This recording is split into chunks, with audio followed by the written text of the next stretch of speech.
And hello, everyone. Welcome And nothing can go. to Nothing Can Go Wrong. Welcome to Nothing Can Go Wrong, because nothing can go wrong. Welcome once again to the Of Brass and Briar campaign. We are here with all of our lovely crew. Long time no see. It's been so long. We have never been here, ever. Thank you guys so much for the hype train already. You guys are fantastic as always.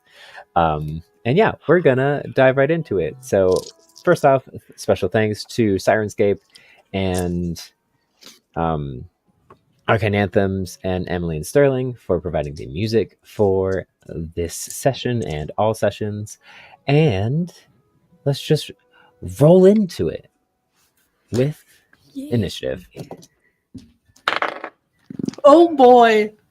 This is okay. For our audience, these are dice that I got at the convention, and this is the first time I'm rolling them, and they are oh boy. I got Oh boy. 15. I got Full. 19. Wait, Elle, what did you get? So it begins. Elle, what did you get? Mm-hmm. I got a 19, and then my internet proceeded to hate me. So And I got a 3. this is Oh. gonna be great. All right, so our 19 starts first. Hi, I'm L in motion. I go by L, they, them. My character is going to be our lovingly idiotic smasher barbarian, Korean $2 stealth. Howdy, I'm Scree the Rat on TikTok is my Scree Instagram. I play our paladin rat who will someday be a hero. So good. Hello, I am Ruby. I will be playing the part of Lavender Nittingham, the roguish raccoon. That it's always down to make a convenient little sacrifice. If you are a truffle snuffler, watch your pockets. And go. Heyo. Hello everyone, I'm KJ, the long-awaited. I wasn't here last week. The long-awaited. Long-awaited Prodigal son. 1 week. for 1 whole week. I play the party's circus troupe performer, Duke and the Master Moore, who is still injured. That is his constant state. Injured. Injured. If not dead, injured. Injured. Hello, I am Zatara. Sir Zatara on everything except Twitch, which is Zatara's Tavern. I create a world, and these folks all mess with it in the most amazing and wonderful ways possible. Yeah, that's me. Hello, hi. I'm fully awake and here. Woo! Coffee. Yeah. Everyone, drink your preferred liquids, no matter what they may be, as we will not start this off with a hydrate. Happy Canadian Thanksgiving! Happy Canadian Thanksgiving. Is that a thing? Maybe. Who knows? The chat says we have multiple Canadians in the chat. They We can do have. confirm. This is the amount of tea that I needed this morning. Yes, this was full when I started. This not even like half an hour ago, you guys. She's gonna have to pee so bad. Oh yeah. It's fine.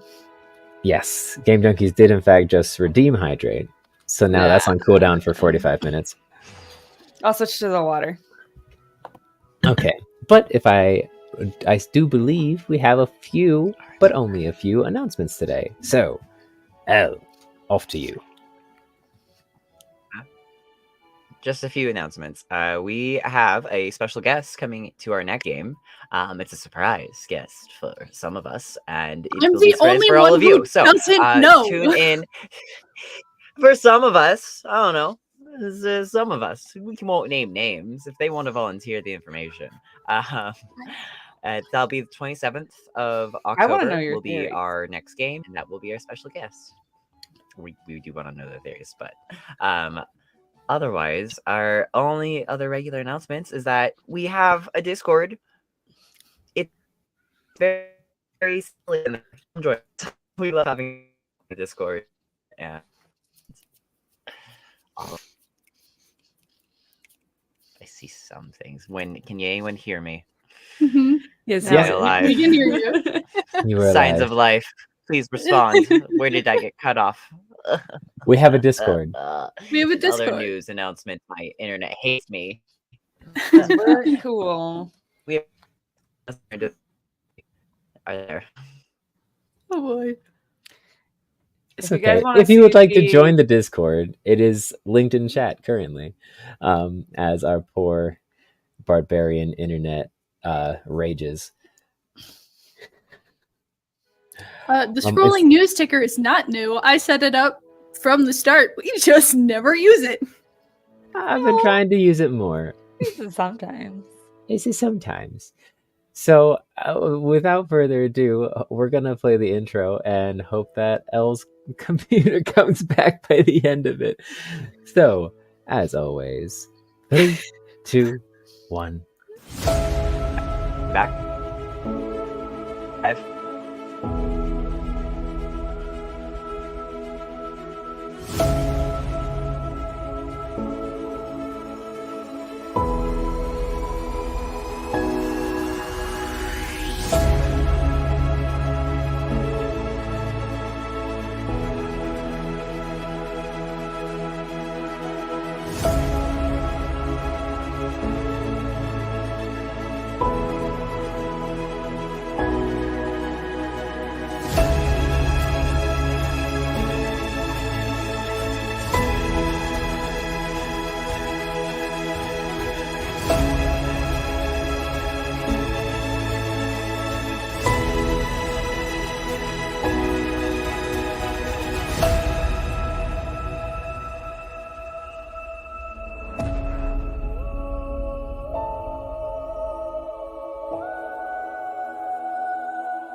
And welcome back.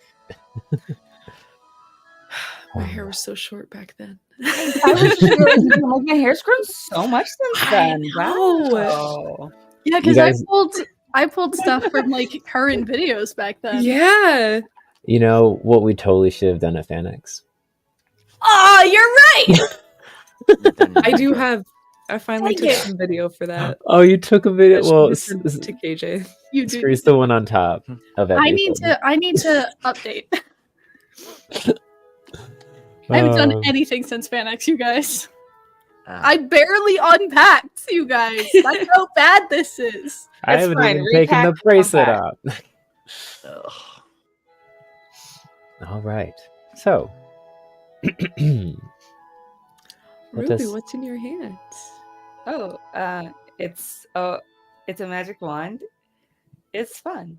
That looks it's so made by Collivander's Wands, based out of Arizona. That's fantastic. Oh, that's so Actually, cool. Ollivanders and I made this wand together. He taught me how to make wands, and Yes. this is what I made. He's a very cool wand maker, and his partner is also a author who it's the anniversary of her first book she's ever published, which And is I'm known as wearing Target. the pin from her first book. It's a little like Yeah, fantasy that's book. so It's cool. cute. She does gender bent, like fairy tale retellings. Heck They're yeah. also a little gay, and we love it. So if you like gay fantasy, continue watching. We journey back to modern day. A promise made now has been paid. For Scree and Lab do join the vigil, capes emblazoned with nectar's sigil. But where to next do our adventures wander? Let's join the revelry and watch from yonder. So, last Time. Can we put all the rhymes together at some point? Because Uh-huh. Good soup. last time, many things happened, including our crew recovering from their dastardly delve into the mines, Kerr taking a shower and disappearing and disassociating from the face of the earth, some deep talks between Duke and Lore, and it all ended. That's right. Yeah, it all ended with a grand initiation ceremony for Lavender and Scree, which is where we will pick back up. So, the head council that had been sitting on top of the gargantuan bounty board or job board kind of dispersed, taking their own kind of flavor and flair to get off this towering board and enter into the rabble that has now just erupted into an impromptu party to celebrate the new members. There's drinks, there's games happening, and there's just small little groups of conversation all around.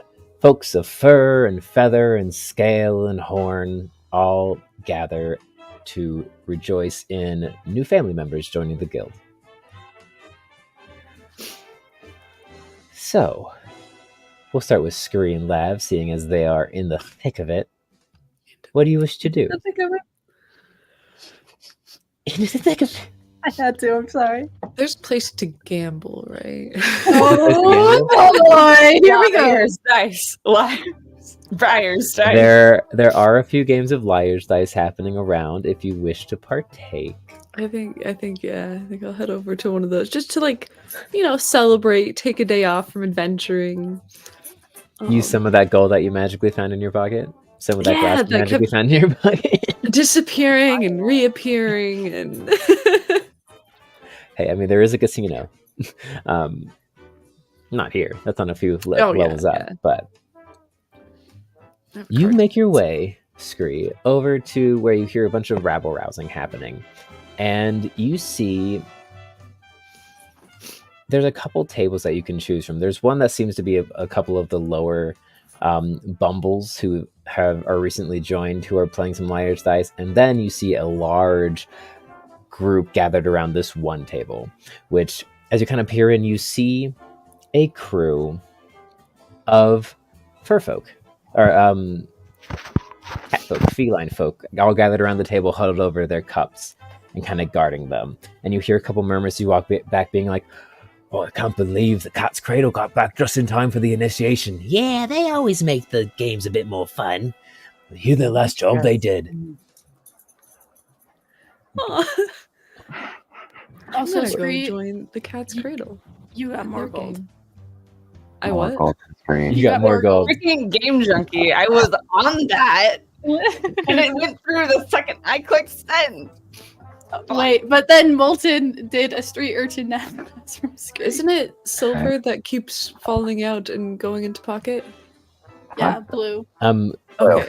Green glass has been falling out of your pocket, and blue glass has been going in. We've So been getting you- more.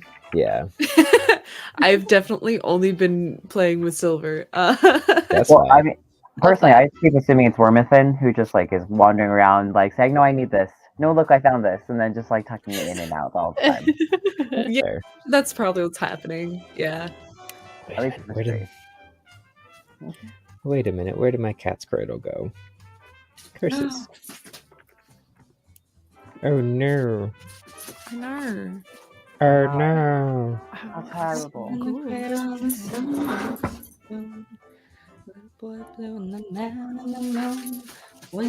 Copyright.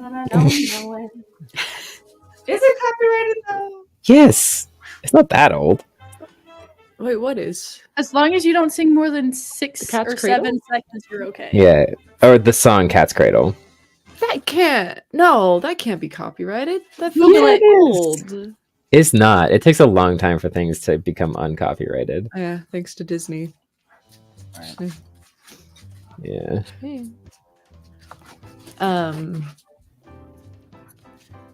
I may just have to make them up out of my brain because I have lost. I've lost their little thing apparently. It is in fact so copyrighted. Mm-hmm.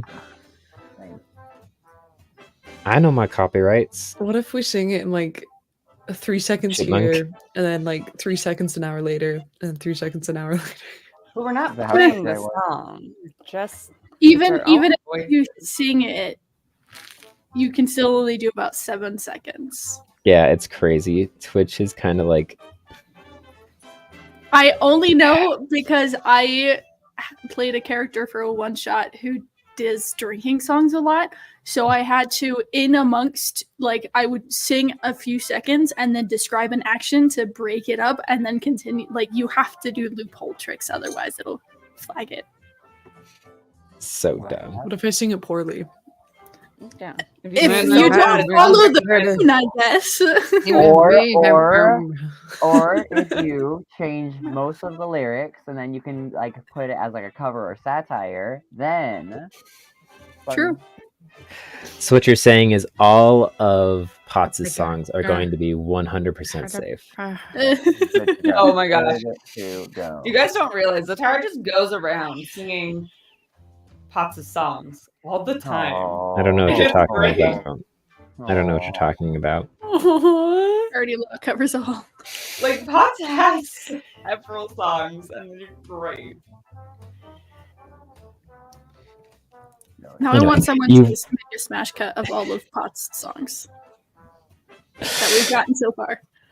As you approach the table of the supposed cat's cradle, you see a large, kind of hulking orange tabby cat with a large chunk out of his ear huddled over his tiny little teacup that's turned over and eyeing through his one scarred eye at everyone.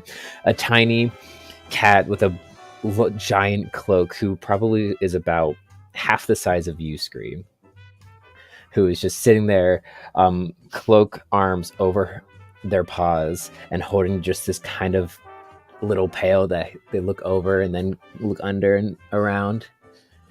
And there's 3 more cats cradle who all have their own kind of shares of uniqueness. It seems as if this crew has been around for a while. They are everyone's super interested in what they're doing, but also giving them, a respective space and not like interjecting into their game. Yeah. So Scree, what would you like to do? I would like to interject into their game. Perfect. How would you do so? Hey, so do you have room for one more? I mean, I know I'm no cat, but like, See the large basically, one they'll just like screw kind of point their ears. It's basically the same. Is this racist of me to do? Maybe I shouldn't do that. Oh. You see the group around, like the surrounding crowd, kind of quiets and like looks, and just a small chuckle comes from the big one. There's one of the cats that was with the rest.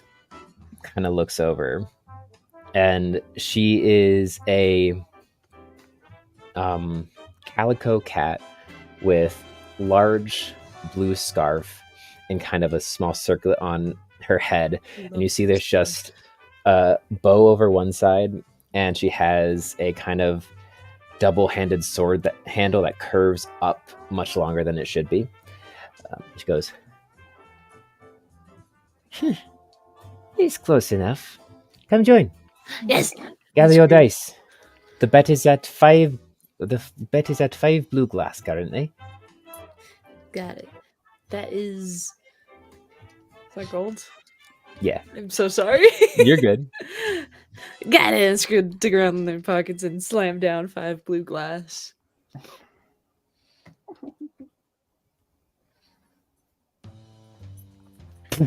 All right. Help me. Lavender, you're the giant cat with the teacup. Duke, you are the small tiny cat, and Kerr, you are Goodness, do I have enough D6? not the main cat that welcome, not the calico cat, but there is a sphinx cat with these giant goggles that cover most of his face, and his Perla's skin is like singed and perfect. Is singed and muffled as if like an explosion just happened in his face, and strapped across his chest are just a bunch of small capsules and like pieced together mechanisms. And so you play him. All right. So It's 5d6, right? 5d6, Anything. Hold yes. on. Tries to get into character, can't see shit. After the session, I'm going to put up all of my Briar's dice sets onto my trophy. Ooh. Definitely. You hear that, folks? All the buyers. 1, 2, 3, 4, 5. Okay. And the cups and kettles start rattling as everyone rolls their dice. I don't have enough dice for this. Hold on. How dare you? I'm rolling never go digitally, but I down. need to write them down. That's fine. That way you remember what they are. Where are my mother's stuff when I need them? Scree's gonna Alright. spend the whole session losing glass at gambling tables. Is it 5 or 6 for Liar's Dice? I'm trying to remember. 5. Okay, there we 5. go. I had one extra by accident. I say that's canon. Do it. My Sync is not a cheater. Maybe they are. Maybe that's the rogue. The lead cat looks under her cup and then glares around and looks at all you. 3 threes. Starting pretty high. Which direction are we going? We'll You have to go. up on either. Oh no, Right. like Go up people. and In who We'll do me, Duke, Kerr, Lav, Scree. Okay. You got sat in the worst spot, Scree. No, it's okay. Real. I joined in late, you know. It is what it is. 3 4s. 3 4s. 3 5. 4 5s. 4 6s.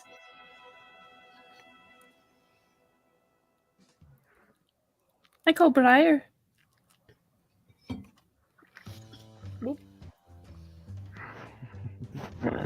4 6s. There we go. Cool. So you lose a dice. Lose a dice. Get Eventually, I'll get down to where I can actually roll the physical dice I do have. I only have 2 sets. All right. That's your goal. The main cat looks. Okay, yeah. So Scree, you get to up the ante if you want, or Well, Scree restarts. yeah. So whoever restarts sets the bet this time. Did I put more gold in? Mm-hmm. Or more of the same, or you set the betting pool essentially. I hold. I tap the table. I think that means same bet. All right, you throw in Jesus 5 Christ. more blue glass to 5 keep glass. the same. Mhm. The leader throws in 7 glass. Jesus. These are in here.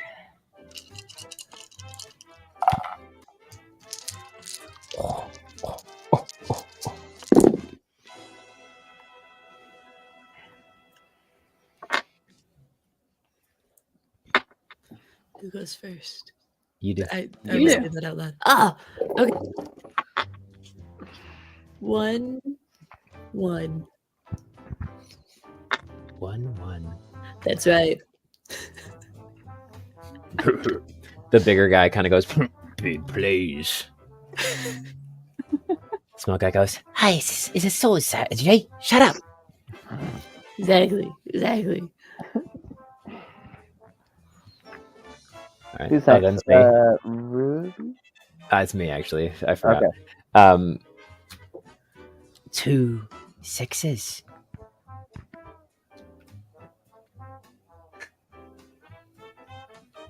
3 6s. Briar.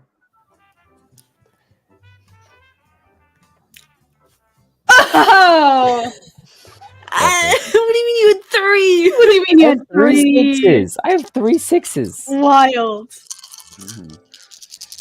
All right.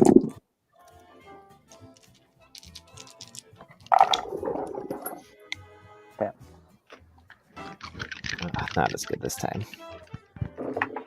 I mean, you don't know that. Yeah, don't say that out loud. Yeah. No, the cat does. Cat So the does. main Says cat out just loud. leans back and goes, "Not as good as last time." Bluffing. So who? Wait, it was called on. I was called on. Called on. It was called on me, but Duke. But But I- so you Oh, win you because won you. it. Yeah, so you won it. So you start. Oh, that's right. I won it, right? It's so double checking. what's up, the ante? 6 blue. 6 blue. All right. Do we ever get money back? You gotta win the Only- game. Only if you win. Well, I'm out of money. What else you got? Screw kind of good. Do you still have the weird hat from the last game? Of course, I no. still have my fedora. With No, the do card in you? it. Who had? Well, also who has the random parcel that was handed to one of you guys by the person running on the street? Oh, Oh, no, that I was- I was gonna open that and then I never did. Her Uh-huh. has it. Does Kerr have it? Because it Kerr was. has Oh, that's it. right. The random guy gave it to us. Oh no! And does Kerr have it, or did Kerr give it back to Scree once you got back to? I think it's probably in the room right now. I Probably in the believe room. Kerr gave it to Probably. Scree, and then I was gonna open it, but then we got the secret message, and I was more And excited then we about got- we that. got very Yeah, so distracted it's by in a the lot of room. things. It's in the room, but I definitely In the think Kerr room would where have it given it happened. to Scree. So Yeah. Scree I do has- believe Scree would have it if they had their Okay. stuff on them. Yeah. If we left everything in the room, then it's in the room. But Yeah. Well, it depends. How prepared were you for your initiation? What did you bring to your initiation? Did you bring all your stuff? probably. Okay, then you have it. Okay. If you wish to bet it. without even opening I it. want to know what's in there first. It's the thing. It'd be more fun to bet it first. It is so very free to just have a random parcel be like, oh, I really want to open this. That's how valuable this is. I wouldn't bet that, but I would pull out the quote unquote lucky dice that I got from my first round of Briar's Epic. I have Oh, this incredibly lucky looking dice. oh, Scree. Relish. Oh. Relish in it. Make a persuasion check. It's not deception because I believe it's lucky. An enthusiasm check, if you will. It's a 14. Nice.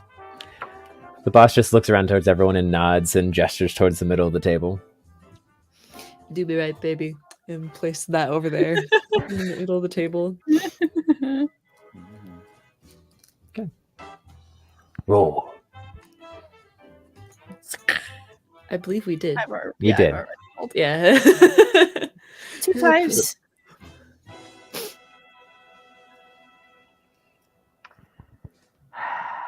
Three fives. 5 5s. 5 6s. Briar. Oh! Damn it! Ah, this is not working. Oh no. You're Fine. It's fine. Just fun fact: balancing your phone on a very rickety tripod situation while you have a headphone attached to it, not recommended. Not ideal. Valid. sorry. I've done that. I've done that though. I know the struggle. But I'm here, and that's all that matters. It We just appreciate adds your to the dedication. I am still wearing these goggles as long as we're playing this game, so that's how dedicated I am. That cat just has narcolepsy. Yeah. Yeah. There's like Falls half down dozen. every 5 minutes. All right. Briar's was called on you, so you start.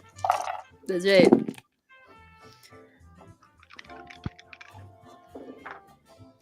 Three threes.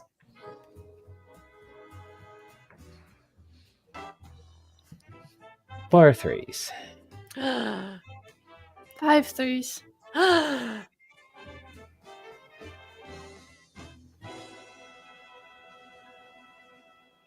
Full of force. Briar. Fuck.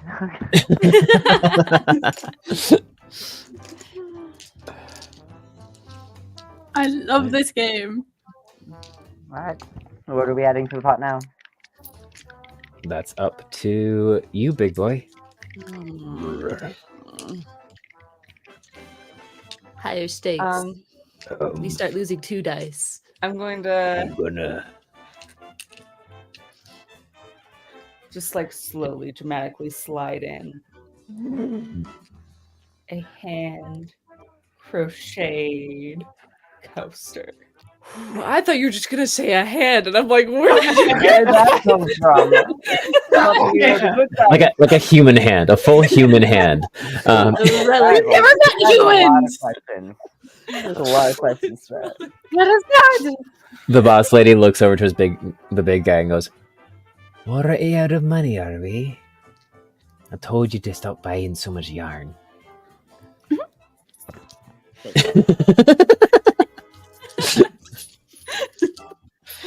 Accepted. Yeah, we're not playing as us, so I don't actually know what the gold count for this character know. is. Just do whatever. That's why I'm making it up. Cool. For you guys, Scree, make a history check.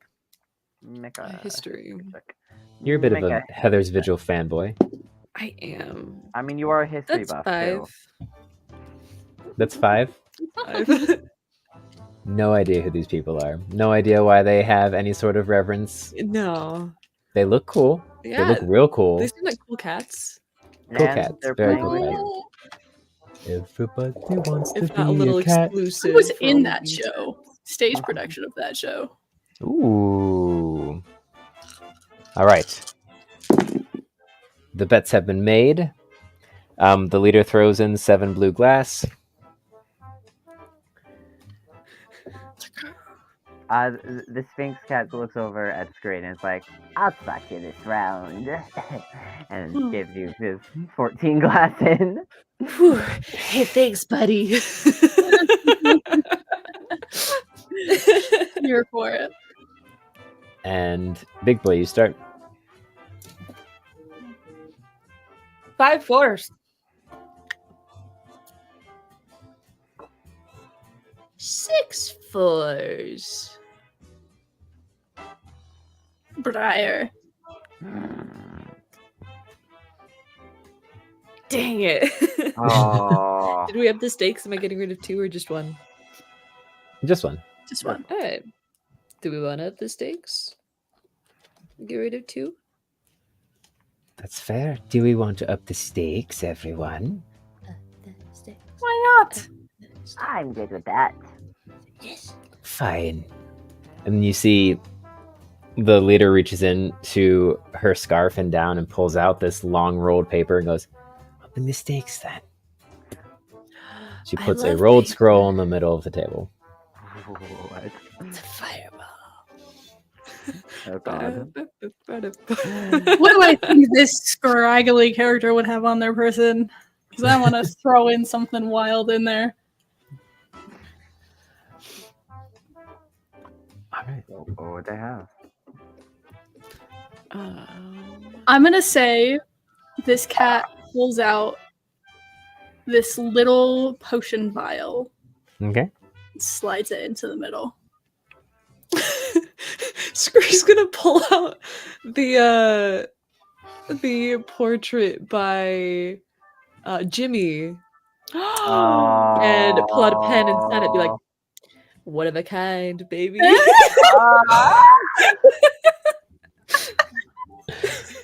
Oh my god. You see the one that's kind of been the one remaining cat that kind of like hasn't really been saying much. Really lithe, kind of pale, has looped over ears, and just looks and goes, "Hey boss, we don't have a portrait. Oh, this guy's bigger than us." And you see the boss kind of like Nah, raises an eye for a we don't even second. know the group name, y'all. He goes, "It is quite an impressive drawing, actually." needs back. Accepted. All right. Oh my god. Start. So it'll be I lost. tiny. Yeah. Yeah, I called it. Mm-hmm. Tiny big boy goggles and screen. 2 6s.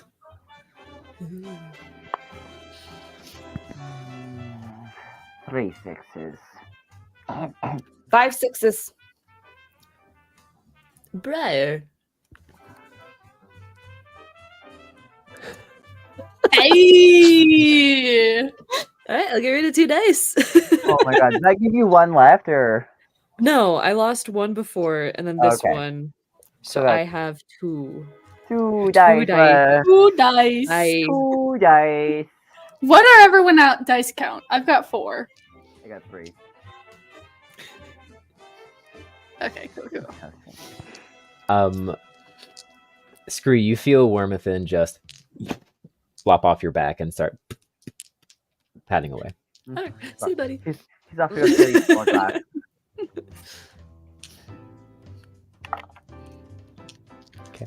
All right.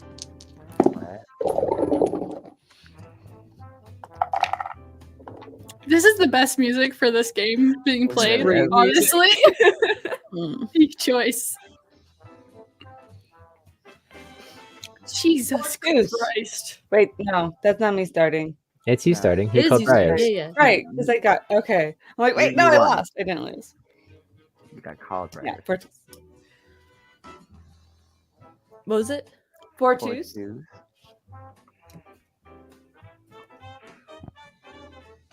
4 4s. 5 4s. Briar.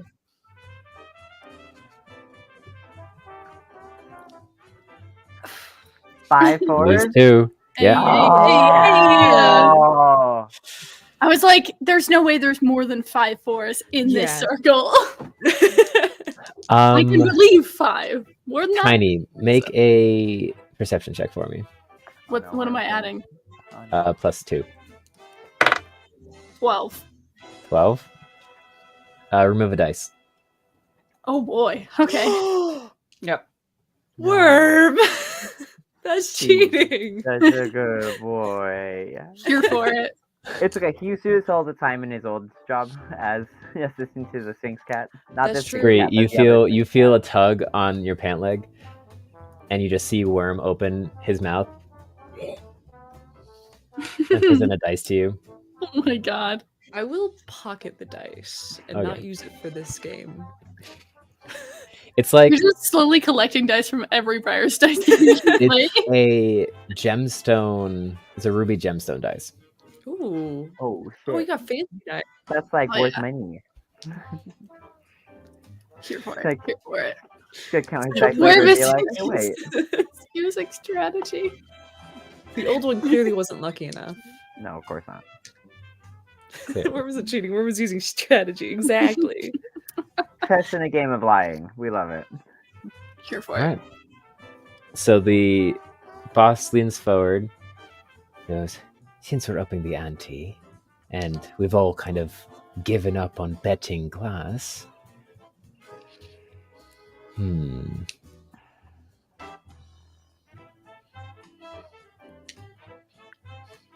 And she kind of digs in her pockets and pulls out a potion that's about yay big, about 6-7 inches tall, in a glorious kind of bold bottom, long stem with a cork top and a pour at the top, and just kind of shimmers this light pale purple with kind of golden sheen throughout. He goes, "Pick this up off of a interesting potion merchant in town. Showed up a couple days ago. She said it should help empower me in various ways, though I may there may be a few side effects. Nothing lasting or nothing bad, but interesting. Puts it on the table. Where is it? Not one of mine. I really want Scree to win this game. So badly. Scree's gonna pull out the energy drink. Oh. Be like, this bad boy could keep you up for hours, especially if you're narcoleptic. Especially if you're narcoleptic. It's amazing. Push that for I need it. Question. Mm-hmm. So, from last game, we know Duke was sitting up on one of the balconies to watch everything as it happened, the initiation and all of that. As the revelry started happening and Duke watched Scree join this game, I think Duke would have walked down to the floor and probably gotten close to where the game is happening so he can listen in and watch on what's going on. Okay. Just trying to lift it later. That's what's gonna happen. It'll be fine. He doesn't have a hole in his chest. What? It'll be fine. I mean, it's mostly healed. Not really. This happened like a day or so ago, my guy. It's been 2 days of healing. You're fine. You're fine. It's probably fine. Fine. It's probably scabbed over at this point, but that doesn't mean it's healed. It's fine. It's fine. All right. So, the leader starts. Far twos. Oh, I didn't roll. I've now rolled. Oh, I didn't roll either. 4 fours. Far fours. 5 fives. And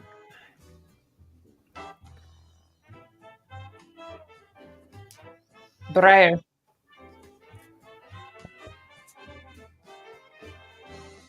Lose 2 dice. oh shit, that's right. 2 Yeah. dice. Ooh, nice game. Yeah. 2 dice, baby. Only one left to roll. Oh, we got 2 with only 1 left. Oh, All right, big boy. Wait, how many dice does everyone have now? 1. because I had 1 stolen from me. 13 dice in play. Okay. Boss is in the lead so far. Are we surprised? I'll put in Oh. 3 more coasters, making it a matching set of 4. Oh my god. The little cat will pull out like this necklace with this fancy little pendant on the bottom of it that maybe looks like it might be magical and slides it into the middle. He takes off his glasses, his goggles, and puts them in. Oh, guys. Oh shit! Ray wants to win more than anything now. Bug-eyed. Cloudy-eyed. The one of them's mostly But- scarred over from an explosion. Mhm. Fedora wearing goggled Scree. Oh no. Slowly approaching epic apocalypse status. Very Or good. not. I'm so here for this. We will have Fedora. Take out the card that was in the fedora, but then put the fedora itself in.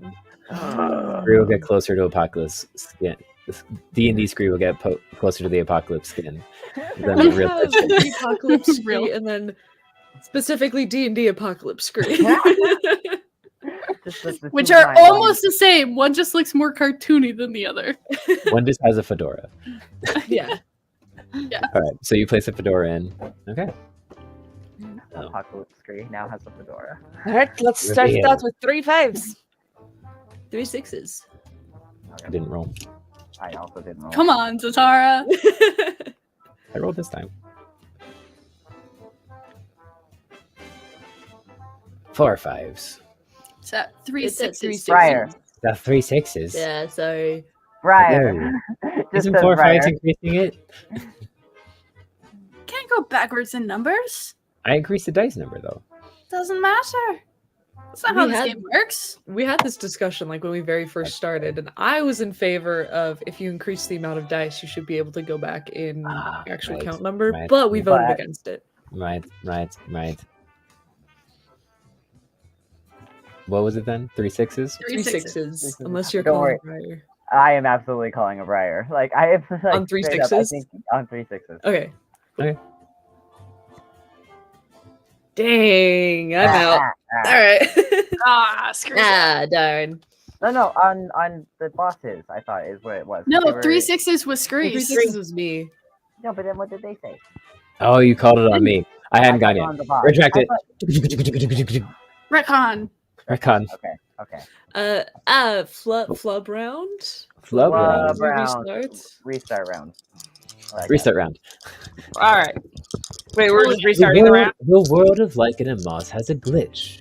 And everything rewinds for 3 seconds. that.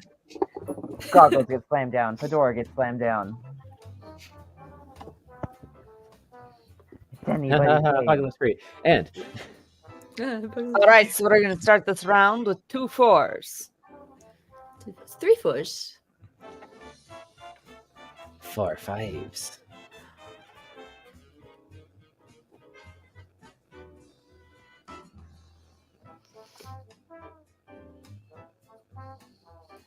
Tiny. Briar. What was it? 5 4 5? Oh. Hey. Yay, we got the boss down 1. Got the boss Down down 2. 2. So Oh, that's right. the boss is at 2 dice. Mm-hmm. I'm winning. I have 3. I don't want to be winning. We want Scree to win. I know. Right? Long con. Let's do this. 12 6s. 12 2.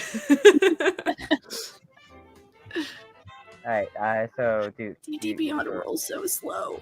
Tiny. How many are you rolling too? 3.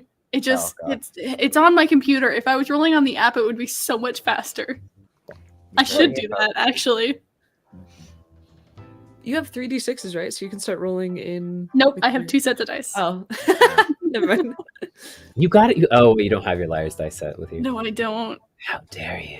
Don't you know you need to bring this unpacked. every game? There's always a 50% chance we're going to I play. should start. Okay, if Scree plays 2 more games of Briar's dice, he will gain proficiency. Honestly. Does that mean That's we where- could get to play with an extra? That means you get to change 1 dice around. Hey yo. Oh. Amazing. What are we betting? You start. What do we Oh, I guess. the tiny cat will pull off a ring and put it in the middle. The Sphinx cat pulls off one of the tools on his self and then just on his apron just puts it in. You see this strange mechanism that does not look recognizable to anything you've seen before. It's kind of like this small ball that's bisected in the middle and has 2 spikes on either end, and there's like you can see just the bare minimum of a spring in the center that's connecting the 2 sides, but you have no idea what it does. Scree pulls out a key that was put into the thing by the frog in last game that I put into my inventory. Here we go. Called the frog key. Why is it called that? This is far too rich for my blood.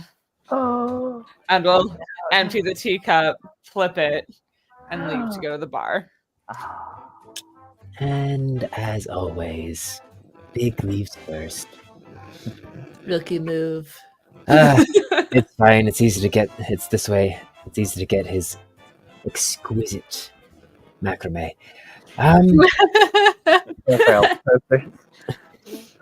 The boss will pull out a gold medallion that has the face of this kind of regal-looking cat that just has fur that kind of transitions into a mane, and in the very center, there's just a tiny, like miniature. It looks like a donut because of how worn it is, but it has 2 swords going behind it, so you can hopefully guess it's not a donut. And places it in, and I'm like, this Oh, a should prove donut. useful to everyone. It's poor design choice, I'll admit. He's not the best. He's a showman, not an ideas man. But this will become in handy if any of you wish to join a special event that's happening in about 5-6 days. Places it in the table. Special 5 to 6 days. Oh yeah. That's Right. everyone. Okay. Yeah, it's everyone. Yeah. That's everybody. We'll start easy. 2 twos.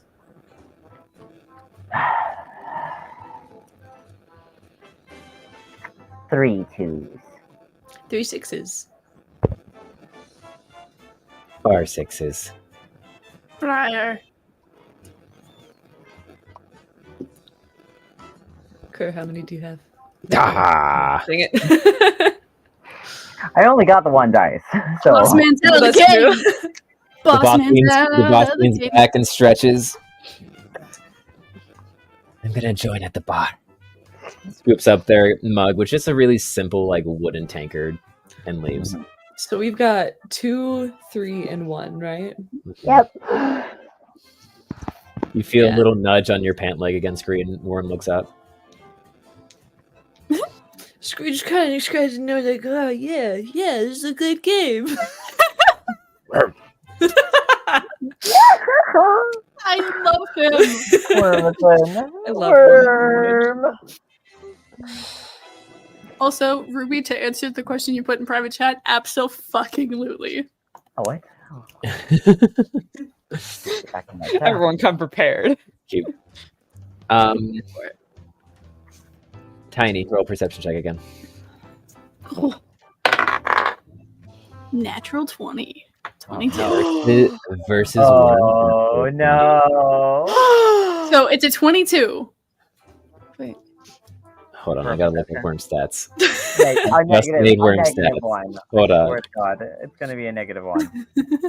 No, he wished for some very particular things, okay? Oh. Hey, yo.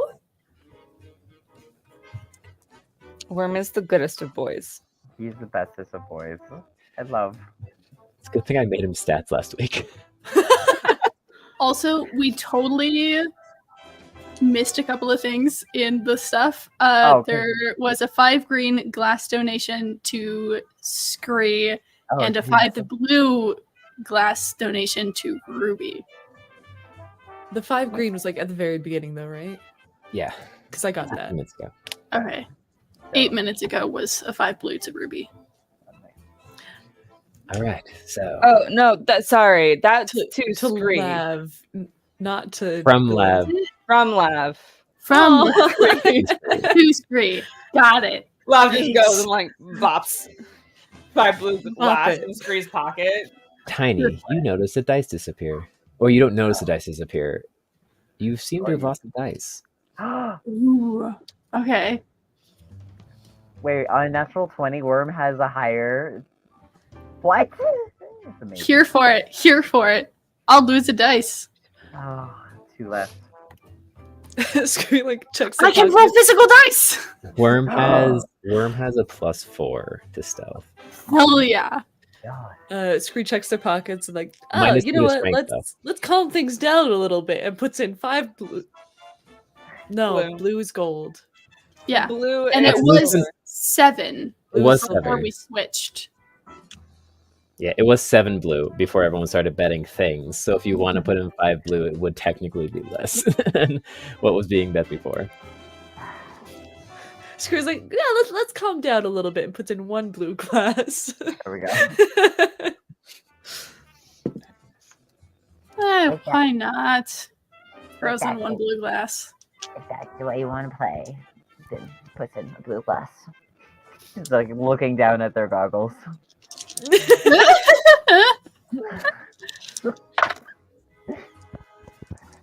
Oh. Gizmo actually has light sensitivity, so those are prescription. Why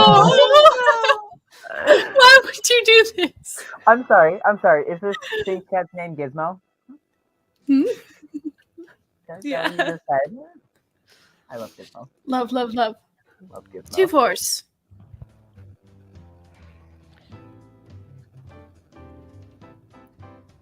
Briar.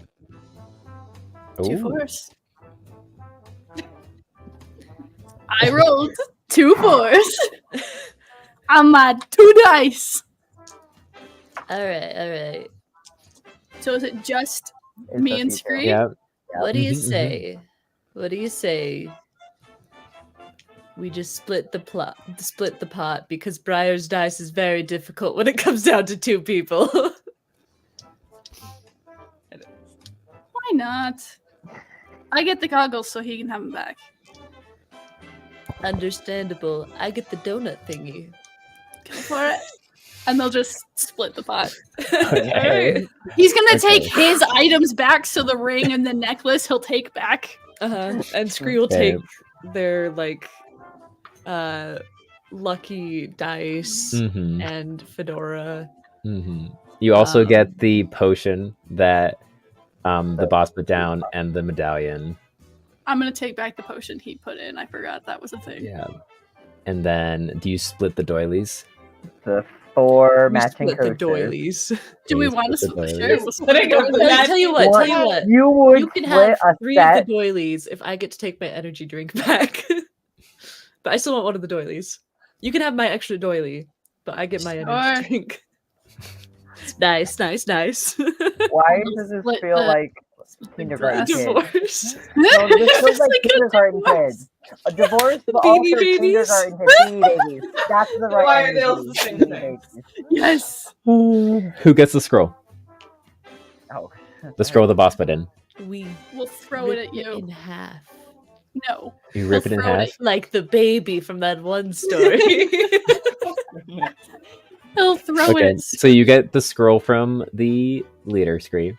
And then how much blue glass was in there? I'm gonna I'll say- give the Because they were a couple guy- rounds in at 5 Yeah. blue glass before you joined. I'll give the guy Alright. 20 blue glass so that I can have the scroll. Okay. It's like from if we split the money evenly, then he gets 20 more. Okay. So Gosh, We goodness. Scree, Roughly- you get 130 blue glass. Damn. And Tiny, you get 150. That's not gonna matter. I'm not keeping track of any of this shit. I don't play this character. That's true. That's fair. I'll keep track of Tiny's inventory. He's gonna be a recurring character. I know we it. love that for King Tiny. Gizmo. No way. Tiny and Gizmo. Wait, what's my Oh. name? You were big boy. Big boy? boy. Just big boy? Mhm. Well, Okay. no one asked your name, so No one asked my name either. you don't know if his name is Yeah, I Tiny. never got introduced. I never asked anyone's name. Nope. You- You You're literally real- showed up to the table. Your yeah. your real name's Cheddar. Aw, Love that.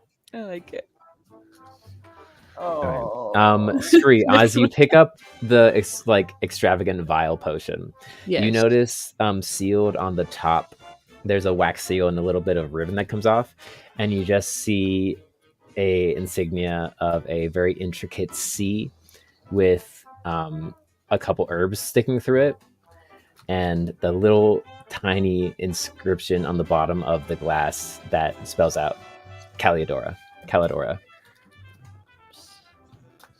And then Calidora. I got Calidora. Calidora. Calidora. Calidora. Calidora. Sorry, I said it wrong the first time. Interesting.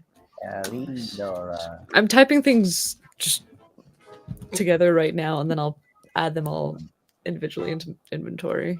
And you can just, in parentheses next to the potion, write caring. In parentheses, caring. Yep. Got it.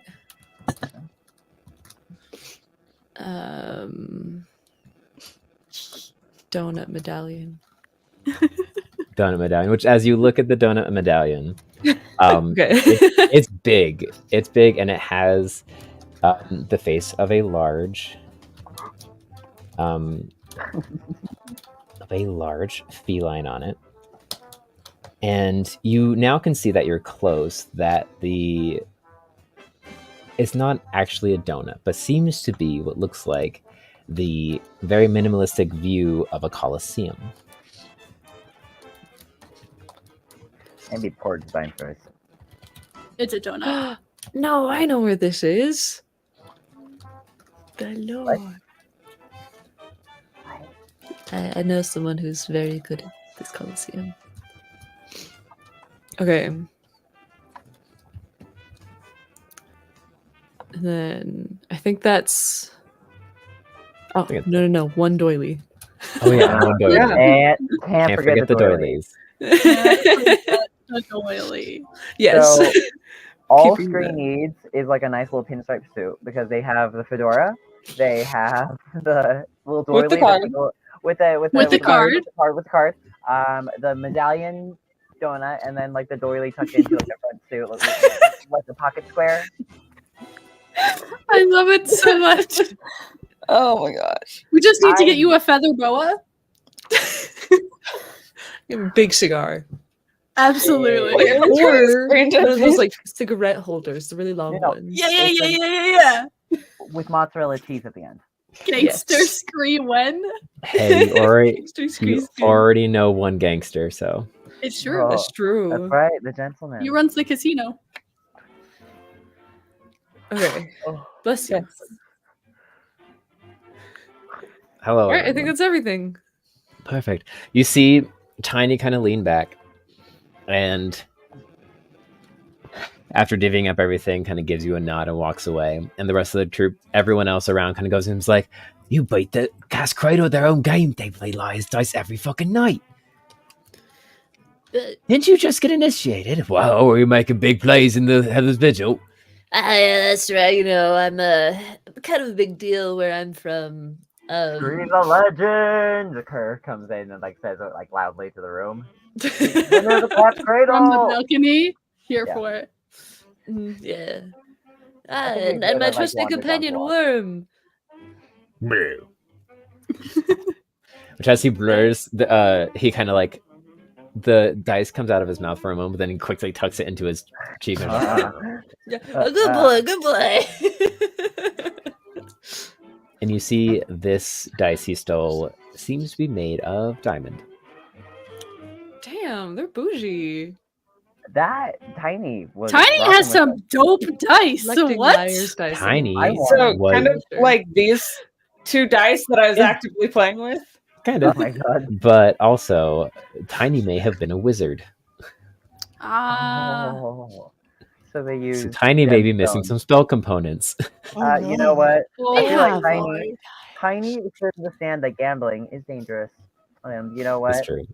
It's a sin. I also love how Scree Mhm. makes most of their money from gambling, statistically in this game. Honestly, I should just gamble. Why are we adventuring? Guys, you want to go hit up Reno?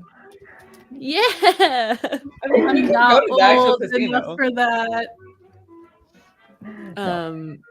But Gotta then keep Screw up. probably stand up and skitter off to find their friends. You see, Very as quickly runs into Duke, yep, who's kind of standing amidst the crowd watching you. like leaning up against like a post or a chair or something that's nearby because he can't quite hold his own weight entirely. Oh my gosh, Duke, look at all this cool shit I got. And it's like all wrapped up in like a fabric little thing. I'm like, You put it like took away the yet. tablecloth. With like all the gold stuff too, because I don't want to put it away. Absolutely. Yep. You did good. Perfect. I watched most of the game. Yeah, what'd you think? You did good. That's right. See, the trick is never call Briar. And also have your worm steal some dice. Hey. I didn't do it. It was Worm. We're Uh-huh. working on it. He's in the process of being reformed. Let's take that up Yeah. to the Pretty room much so you worse can get it sorted considering. out. Uh, And Duke will walk with Scream back up to the room to sort out Okay. the chaos in a tablecloth. Remind me a little bit. What time of day was the initiation at? And like, so what time of day are we at now? It was morning. Yeah, it was Morning. morning. So, Yep, so it's like mid-morning currently, getting closer to midday. good afternoon of gambling. Because we had breakfast brought up for us, and then we were taken to the initiation. Mhm. Well, they were. Yeah. Mhm. So, what do you all wish to do? Do you all wish to kind of gather together in the kind of meander into the bedroom after a while, or do any of you have other more particular things you wish to do? Duke is doing his best to take it easy, which is not going great because he is like foot tapping, leg shaking, like pent up energy, but he's not actually able to do much. He's doing Sure, like it's the fine. coin trick in his fingers. That's fair. I think Kerr, after initiation and like a bit of like mixing and schmoozing with some of the Heather's Vigil, just to like say hi, what's your name, and doing that while Screw was playing the game, I Mhm. grabbed a drink and went up to like where him and Lav were the other night, just like drinking and looking out over the city, and was just kind of like strumming on the guitar and just like playing some melodies and just kind of practicing to himself. And we'll probably wander down to the rest to see what everybody's up to in a bit. Okay. So Kerr finds some solace on the balcony while everyone else joins the revelry downstairs. We have Duke and Scree divvying up the winnings in the bedroom. Lavender, what are you doing? Lavender has grabbed a very large cup of coffee and will join Scree and Duke upstairs. The party is a little overwhelming for her at the moment, so As you there's are making your definitely way, whiskey in coffee. there's definitely what in the coffee? Whiskey? Oh, whiskey in good. the coffee. Oh, good. Oh, morning drinking. Good. Hair of the dog. Hair of the dog. I guess it would be hair of the dog. You got trashed last We got night. trashed. Forgot you last guys got night. trashed last night. Yeah. As you Kerr's turn to just head up thinking the with her now, just to like be like, cool, let's just slide back in. Kurt's actually just casting like slight restoration spells as he's playing the music upstairs. Lav, as you make your way towards the stairs to go upstairs, your senses get on heightened alert suddenly. As you, out of the corner of your eye, you see the form of a black furred feline just kind of shift through the crowds. Oh, well, that's what I'm doing. I put down my coffee. What? Mm-hmm. Make a perception check. Every hair on Lav's neck stands That up. would be a 23. 23. Oh, yeah. You turn and look, like hand going to your weapons, ears perked and alert, and you are relieved to see not Cobble weaving their way through the crowds, but a person you recognize as one of the council members of the Heather's Vigil, who was up on the job wall before. The black-furred feline with the small beret, kind of red markings on his face, very well-dressed, high leather collar that kind of goes down into a leather double-breasted vest. Slight embroidery of gold thread that kind of weaves through, and you see on his hip is just a holster with what looks to be a quill sticking out of it. As you watch him walk away, he kind of like pauses for a second and looks back, and then nods, and then continues on his way, kind of like he sensed you looking at him. I'm gonna follow him. Oh boy. Stealthily or blatantly? Stealthily. Okay, roll a stealth check. Lav.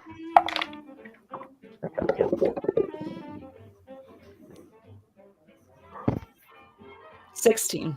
16. Uh-huh. Right. You kind of duck beneath the main rabble housing and start weaving between the large crowds of people drinking and playing games and having conversation. And you see Finchley Betancourt, who you know their name because everyone was introduced. during the initiation. Walk over to a table with a couple of the other head council. It seems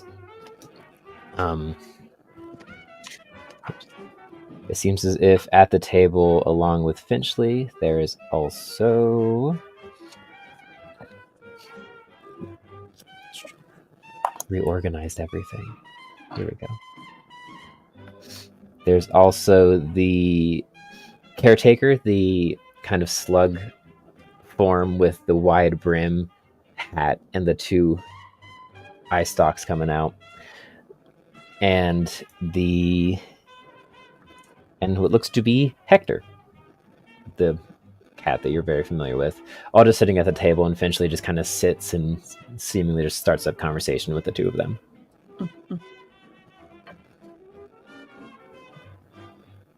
Anything else you'd like to do? I'm listening. You listen? Okay, make a perception check. Make an eavesdropping check. That's a 21. 21. They are, in fact, having a bit of a hushed conversation, so... Not that hushed, apparently. You kind of saddle up, kind of in... The area they're in, there's a section of the hive that's under one of the balconies and has a bunch of booths that can for kind of more private conversations that are kind of high-walled and circled. So it kind of keeps the sound in a little bit, but you kind of angle yourself so you can hear the echo out of the booth. You hear Finch go, "Well, this is fun, wasn't it? It seems as if there is a interesting obsession. Obsession may be strong, but whoever would have guessed that these small folk would come this far, eh?" Hector goes, "It's very true. They've proved themselves quite well in the mines, even going above and beyond what they needed to. I mean, Nectar has her own interests, as I'm sure you may as well." Hector Finchley leans back and kind of casts a glance back towards the room where they all are, and is like, "Oh, so it is them. I thought they looked familiar. This was a wild night, though." And Jisaka just goes like, "What are we talking about? You guys are talking all like secretive and stuff, and I'm lost." Hector just grabs his drink and slides it to Jisaka and goes, "Do not worry about it. Just enjoy the festivities and know that these new hopefuls have many eyes on them. It'll be interesting to see what they do next. And just know that Nectar says to give them whatever help they need. But, at a cost. As usual." So he goes, "Well, like a heavy cost or like a friend discount?"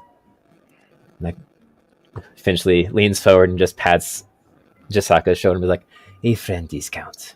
An old friend discount. Okay?" Jisaka nods. And they kind of delve into more just busy work, like reminiscing of old stories, talking about various classes that they teach. It seems that Finchley is being the tail weaver of the guild. He's in charge of keeping the records and finding jobs and setting up special events, but also teaches history in the guild. So him and Hector kind of talk. Jisaka seems to be the caretaker and talks about the various states of the fields and the livestock. Apparently has a fun project that they're trying to do over in the back gardens. Kind of just evolves into normal leaders of a guild / partial school conversation. All right. Lavender is going to kind of do a little circle, pretend like she wasn't just eavesdropping, and just kind of walk up to the table. Their table? Our table, yes. Ah, okay. Mr. Bentley, sir, if I could possibly have a word. You see Finchley leans back and looks towards the two. Sorry, Finchley Betancourt Finchley Betancourt, yes. Yeah. Goes, Lavender, of course. Would you like it privately, or would you just like to take a seat? Well, I believe everyone here in the vigil has use of it. I just have some possible information that very much may concern you, sir. And Fair. it's very prominent that you hear about it. Very well. Kind of looks towards Jisaka and gestures his head, just like a scoots over. There's a little bit of slime on the bench, but it's not too bad. Okay. Lavender will like cringe a little bit sitting down, but try to hide it. Oh, wet socks. It's like my fluff. You're wearing pants. My tail's not like tucked in my pants though. That's true. Well, Lavender, what do you have for us today? Well, I happened to stumble across a very interesting document that specifically listed you, I believe, as a possible target, Mr. Betancourt. You see, before Finchley can respond, Hector goes, "Oh, you pissed someone off again?" Like, I am retired. Besides, the guild needs my specific skills. But I'm sure I have. Who have I pissed off now? Well, not to anyone's surprise, the Travels Novelist had you released. Yes, well, they have been hunting me down for a while. Allegedly, me. Allegedly, yes. There were a few other people on this list as well. Perhaps myself included. But I believe it may be connected to a larger problem, and perhaps the Travis Novelers, who I've never been very fond of, may be in cahoots with a larger threat. This thing you were talking about, Hector.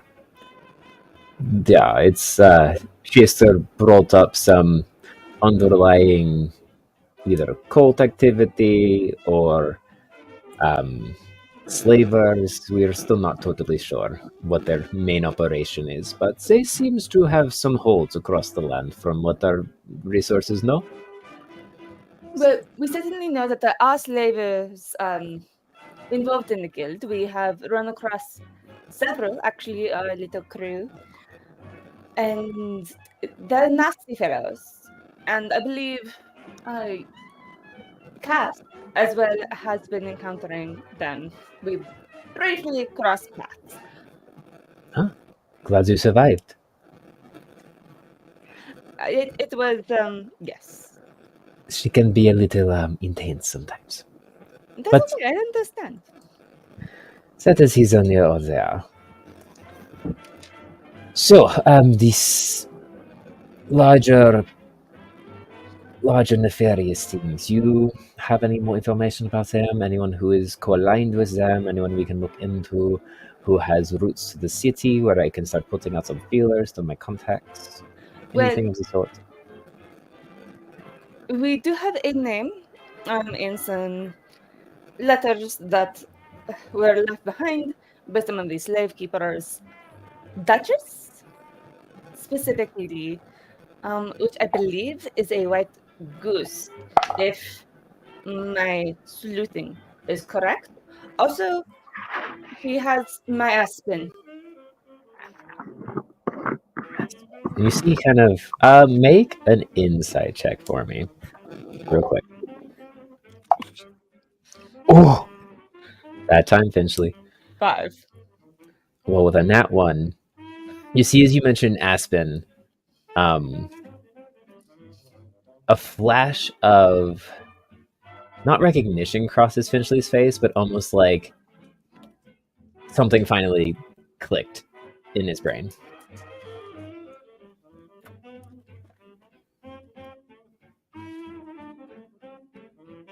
Well, that's very interesting. A few other names. We have a Grub, Surf, and Chateau. Grub and Chateau. There's a very hierarchy kind of names, with Duchess being a ruler, and then Grub and Chateau being lowly kind of servant names. And one of our crew has been going on about the White Rabbit. I don't know their name. And it's not Cass. We had that discussion already. Interesting. But here's the list. And Lavender will give over a copy of the notebook that she took from the Travel Snufflers. Okay. Which has Finchley, William Grum, who I've been meaning to. It has a picture of Candle with the caption "For Capture." It has a picture of myself. And that's all I wrote down. See, as Hector's kind of peering over Finchley's shoulder, goes, "Oh, look, your good friend Crumb's in here, too." Like, oh, are you surprised? He's one of the biggest gangsters in the city.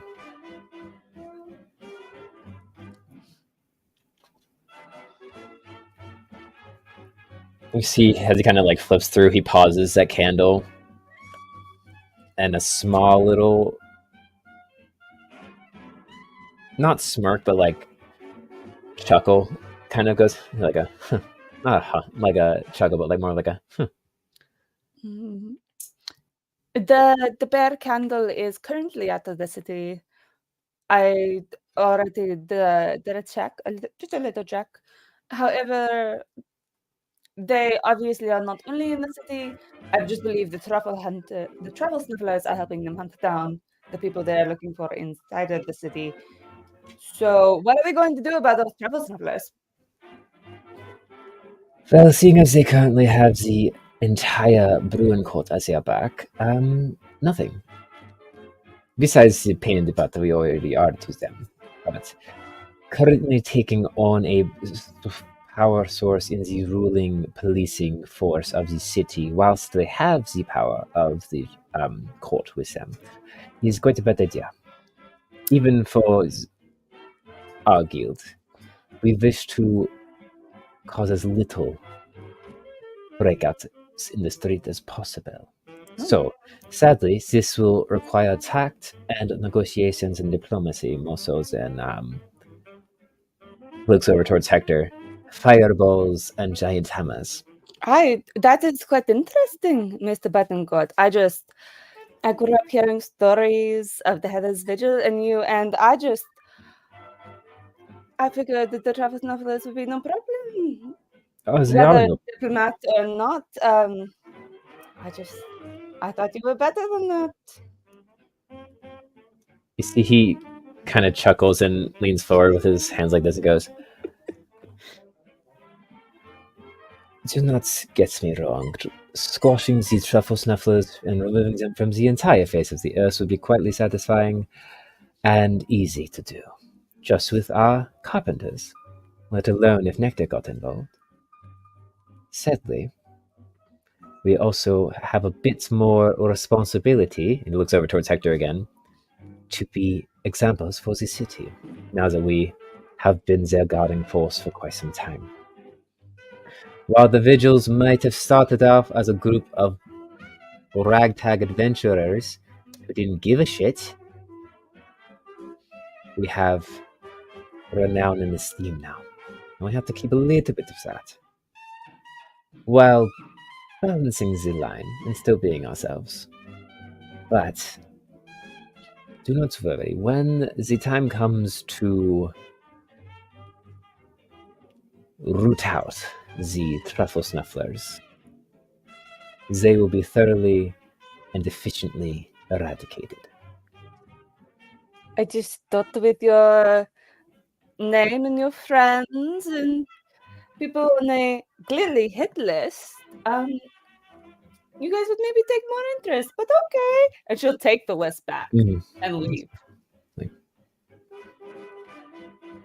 You think she was trying to negotiate?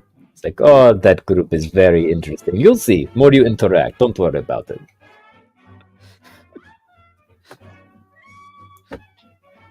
All right, Lavender's gonna go upstairs. All right. Lavender Oh. goes. Why are you trying to antagonize them? Because they need it. They deserve it. They are complacent in the system, and it's going to be excellent. That was a God. pretty big call out. I love it That's a so big much. call out. So good. Why am I like nervous? Ooh. Yeah. That was great. That was great. You make your way back Here. to the room. And Kerr, would you say that you're probably coming back around the same time? Yeah, probably. Yeah. So as Kerr and Lavender walk in again together, you see Duke and Scree once again huddled over stuff, divvying them up. This time not holding hands. This time not. And you all return to the room. Oh, hey, look at all this cool stuff I got. Screed This did really one's a good this donut. time. This one's not a donut.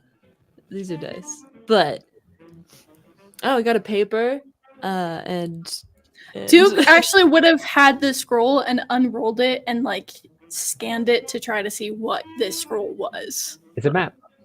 It's a map of It's a what? map. It is a map that looks to be of the menagerie, Okay. and there is just a small X in about the middle of it. Yeah, Duke, after seeing that it's roughly that location, would have held on to it as they were going through everything else, and as Kerr walked in the room, would throw it at Kerr.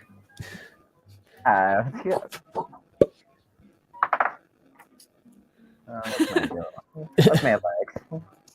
We're hungover still, so what's my athletics? Okay, no, even with a 7, it's 14. So I'm getting 14. to catch that. Yeah, easy enough. Yeah. I think you'll probably know more about that than the rest of us will, so. Looks it over and like when he sees the X over the spot in the middle of the city, that It's not over your home city. okay. It's in like the middle of the woods in the menagerie. Oh, Your home city is more like right under where the Raven is on the map, Yeah. and it's more in the middle over here. okay. Good to know. Okay. Well, You can make a history or survival check to kind of see if you know where it is, that's better. because you would have walked through that area on your journey over here. Yeah, just to run off. History or insight? What was it? Or survival? That's what I History. got. Okay, they're History the or same survival. thing. Yeah. They're Oh, the same cute. thing. So that was a natural one. We're not going to use that dice again today. Understanding the inherent nature of the wood, you kind of look at the map and just go, whatever was there's not there anymore. It's moved.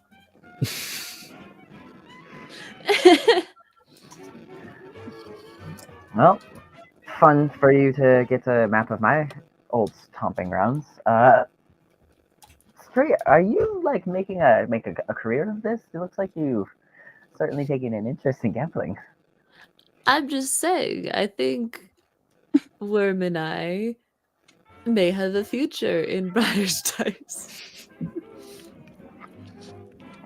That's definitely good.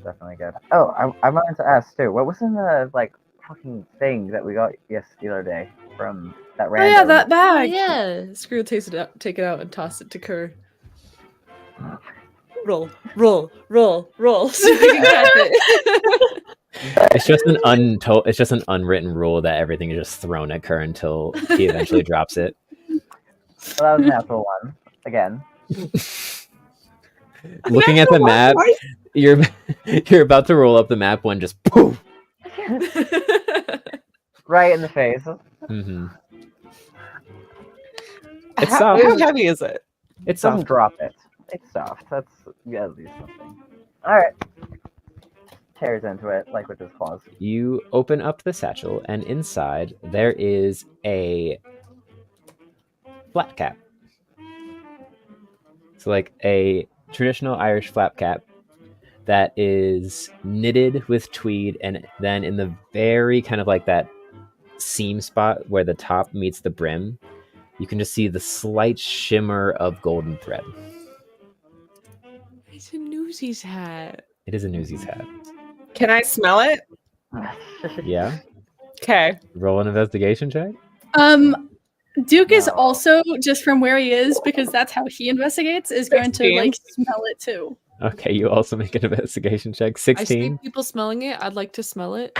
Okay, you can also smell it. Make an investigation check. I I feel got like jokes on all of you. so Kerr pulled it out and was looking at it, and then Interesting. like just like held it out over all of you, and you started sniffing around to like piranhas. That's the image in my head that just happened. Dirty 20. 30, 20, 9. 9. Weirdly enough, it just kind of smells like it smells like hat. wet. It smells like wet skunk fur. I'm glad we had this moment together. You guys.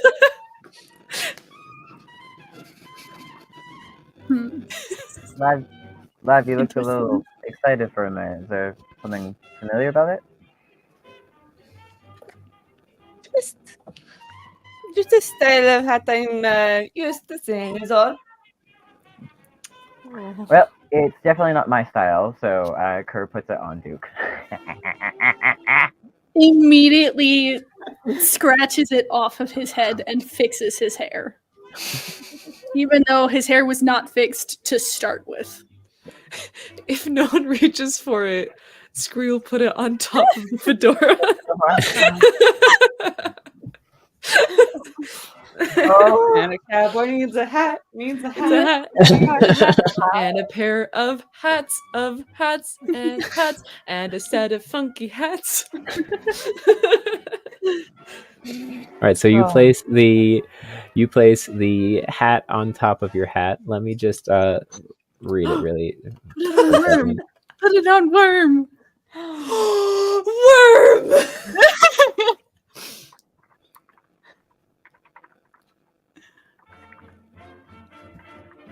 Oh, it does require attunement. Okay.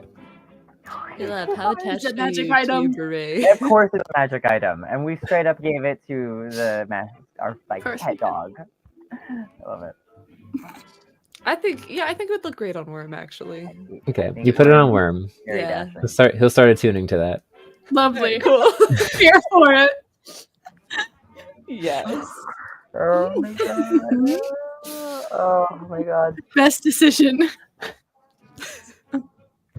Alright. Worm can now talk, but a lot of the words begin with R now.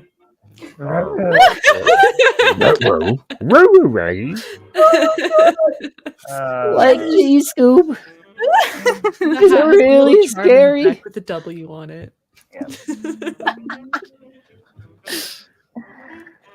Alright. Well, there's that. There's that, Mr. Thing. Solved. I will now take that out of my inventory. It's in Worm Put it syndrome. into worms.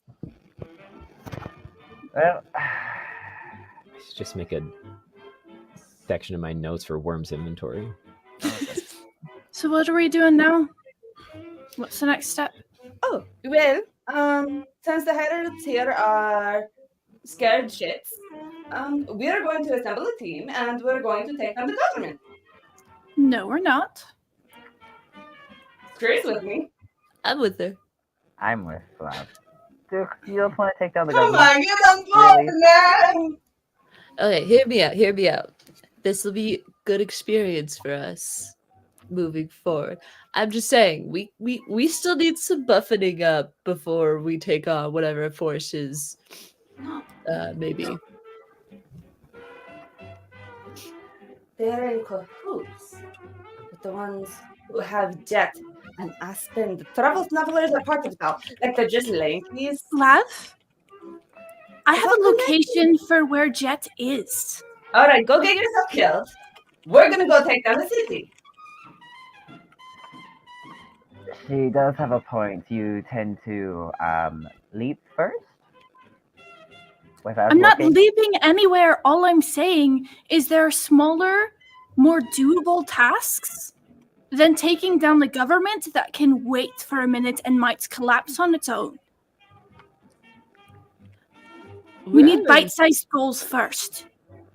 And Also, honestly, unless you haven't noticed, I still have a hole in my chest. I can't do taking down the government at the moment. Those Bite-sized sneaky stuff goals. is start. Besides, you're a pretty boy. You get to duck and fly. Also, you have a hole in your chest. We shouldn't be moving around a lot. So we should probably stay here and take down the government. Compromise then, Duke. You will heal I was up. planning on And doing while we some get here- research while we were here anyways, Perfect. but I'm not taking down a government. No, All right, you're you not don't get to be taking part down the of the boy government. band. They get it. They get it. We're taking down the government, and you can be our little running, healing person who knows more things. Does that sound better for you? And then when we're ready to move on, How does taking down this government have to do with anything that we started out on this journey for? We still haven't found Willow, in case you've forgotten about her. Blue is top of the list still. the people who It's a took Willow work with the people who have transferred Travel powers of have a government. hit list. Very similar to, they've been collecting all of these people. Willow, Aspen, Jet, which is supposed to be, is a whole thing. Anyway, if the travel smugglers are part of it, and they are now connected to the government, which seems very out of character for the Bruins.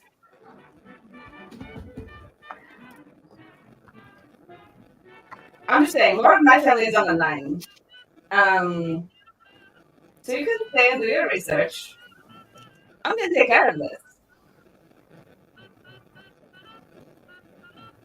And we're going to help. And then we're going I never to... said I wouldn't help what's going on around here. We did have a conversation with Nectar. I did offer my services to try to talk to the royals to see what's going on. But taking down the government was never part of that discussion. In case you've forgotten. We like to go above and beyond a little bit. So you talk to the royals. And that'll be your assignment, to do research and talk to the royals. And the rest of us will go above and beyond. Sooner or don't later, think you we're- guys are going to find out that you've bitten off more than you can chew. Big mouth. Better than fighting off anything at all and running away. Who's running, Kerr? At the moment, you. Look, Am I we're here? not going to Some be... offering services? I'm not We're not- running from anything. Let me speak. Kerr's getting like visibly more and more agitated. He still has that hangover headache. You may have your eye on the prize for all targeted, all of that, but you're not strong enough to get it done. And you're not strong enough to do it alone, neither. Why do you think I'm still here? If I thought I could do it by myself, I would have left. I'm aware I can't do this by myself. I asked for your help. And now we're So asking I'm you to still help us. here.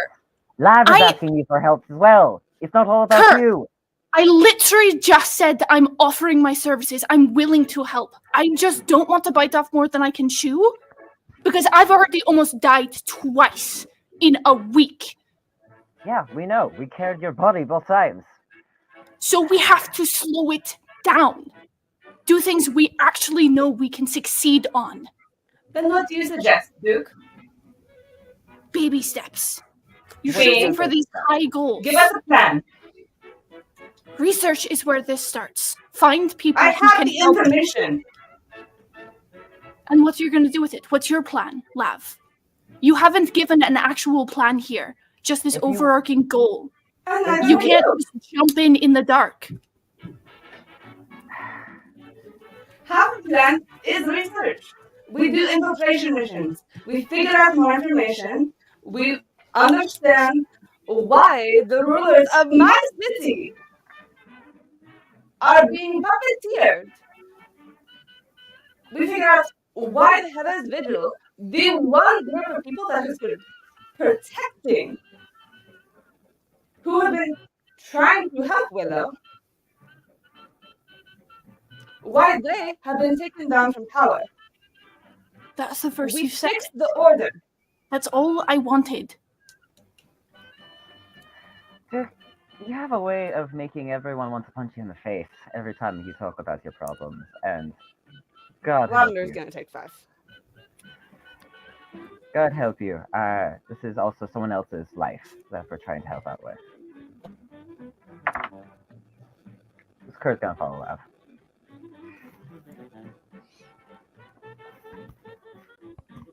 Want to play Larry's dice? Now's not the time, Scree. All right. And Duke will find a balcony or somewhere fresh air. Okay. You head up to the balcony at the top where Kerr once was and overlook the entirety of the city. Kerr leaves with Lav, and Scree, you are left alone with Worm in the bedroom.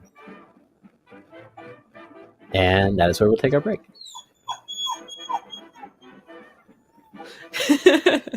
The jazzy music in the background really makes it. Not at all. It's fine. It's fine. Great. It honestly fits. It's all so good. So good. Nothing could possibly go wrong. We will see you all in 10 minutes. Bye.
Go.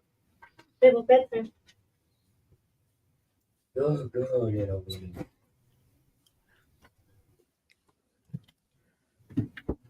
Guten Tag, mein Briar. Hello, everyone. Oh no, Kurt's not on stage. There we go. Kurt is on stage. Well, I'm doing the whole like "let me in," but I thought it would be funnier if I just waited a little longer. All right, I had to relog in through another thing, and that's kind of why it's I think a little weird. But No it's worries. fine. All right, You're I'm good. back. It's good. I'm back. All right. Everything So is fine. And the you award all for the most drama stream goes to. you all split up and head your directions.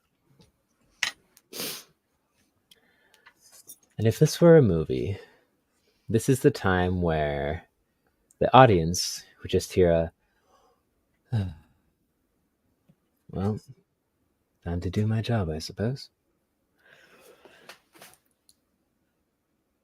And Duke, as you enter in yes, it's Worm. Worm is As gone all you along. exit onto the balcony, frazzled and in disarray, you lean on the balcony and look out, on the banister of the balcony and look out over the city. And there's a couple moments of quiet before you hear, well. Is it Not lore? even a name yet. And you're already arguing with each other so furiously. Who is this? And you turn to see Quill, the new proctor of Lavender and Scree, and in association, you kind of There's like the half head turn to see who it is, and then back forward again, and just the biggest sigh. that's fair. Kind of walks up, exceptionally quiet. You can barely hear his footfalls as they lean on the banister next to them, and the air almost crackles as they get close to you. Like their very presence causes the air to hum.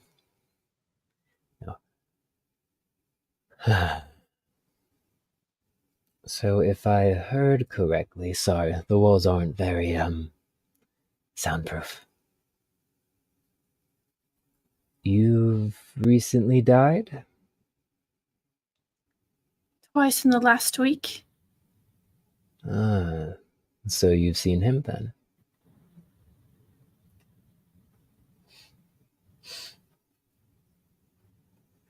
And Ken looks at you and raises one of his like lofty eyebrows over his large oval black eyes.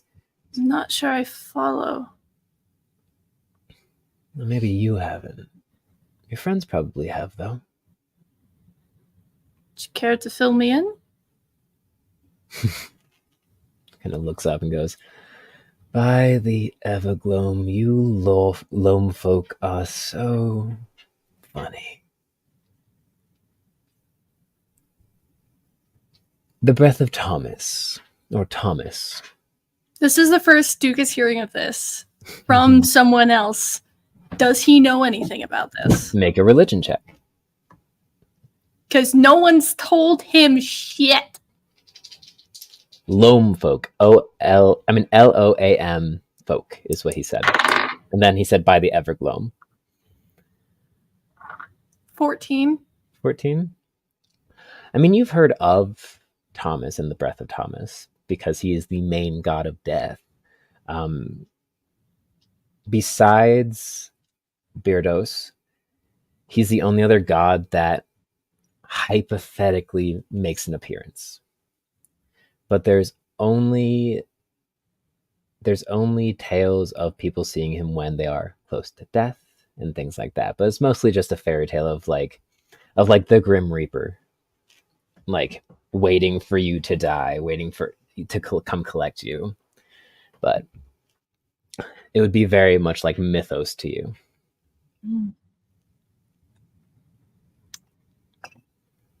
There's...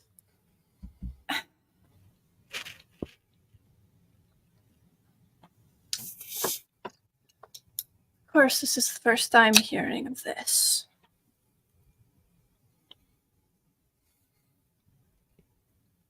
Oh. Well, as someone who has shared a similar fate to yours. And he pauses for a second and thinks. How many times? Twice. In the last week. Mm-hmm. Huh. Apparently this, and we'll gesture to the parapet of wound closure. Mm-hmm. I woke up with it. I know who gave it to me. And I'm assuming at this point, maybe it's a barter of some kind, or a trick. I don't know. They're not good at communicating effectively. I can tell that. None of you are. Keep trying, but you saw how that went.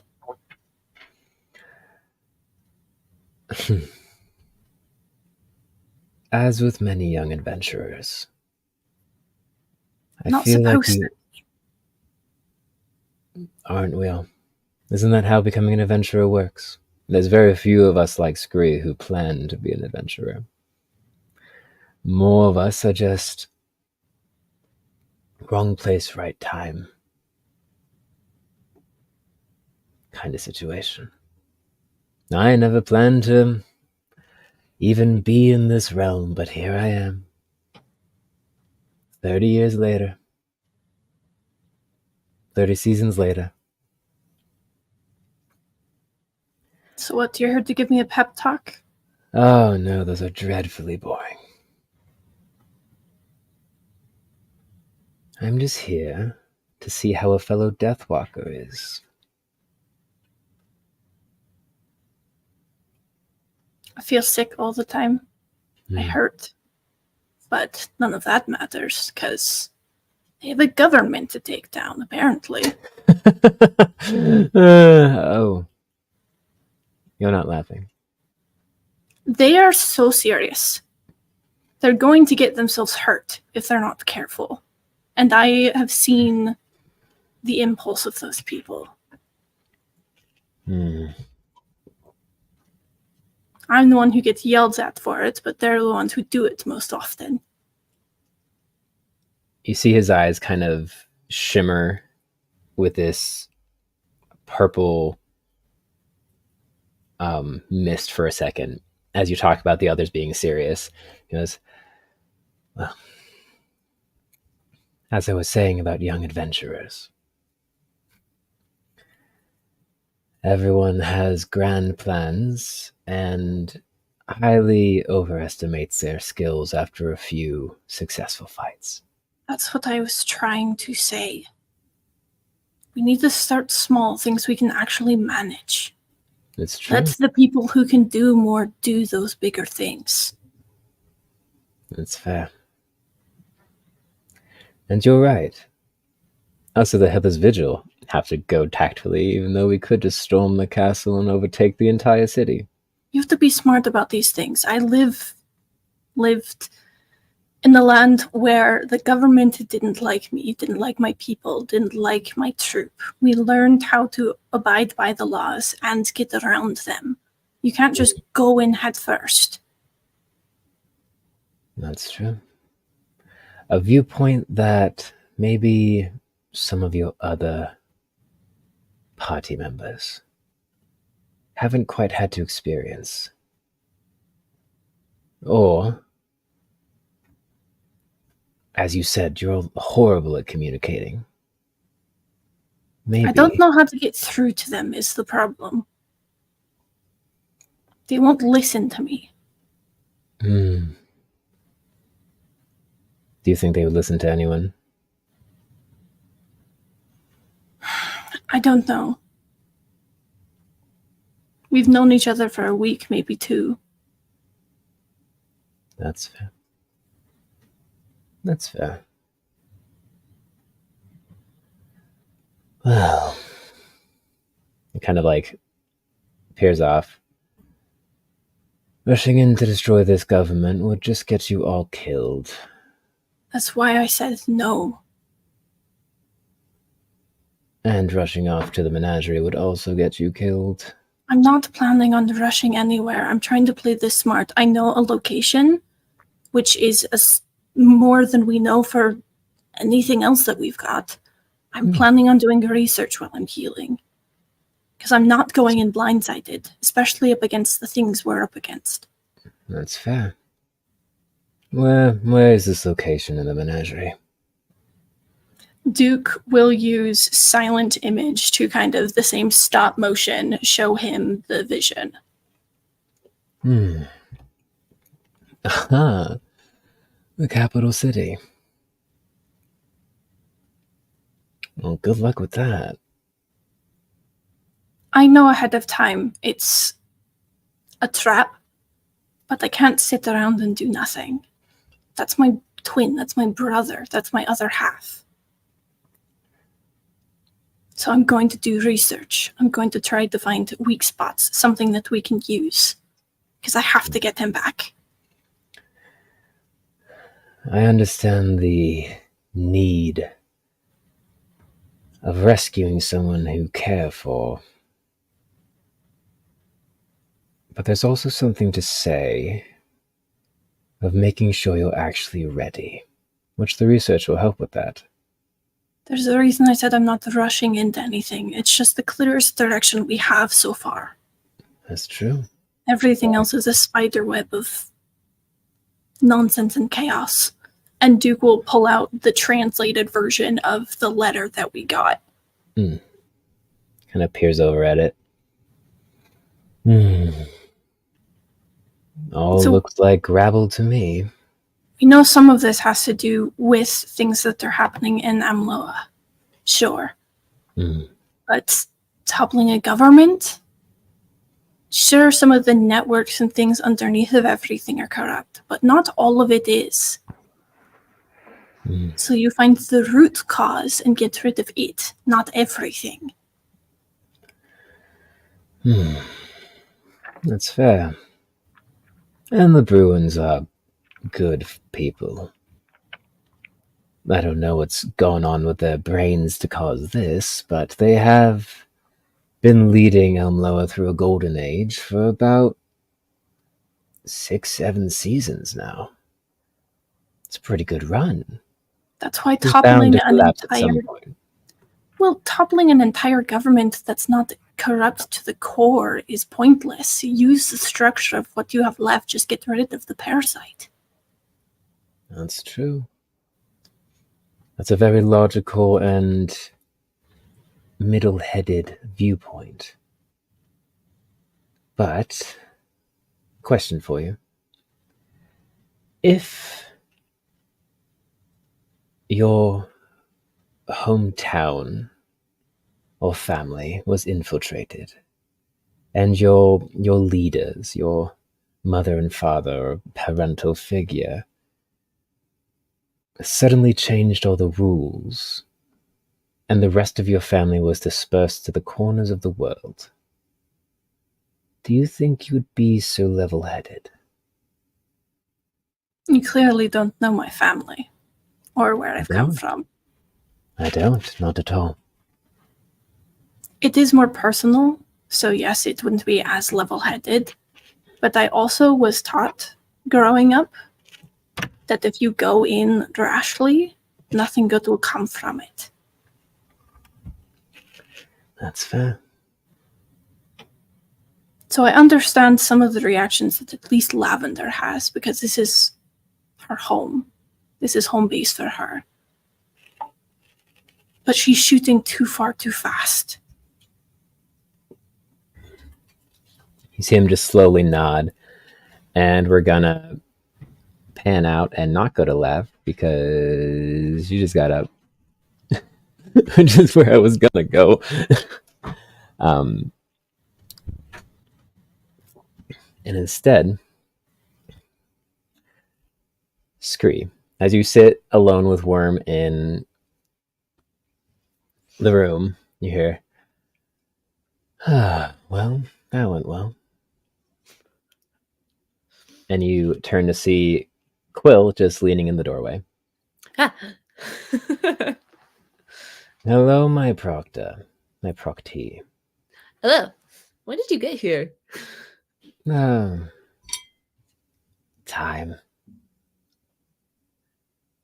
All right. No, come on in. I'm just hanging out with Worm right now. So, and he walks over and kind of spins and then drops down cross-legged, his wings kind of releasing that slight mist as he does. That was loud. Yeah. I think one day, I don't know if we'll ever be able to, like, communicate, but I think we'll learn to argue quieter. Arguing quieter is a good goal. But honestly, not uncommon. You're still fairly new. What has it been? A few weeks, if my sources are correct? Just about, yeah. Been But through it's, quite a bit, then. I think it's the makings of a great team. Yeah? Oh, yeah. Are you kidding? Have you seen us? Like, yeah, we can't get along, but we're kind of badass. Like, it's only been a couple of weeks. We have released a bunch of people that have been kidnapped. We saved the little mole man. We have done other stuff. We're pretty cool. That is the talk of the town. Nah. I'll drink to that. Or at least the guild. You've definitely caught Nectar's eye. It's a little nerve-wracking, but, like, I don't know. This feels like something special, you know? We've got momentum. You do. Let's just try to keep that momentum from ramming you into a wall head first, yes? We could break walls. I don't doubt it. Kind of pauses and looks and goes, if it were your decision, Scree, and you weren't with these other three, and the Heather's Vigil just gave you a troupe to do whatever you wanted with, what would you do?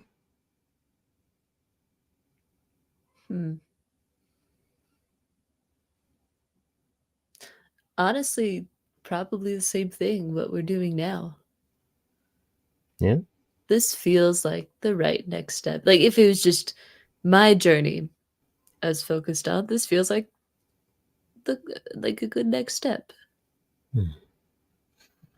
And this toppling the government? Ah, you heard that, huh? Sources. His eyes Was kind it of that shimmer. one fortune teller? No. She said I didn't ask her not to tell anyone, but I bet she wouldn't have. Madame Menagerie is quite, Madame Mysteria, sorry. You do know her! Of course Was I do. her! It wasn't her. She has a very good client confidentiality. Alright. This was actually a new source that I just recently started talking to. Worm! Worm just shakes his head resolutely. I believe you, buddy. Oh no. But no, yeah, that's our next step. And do you have a plan for that? No. I kind of trust the others to come up with the plan part. You're the action person, and everyone else is the right. planners. Yeah, Fair. I actually have no idea what the first step in taking down a government is, and I kind of figure, like, you know, if we together put together a plan, then I can use that later. Fair. I'm more prepared. Well,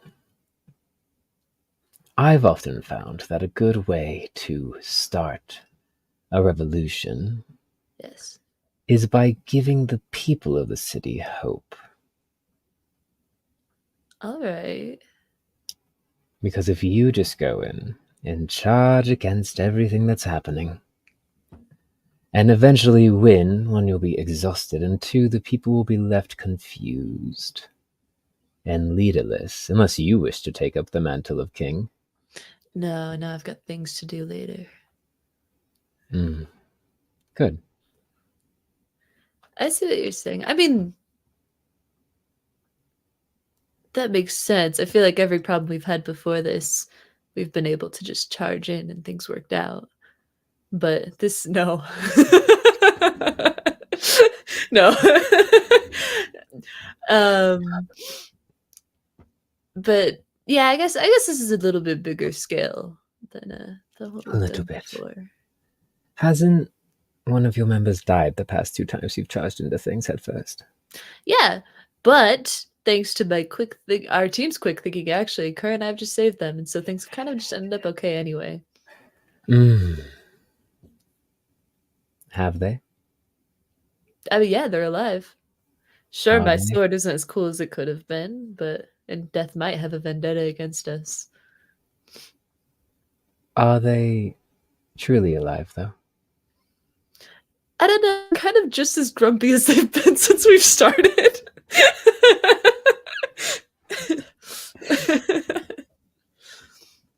It seems like for the past couple of days they've been aching a bit, but kind of figure the body takes time to heal. The body and the mind. Oh yeah, that too. That makes sense. How about that other one? Lav? Yeah, Worm. Lav. Lavender. She seems very impassionate. Honestly, I feel like I've kind of seen her as the leader lately because she kind of knows things, you know? She kind of knows what's going on. So genuinely, I've been mostly just following her step because she's been piecing things together. Interesting. And do you think she's leading well? I think so. I mean, again, we've only known each other for a couple of weeks. That's So fair. I don't know. It's hard to get a crew to work together. I kind of figure the cohesion of the group will come in time. That's fair. And how about Kerr? I like Kerr. Kerr's cool. Kerr carries me when I'm sleepy. Any leadership opportunities there? Potentially. I think Kerr takes charge really well in battle. Yeah. Yeah, I don't know. Again, like, we've got a lot going for us. We're a great team. We just can't express our thoughts in a good way or quietly. That's fair. But I think we could achieve a lot. I do as well. I have some high hopes for my new proctees. See his eyes kind of shimmer that purple mist again, and our camera shifts to Kerr and Lavender, which, if you give me one moment, I will find out where Lavender is. Probably a pet related thing. That's where I'm bet. That's where my money's at. Okay, so you two are in the middle of the Better town shot. square. The mist man arrived, is searching around, and is just about to kind of like single you guys out. When We got dragged away. Exactly. Away. And the woman Yeah. comes over, says, "Hey, quick, follow me," and drags you guys back through the crowd. And we I follow. think I gave the other two a stealth check. Okay. So I'd like you stealth also check. to make a stealth check. Hold on, let me pull up the character sheet that I actually made for this. I should do one of that. I have a 3, so whatever it is, I failed. Good. I think Unless one I of have them a failed plus, too. unless I I have don't a remember plus which 10 one. magically for no reason, because one of us cast without a trace. No. You got a 3. No. I got a 3. Okay. Stealth?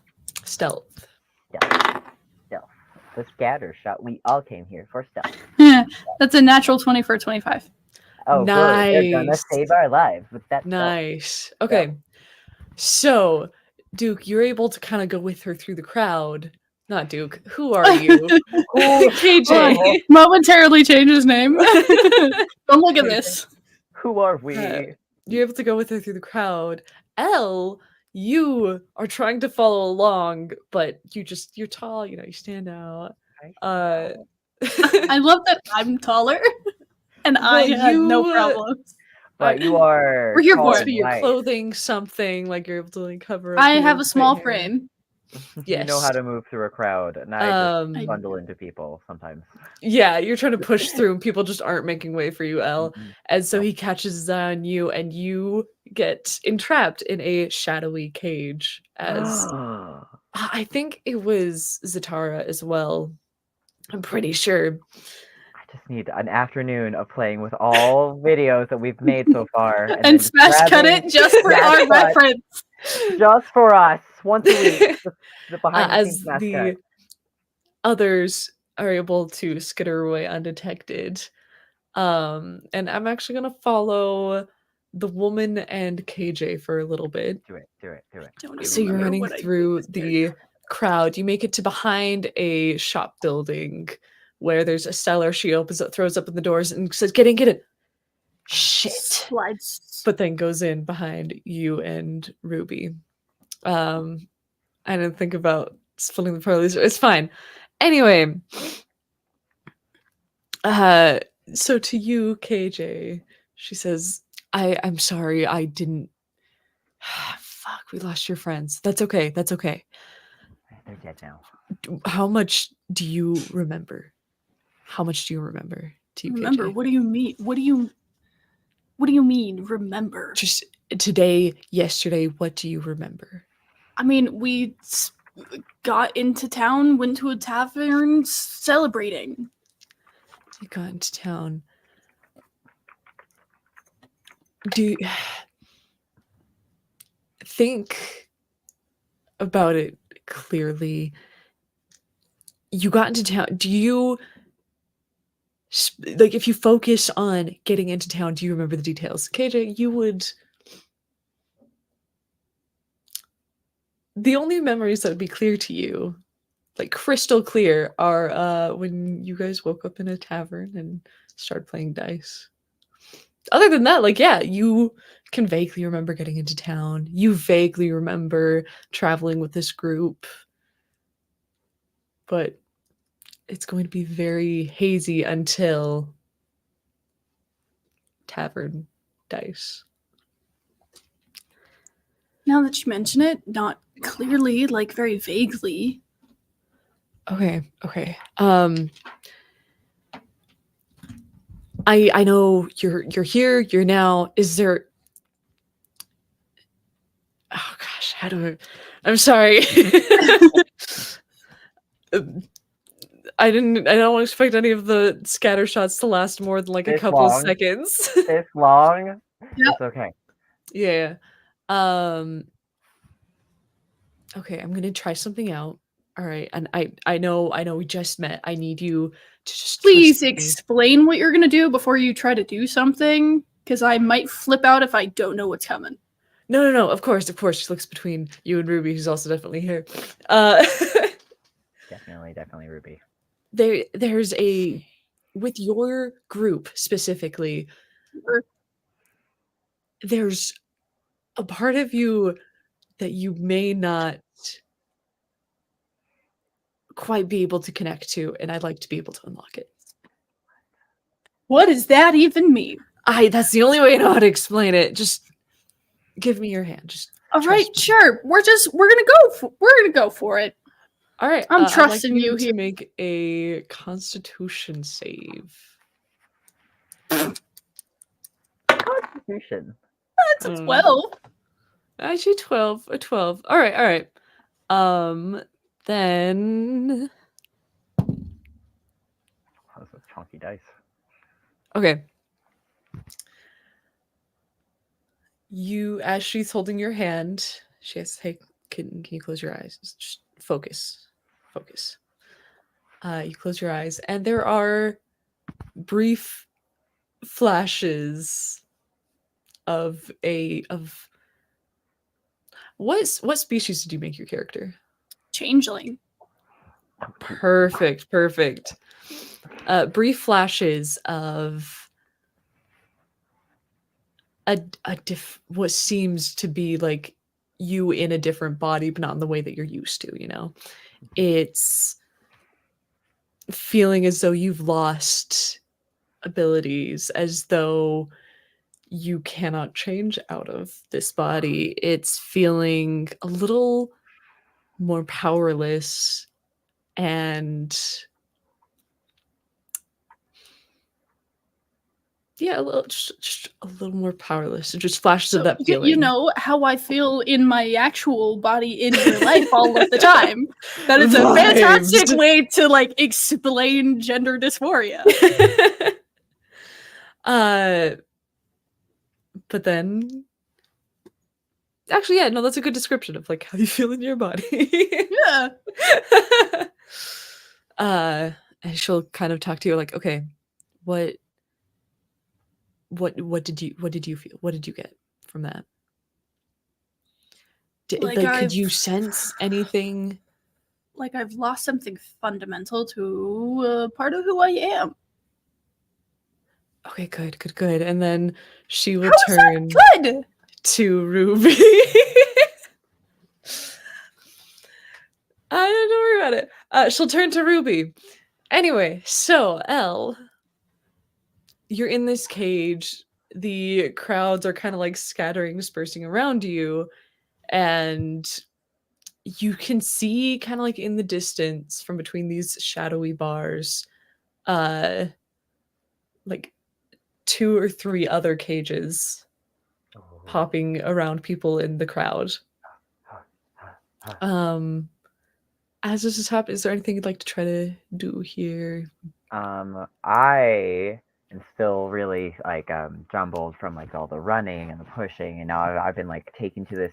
Am I in the same place, or was I like taken? You are. away? You're still standing on the ground. It's like Just on top of you, Top of me. just around you. All right, I'm gonna try and like see if I can like bend or shift or like try and get these like the shadowy. In my head, they're like kind of cloudy, smoky, like cages. And, like, trying to bend it. Yeah. Trying to see if I can try and like wedge it open somehow. I'm gonna make you do an Arcana check.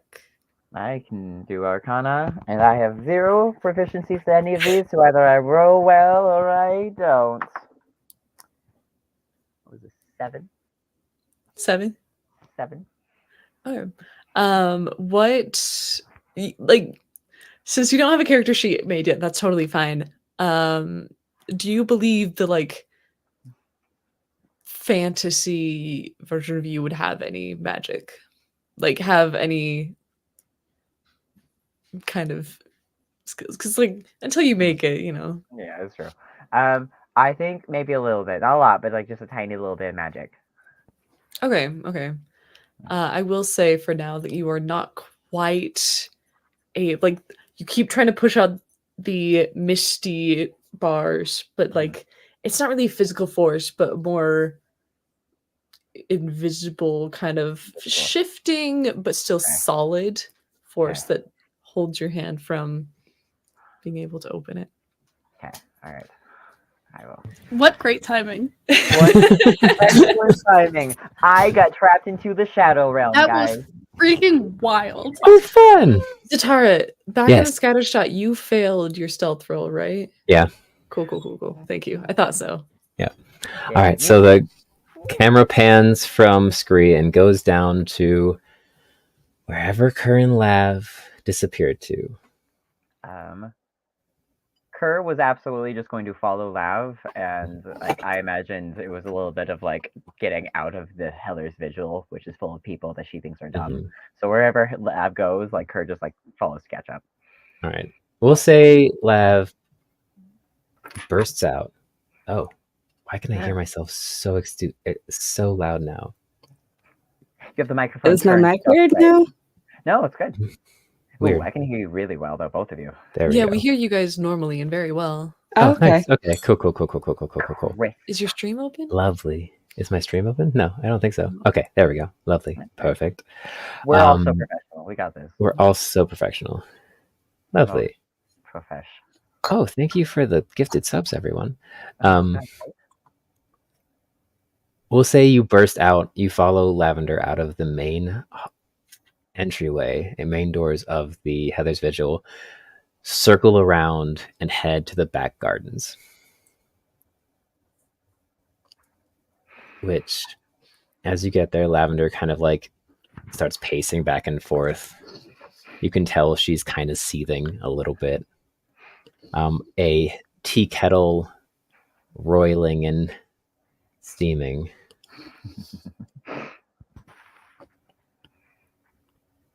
And you are left in the garden. Just watching her pace. All right, Stripes, you can't let him get to you that much.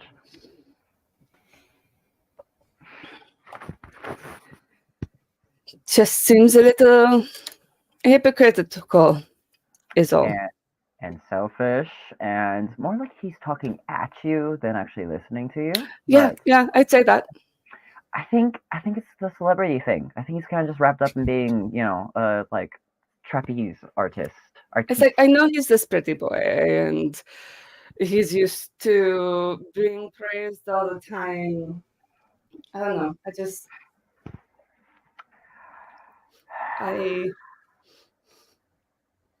I thought we were in this together, especially him and I. I thought we had made a connection.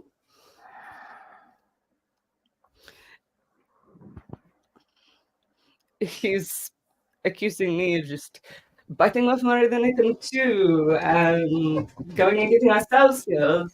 Like, he doesn't run in every time and gets himself killed. Not like going off wouldn't also get him killed. Where he wants to go. And I don't know.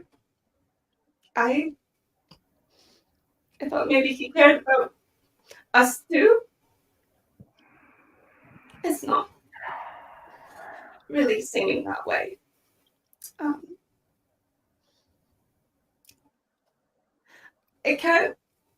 I don't know if I can get attached to someone. Again, that's just going to leave. He's kind of only got the one thing in front of him. But he doesn't not care. He's just never had to deal with people who weren't his family or his troupe.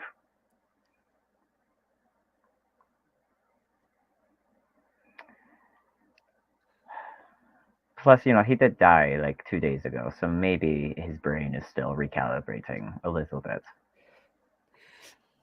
I mean, that's not every day. One of the breath of promise comes. Thank you. Yeah.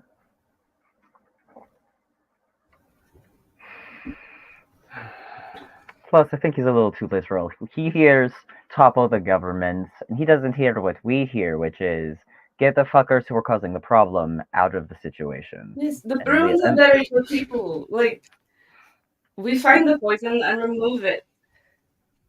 Because I sure as fuck don't want to be in charge of this fucking place. Oh, hell no. And you don't either. No. Aspen could maybe, but me never. You guys communicate so well when you're not all in the same room. Kurt's like, who the fuck is that? Who the fuck are you? Said that. And you see Quill lounging on one of the upper branches, wings draped over, kind of just a slight mist shimmering off of them. I swear I heard Duke say that exact same thing. Remove the poison. Wild. Hello, my lovely Proctes. I'm not Procty. I'm associate of your Procties. But you look so good in yellow, Cat. I do look good in yellow. Thunder will kind of like hold her new bumble cape, kind of like up to Kerr's face, be like, "Look so pretty." Quill will just swing both of his legs over and drift to the ground and land without causing any sort of disruption. Goes, Lavender, I apologize for the heightened emotions that come with delving into a higher level of world problems. And I'm sorry that you all have the communication skills of Worm. Actually, I think that's rude to Worm.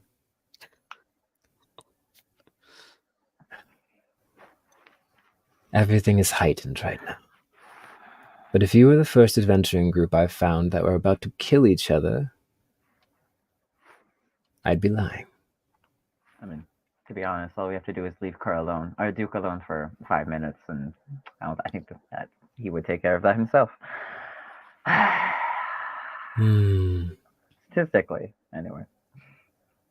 Do you know what it's like to die?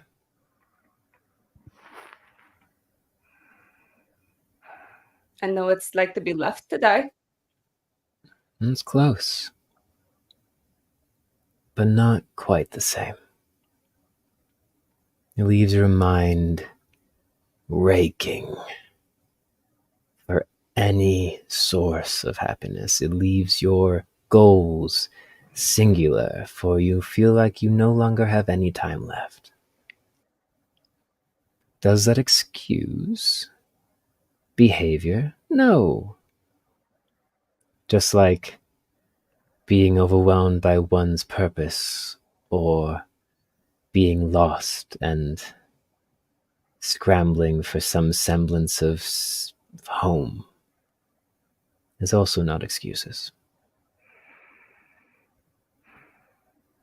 You have all been thrust into something that is far larger than all of you. And that's not an insult. It's just a fact. You're all very capable. You've proven that. And I think you all want the same thing. Just to find your loved ones and to invoke revenge on whoever took them. Sadly, the people that you're going for are just everywhere in the fucking nation, continent.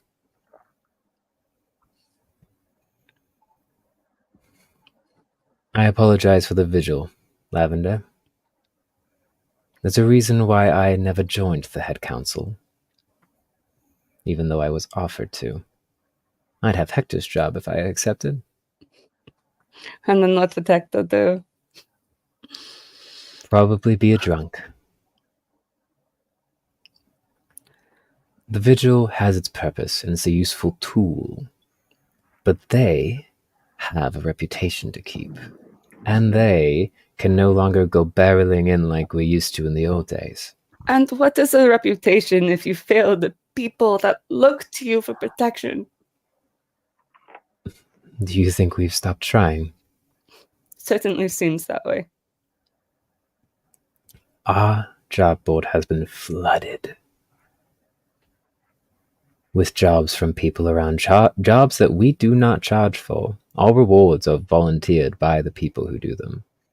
We do the jobs for free if there's no reward. And our board has been flooded since the past couple of days.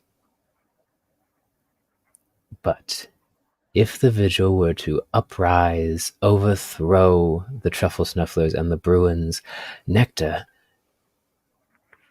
could rule. But the peoples of Umloa would never follow a leader who, as soon as their power was stripped, decided to claim it for themselves. Umloa is a city, as you know, built on self-reliance and invention and freedom. And to claim power by force would show Nectar's true colors, and no one would ever trust the Vigil again. And we would turn into the Snufflers, who... We don't expect the Vigil to take power. Not everyone.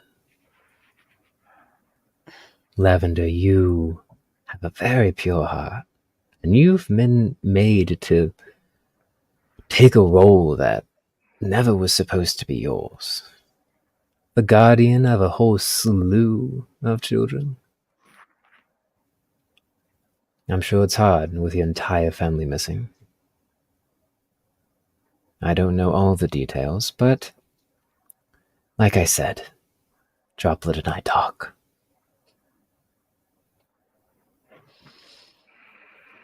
And I'm sure you are scrambling right now.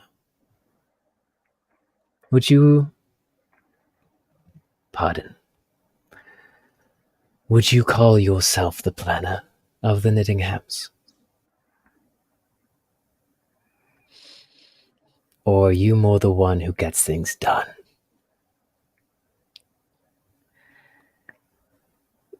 Typically, Aspen would make the plans and I would execute, get everyone on board. Make sure everyone stayed safe. And how long did Aspen typically take crafting those plans? I mean, he's a genius, really. But sometimes it would only take a night, other times weeks. And did everyone always accept Aspen's plan right off the bat? Not every time. Aspen being the first of us Knittinghams. We all did trust him a lot, but I mean, you know, Droplets always being a little cynical, and I mean, Cobble, and even Pepper liked to drag his feet a little bit on occasion.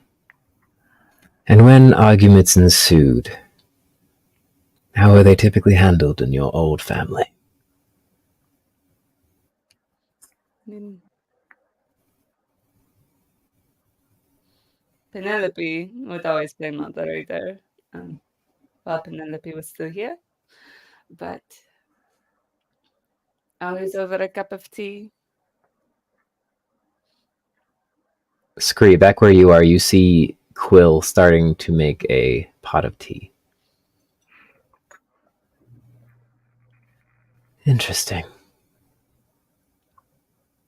How many Quills are there? I know it's hard when stakes are high and loved ones are at risk. Especially when you have such strong personalities betwixt you all. But if you wish to be of any use to your loved ones, the group you currently have is your best option, unless you want to spend another 3 months searching for new adventurers to team up with. And then who knows if this would happen again, then you'd have to have another 3 months, and then your loved ones would die. Because you just took so long. Which no one wants. I mean, even getting to the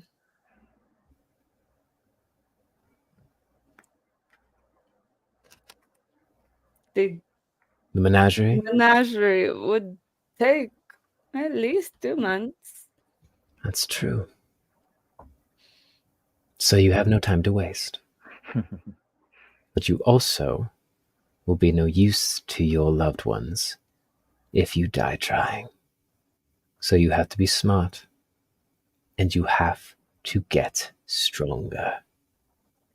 There's a reason why Duke died twice, and it's not just because he charged ahead. It's because you are out of your depth. Once again, I say this not judgingly, but from experience. That thing you fought in the mines, I checked it out the other day. Hideous. An amalgamation of creatures that is not natural to this world. There are other forces working in Namloa against you. You are all very skilled, but this is a long game. And as much as I wish that I could follow behind you and topple every sort of government that's ever existed and charge in and save all of your loved ones, that is beyond even my capability, even Nectar's. For she is strong, but there are old things in this world. And we don't even know the half of them yet.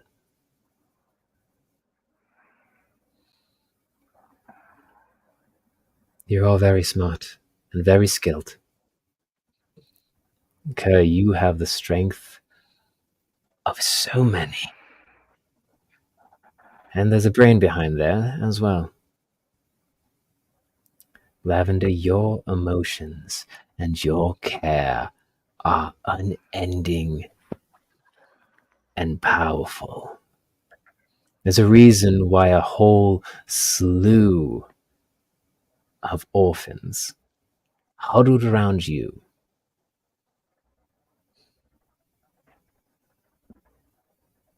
You're also smart. And your determination will get this party through many a trial, I assure it. But Duke and Scree are also invaluable. While Duke may have had his errors, they, just like you, have their own slew of trauma that they are dealing with. And while you have lost your whole family, Duke has lost the one member of their family that he never thought would be a part. You see the kind of purple shimmer, and that will make him desperate. And may not make him always make sense, but he is smart and he is tactful and he does have resources. And he cares about you all. He just isn't quite sure how to show it yet.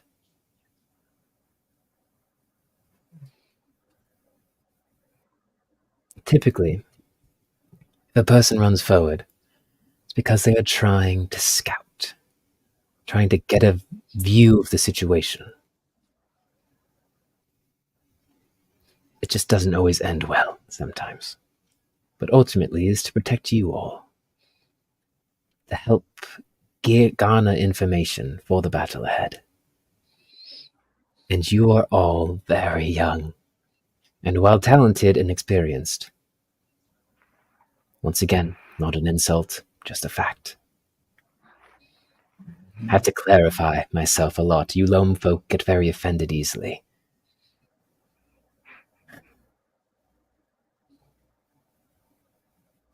You all have the makings of a very strong group. And I know you are not bound together in an undying loyalty like you all have once had. But it's a start. And I guarantee you that if you give just a bit of grace, it may be easier to work together. And you also clearly need a planner, because you all have very big plans, but not the experience to do so. I mean, if Duke had let me talk, I would have recommended several people to add to our party, such as Law. Law seems like she's quite good at planning.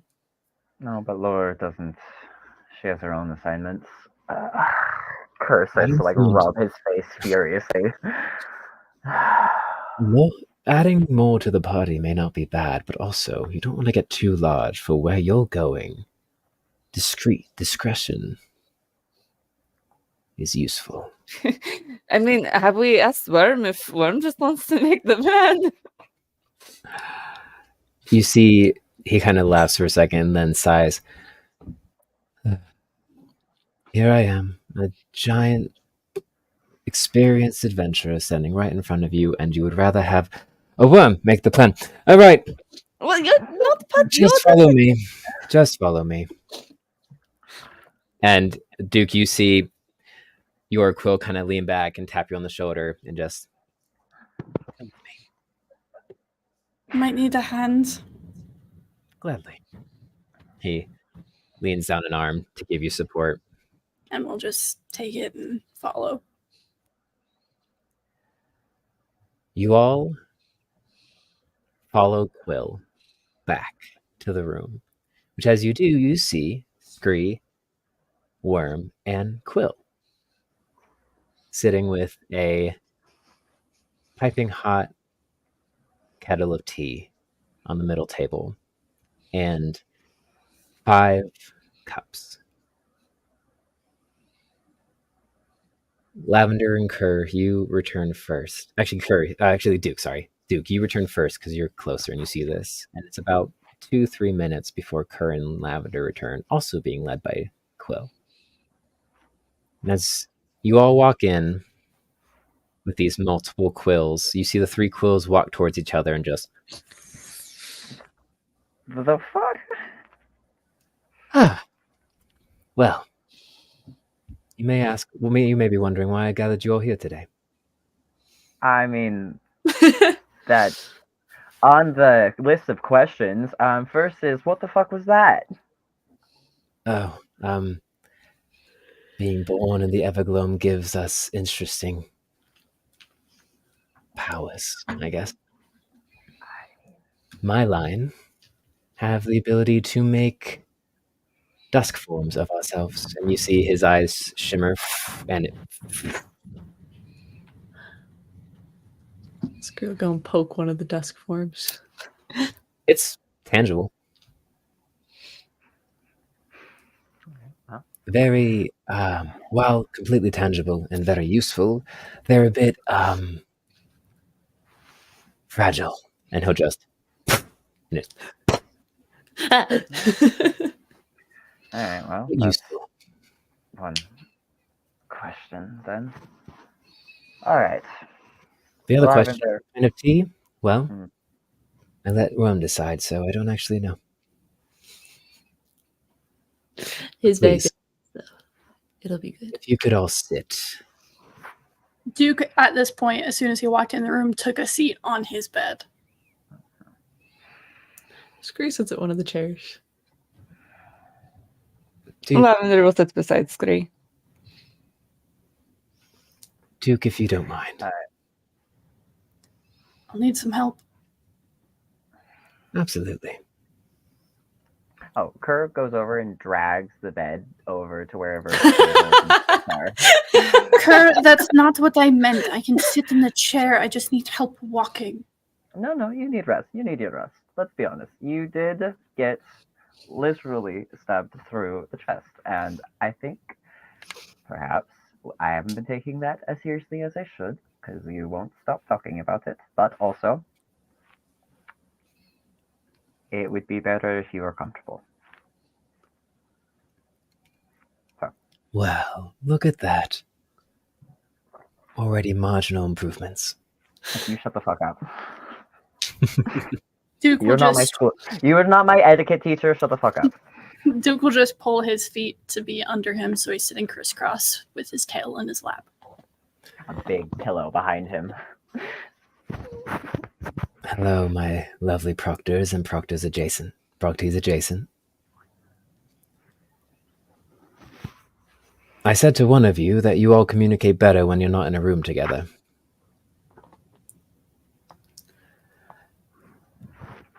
And I was right.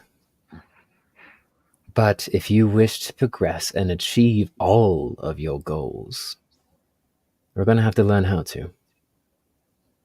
And I think a big part of that is going to be until you're all ready to form a plan yourselves, to have someone else make a plan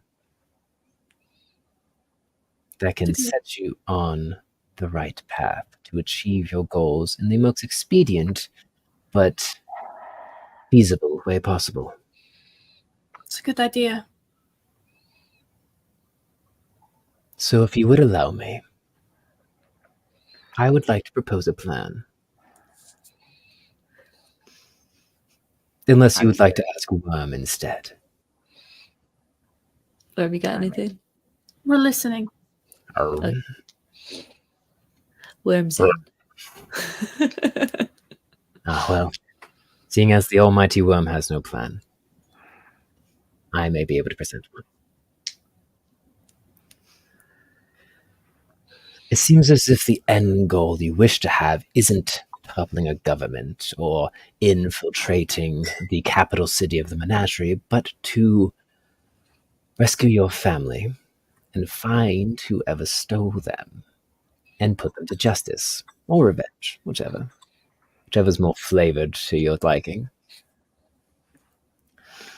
Thankfully, all of that is in congruence. It will just take time. So I'm going to be honest with you. As talented as you all are, you're still very young and inexperienced. You have definitely suffered very high-stress situations. But what? A month ago, you were all doing something very different?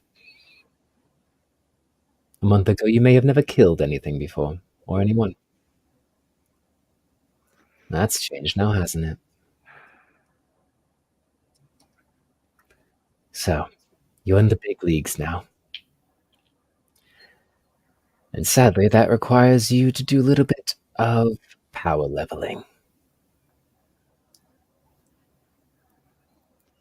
What does that mean? It's something we in the guild here refer to as gaining strength, learning your skills and how to build each other up as a team and working together so that if the next time you face an impossible foe, you can handle it. And I know that this sounds like it will take time, and it will, and I know that that also means that many of you are instantly against the idea because you all have ticking time clocks in your head. Yes, Duke. I think one of the first things that should be addressed is that I think out of all of us here, I'm the only one who doesn't actually know how to fight.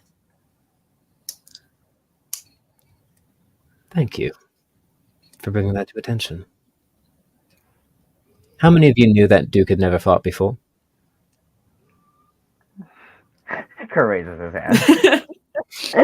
A little bit mocking, but like, I mean, you've got pretty white fur for a reason. You don't dirty it out very much. And how many are aware that where you are going requires fighting from everyone? Yeah. Perfect. So, I feel as if there is unmentioned secrets between all of you. Which, I mean, you haven't been together long, so of course you don't know each other in and out. That takes years to develop. Or just trauma, when you're working on that.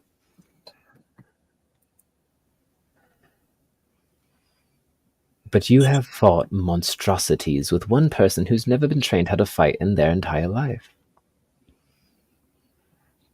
Kerr, I know you've had training. I've seen it. Oh, I've seen how you fight, and I've seen the forms you use. Lavender, you're pretty skilled with your weapons, but with your history that Puddle has told me, even you try to not use them too much. Honestly, I think out of everyone here, the one with the most training is probably Scree. That's right. Scree is a hero in training, so that does make the most sense. Yep. That's fair. Be kind with one another. I know it's hard. I know none of you chose to be together. Hardly any adventuring party does. And I know there will be times when you all wish to murder the other. And that's okay. Even family has those moments. Isn't that right, Laugh? Perhaps.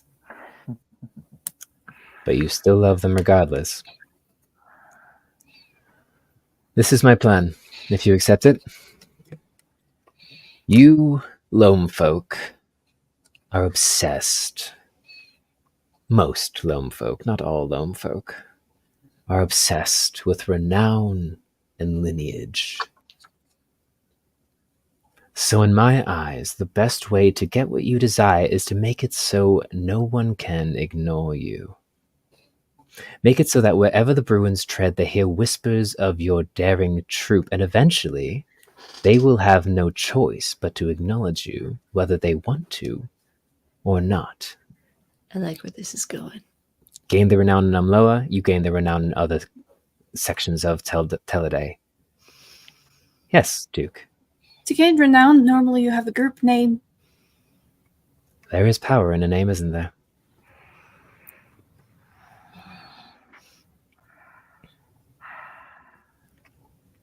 It's one of the reasons I'm known. My group has a name. He kind of looks at you all and just smiles and goes, which you have no inkling of a name yet, do you? Guess this Haven't hasn't talked been about very high on the list. We've been a little busy, you know. That's fair. The name can come to you. Now that the seed's been planted, start thinking of some. But you can start the work before the name. And there's a couple of routes you can take to gain renown. And this will help you when you eventually have to go over to the menagerie. What Do it right. To start with. There's a few places you can start. You can talk to Finchley. He's the tail weaver, after all, and he has an inn with many, many people. He looks at you, Lavender. I know he's a prick, but he was born into royalty, and his mother's a dick. That does make more sense. But he's a good person at heart. He has a lot on his plate, but he's a very good resource. Or you can head over to the Lawan Coliseum. In 5 days, the proprietor is putting on his games. The winner gains instant renown. Your name will be known across the city, and there's a group of 4 that enters. 5, if you wish, to have someone to swap out. Your name will be carved on the walls of the Colosseum, and your legacy will instantly be integrated into the city of Umloa. That is probably your fastest route. Scree's just vibrating.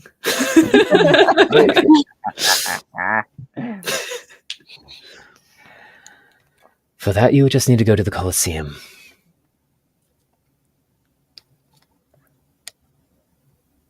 Which resides in the branches, the Highborn District. The proprietor is Lord Acton Caldwell Windham IV. Say that one more time. Lord Acton Caldwell Windham, sorry, the 4th TM of can't his even own say it. life. 4 different names. We love it. 5 different names because if it's 5. wrong. That's how we're gonna call him forever. And the 4th is of his own life. Is he on his 4th life then? Yes. Or so he says. Sounds cool.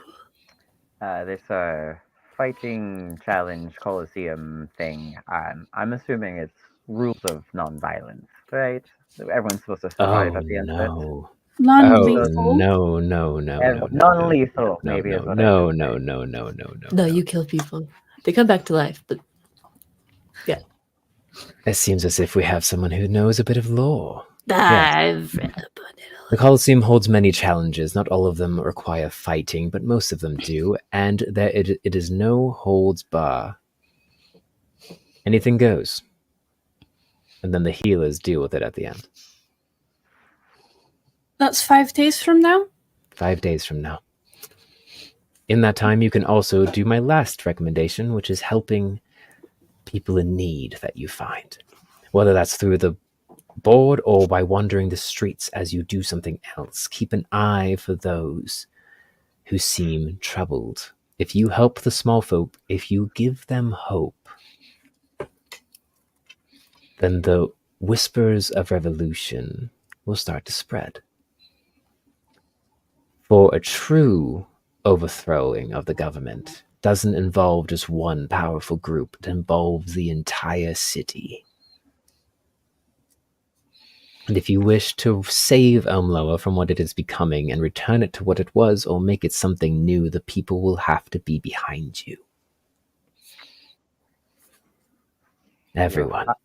Your final recommendation is random acts of kindness. Yes. It works, Kerr. The little people are where all of your support comes from. Oh, I don't. Like how you carry me on your shoulders, and then I like you more. That's not the same. Well, okay, all right. You all have examples of the small folk making things happen.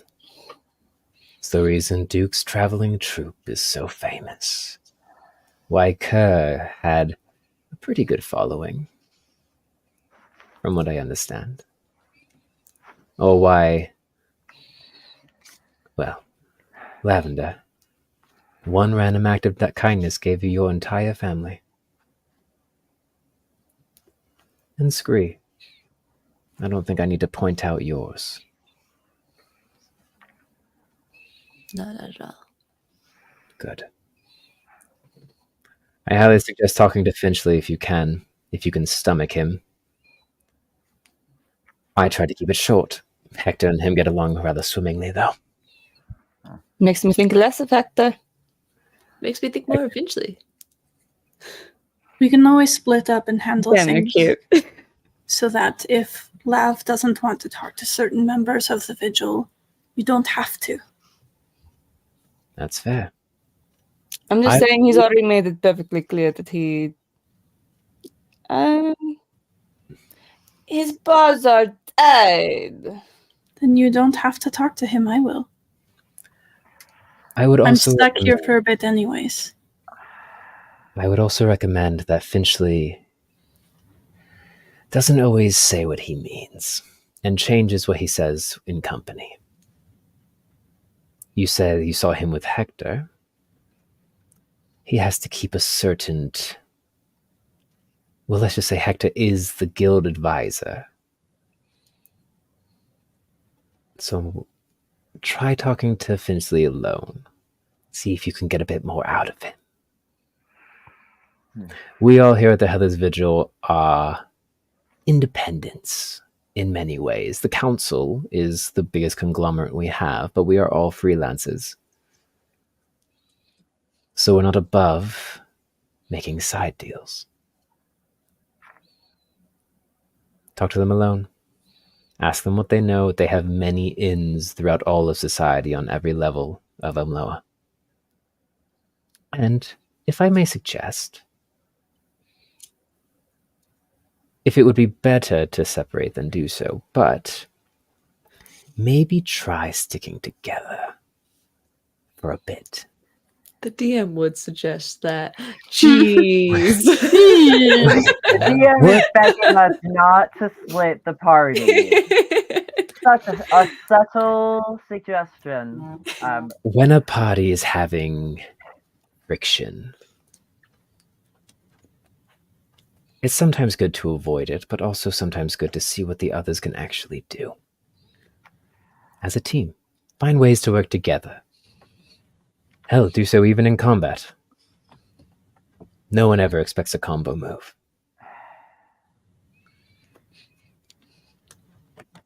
Well, Mr. Prickles Quill, we will take your suggestions under advisement, and we I'm will. actually quite soft.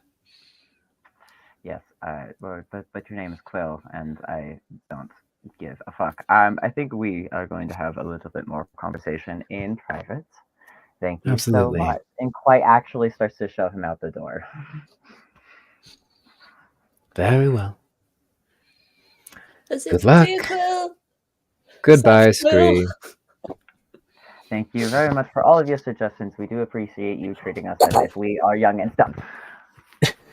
Back to the table, to the chair, flips the chair around and sits in it backwards, facing everybody. All right.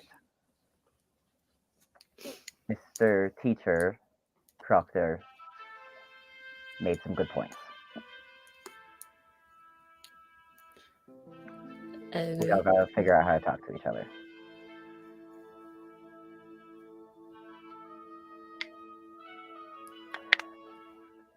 I think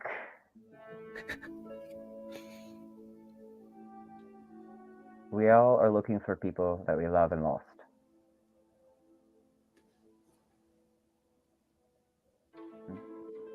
No, I do want to take over. I want to topple my government. That is my end goal. There is someone I'm looking for, but that's secondary to last step. My thing. Wait, so not this government? No, not this one. This was gonna be just practice. Aren't you from the Velvet Clasp? Yeah. So you understand. Do you want to topple the elks? Oh my gosh, yeah. No, They're this was not just good me. people. You haven't I lived know. there, so you don't quite understand, Kerr, but Oh, okay. it's I'm from actually... the menagerie. I get everyone who leaves from there. Don't worry. That's fair, but... We're on that page. Scree, you would not have that hard of a time rallying the people, especially if you talk to those on the fringes first, because we hate them. I know. But yeah, no. So that's why I was for toppling the government here. But I also understand what he said about hey, let's get the people behind us first and make a name for ourselves. All right, And I we're also adding that to the list. So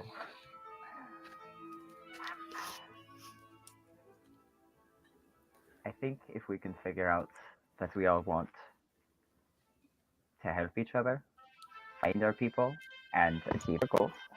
Points to screen. It will make it easier when we're all hurt and tired and afraid not to jump down each other's throats. Right? I'm going to start by apologizing to Lav. We very clearly weren't hearing each other, and I apologize for that. I care for each of you in my own way, and I do sincerely want to help you. But we weren't effectively communicating on how that was going to be possible, how we could do that. We now have a little bit more of an idea of what we can actually do. But you have to help me get there. I didn't grow up like you did. I don't have these skills in combat. I don't have these skills in infiltration. All I've got is a smile, a little bit of charm that I know how to use every once in a while, and some performance abilities. So I'm sorry that I'm frazzled and that I'm scared because this is way out of my depths. But I need help before I can help you. And what help is it you need, Duke? Well, the first thing that was mentioned, no matter what we do to try to gain renown, a name for ourselves, respect for the people, I don't know how to fight. I don't know how to infiltrate. I can be quiet, yes, because some of my performances require agility. But using that actively in other situations that we have found ourselves in, I don't know what I'm doing. I have no experience in these fields. I need to learn to become more effective. I have skills. I just don't know how to use them for what we're doing.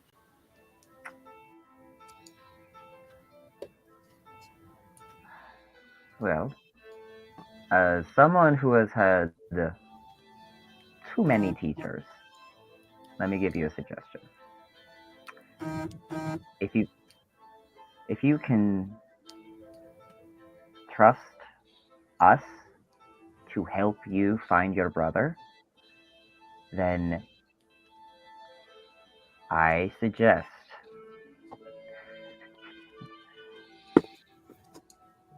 allowing Lav to teach you some of her skills and listening to her as a teacher and trusting her in that way. And we spend the next week here in Umloa, and then we plan what we're going to do to get back to finding your brother. So it takes time to learn things. I'm going to be very transparent. I had no intention of leaving Amloa soon. There's a lot of connections and people and information here. I'm not planning on going off and trying to find my brother in some rash situation. It's a trap, and I know that. I can't do it on my own, and I don't know how to approach any of it. So I'm here to help because there's things we can do here.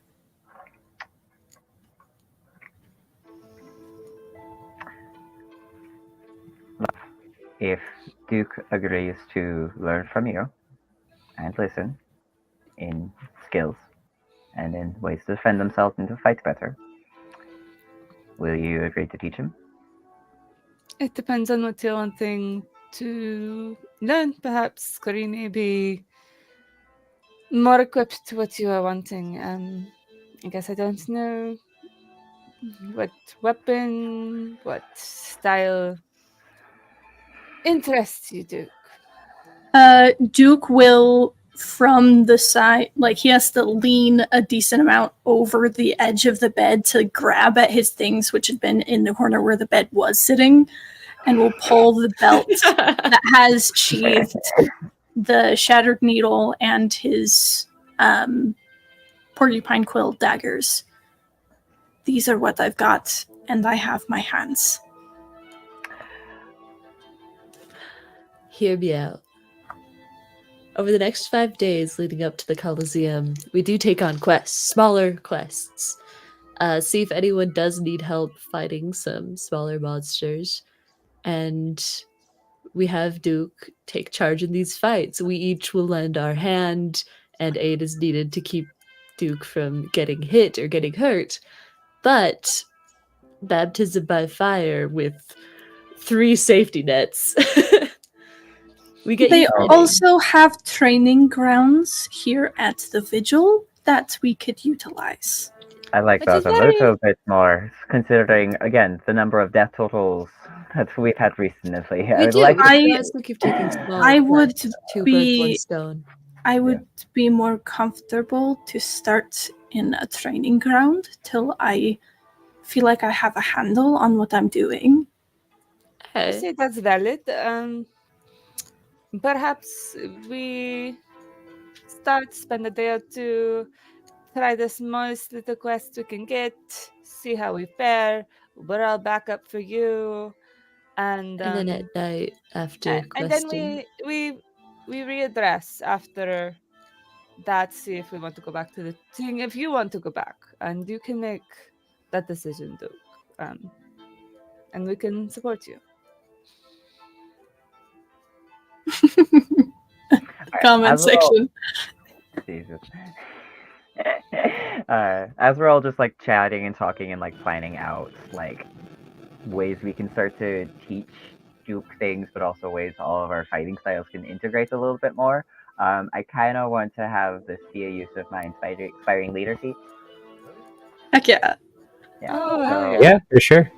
Yeah, let me double check how that works because I think it's like temporary hit points to y'all, but also it's I just like flavor text y'all feel like you're Aw. emboldened as we talk together, basically. Communication. Yeah. You, as you're about 30 minutes, an hour goes by, and then Scree, you look down at Worm, and Worm's not there. There's just a giant pill bug next to you. Oh, yeah. Bacon? I'm good. Where did did you guys see where Worm went? Right. Where is he? Is that Did the that pill come bug from the that pill went bug? wrong? Right. Is it the cat? Does the pill bug have a Newsies cap on? No, it doesn't. Okay. So But that's up the pill bug. Is that the sound that the grub is making? Is that what it is? What? Right. All right. I don't... and you see Shimmers back into Worm wearing the Newsies hat. Ah. What? Oh, Is this? my deity! I thought you were just gone forever. I would have accepted you however you looked like. I would still love you if you were a worm. It's okay. I still love you if you were a pill bug worm. Oh my Shifts god. into looking like a worm. Right. This is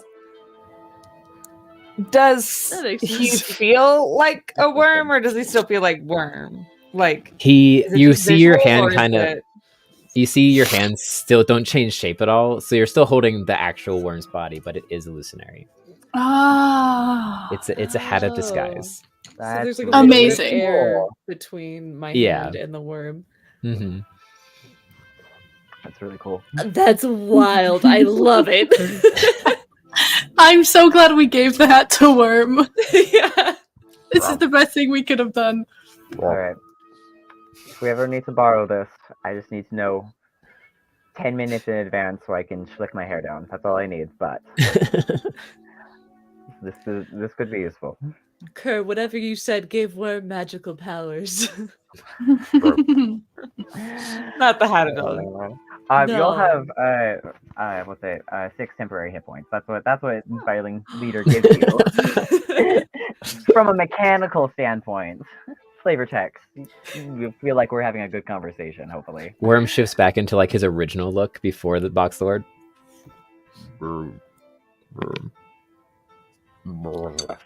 Very Shifts back. That's my little shape shifting boy. Hey, Caleb, do that in a day. do me. Right. Kind of like no. leans on his back legs with his front arms down like this and goes, and it turns into like a mini lav. Oh no! Oh no! Right. Can't walk. Whenever Yeah. it walks, it just lavs goes on all fours. Crawl. Oh no!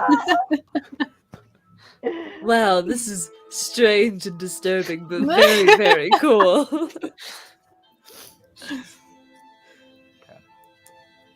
Wow. All right. This Well. is something I just thought of. This is actually something that we did as a training technique when we were formulating special edition acts, if you will. Essentially, figuring out how to take the performers from one act and another one and combine them into a new show piece to advertise. One of the best ways that we did that was not necessarily outside sources, but amongst us, specifically on training grounds. And the way that applies here, especially figuring out combat abilities, combos with us, seeing what works best, might be to fight each other. Sparring. Okay. We can find each other's weak spots and who's best to fill those spots. Not a bad idea. Sri. Thank you. What do you say? In the mornings we quest, and then in the evenings we spar. We don't even have to do combat focus Yeah. quests. I'm okay with that. Even if we're not doing a quest, I still would like to do some research. Potentially on whatever's going on here, but all of you know that I have other things I'm looking into. Talking with the What? Tailweaver. Betancourt. Betancourt. Yes. Lev, you don't have to talk to him, but I think someone should. Oh, you're welcome too. I'm not saying. I'm just saying. Betancourt. No, if you don't mind sharing your notes with me and whatever you talked with him about, then I don't mind being a thorn in his side while we use him for whatever he's good for. I don't know where we could find him alone, so maybe that's something someone could find out. Corner him. I don't think it's best to corner the Tailweaver, particularly. No. But It's not exactly the best idea.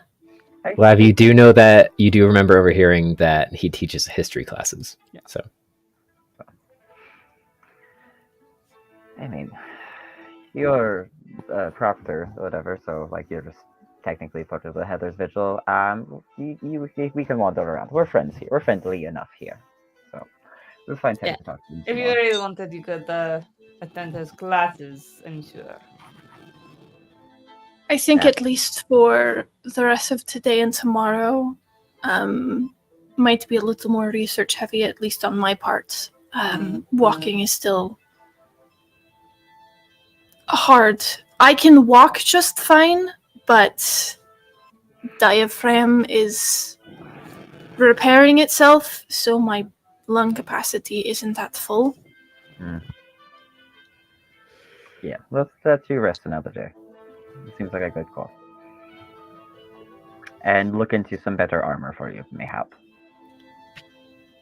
I don't even know where to start with that, so... Oh, actually, I know a place. Huh? Yeah,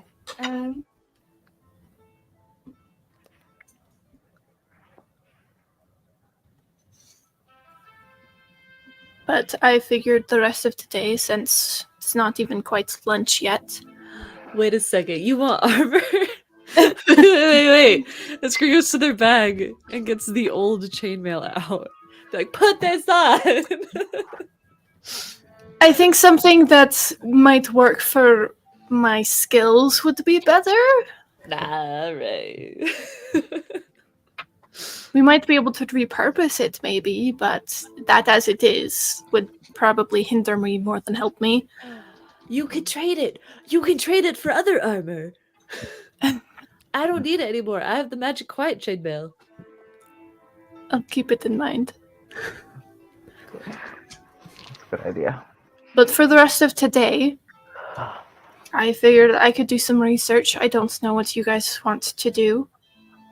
It's not even quite lunch yet. I would imagine we're like further into the lunch hours at this time. Yeah, it's like, All it's the like 1 conversation. p.m., 2 p.m. Yeah. Food sounds So, good. get food, find things to do while we're still here. I'll go get some food from the kitchens. Hold on. None of you kill each other while I'm gone. I would like to see it happen in front of me. And go down the stairs. You guys want to know it'd be a great prank? We gotta kill someone. I volunteer. All right, Curry, you head off to find food from the kitchens. Are you just finding food from the kitchens, or do you wish to do something else on your venture? He also wants to stop and ask for a messenger pigeon or someone who can run a message. Out of city or in city? In city. You go to the. There's no like private courier, but you can find one of the other embers that you kind of like carry a message. Who do you wish to send a message to? It's to wanting to get contact with whoever's the strongest healer in the city. Oh, okay. Ah, Cool. You tell the ember this, and it's just this small little bird folk, like one of those like beach birds with the really long legs and the little bodies. The larkspur, And he just goes, yeah. yeah. Just like looks around like, okay, I'll find that for you. And here, this is for you, and gives him a green glass is silver. Mm-hmm. Yeah, green glass. Green is silver. copper. Copper, great. Green for them. And then blue for. What's that? No, brown's copper. Brown. Brown is Yeah. copper. Brown, copper, green, silver, copper, blue, gold, red, Blue, electrum. gold. Okay, great. Yeah. Okay, green, silver for Sorry, the I think I got that messenger wrong bird. yesterday. No, I'm always just like, I somewhat know that brown was the lowest on the totem pole. We Yep. know our Okay. monetary system. I have it written down, you guys. I will do have never it written forget. down. I need to just make a little picture right next to me. Anyway, so Little sticky notes. right. So one green glass for the messenger, and then a blue glass. Like this will be for the healer. There's another one or more in for it if they would mind coming by tonight. Okay. Okay. Aw. Runs out the door. All right, then goes back to the kitchen. Grabs way too much food. Like this Easy. is going to be a lot of extra food in the room after this. Lots of Solid. snacks. Perfect. Loading up your arms, the cook gives you like large trays. You see the head chef there, Clarence Shulk, his large crustaceous form, kind of like just is hucking trays full of food out. He seems to always kind of be working because everyone just cycles in and out of the guild at various times and always needs food. So Right. he pretty much is constantly working. He just like rips one of the pots off of his large oversized shell and slams it onto the oven. So it's carrying food. He kind of listens to what you're saying, but then just hands you like 3 trays of food of just stuff he thinks is good. Perfect. Thank you, chef. And then hands off. And then back. Ugh. Seems like he could use some help. Hmm. First quest. Oh god. There's Our first quest. We just play Overcooked next week for an hour. God. Imagine. Oh god. And you head back up to everyone. Actually, wait. One final thing, because I thought of it. If there's a way for me to check the teaching schedules, as yeah. far as like who's teaching what at what time, Kurt just wants to look that over and like make a mental note. So that Definitely. he can find out when he can grab Finchley later on. Yeah. You look through you have to walk around the teaching level to get to the bedroom, the dormitory. And you see that there is a class schedule there and that Finchley should be teaching one of his classes at like 8 p.m. Perfect. It's hour long, so he'll be done around 9. Copy that. Thank you. And so back up with food. Just While does it. Okay, go ahead. Kerr was gone, Duke probably would have asked Lav to help him to the library so that he could pull some books to start doing some research. Okay. Lav and Duke head to the library, and it's a fairly decent sized library. It's not as large as like the grand library of the city, but you can see that they have a decent size collection here. You walk in and it's just a hexagonal room with towering walls. It's all one level, but there's just giant ladders that kind of go up to the very tops, and about 13 rows of books, of shelves. And just some look old, some look new. There is a section kind of in the back that's tucked away behind a gate. But what books are you looking for? Duke wants to find any and every reference to negative albino creatures across history. Anything to do with like the shifting of one's like fur or feather color outside of like it being a natural thing, like when people's fur changes in the colder seasons versus the warmer seasons. Things like that just are weird occurrences. And then probably would want a history on the menagerie, like suspicious things happening, or and anything to do with the, it's not the lullaby, the thing carved on the back of the medallion Duke has, that's part of it. The like, Briar Baroness. Yeah. Beware the Briar is it's kind of like a lullaby almost. Mm-hmm. Like a nursery thing, yeah. Nursery rhymes. So those are the things that he's looking for. And Lavender will specifically be looking for any folklore fairy tale books that may mention the Baroness. Okay. Because all folklore comes from somewhere. True. Every story has a bit of truth to it. Okay. I want you all, or not you all, but Duke and Lav to roll investigation checks for me. I don't get to use my advantage because it's not by smell. This is reading. Sniff out them books. You need to have Sniff out them glasses books. that are like twice the size of your face. That were like 3 times as thick. Those are what you need, but you don't have your Coke bottle prescription. glasses. Yes, 100%. That's not bad. Investigation? Mhm. Okay. Dirty 20. Nice. Oh my Matching God. You were the roll. best ones to go to the Damn. library. Oh my God. So Lav, you find this classically bound, large book of nursery rhymes, almost like kind of like one of the like a Grimm Brothers compendium, but just of all the folklores and tales of Teleday. It just has this soft blue leather cover with gold accents along the front, and it just says folklore across the top. Okay. And Duke, you don't find the Beware the Briar nursery rhyme because Lav found the book first. Fair enough. But you do find a book of like almost a book of cryptids, like a book of not necessarily true creatures and occurrences that have you found, like the weird Teleday book. Yep. That everyone thinks it's a bunch of BS, but sometimes Mm-hmm.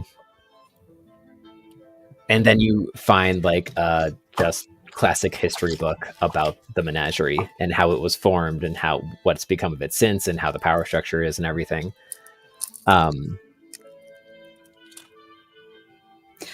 Actually, I'm going to throw on top of that.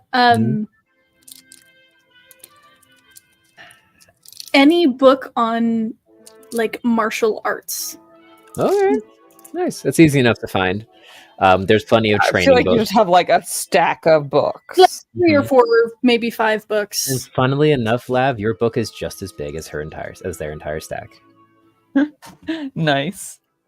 Here for it. So, Duke, odds or evens? Odds. Okay, you go first. So,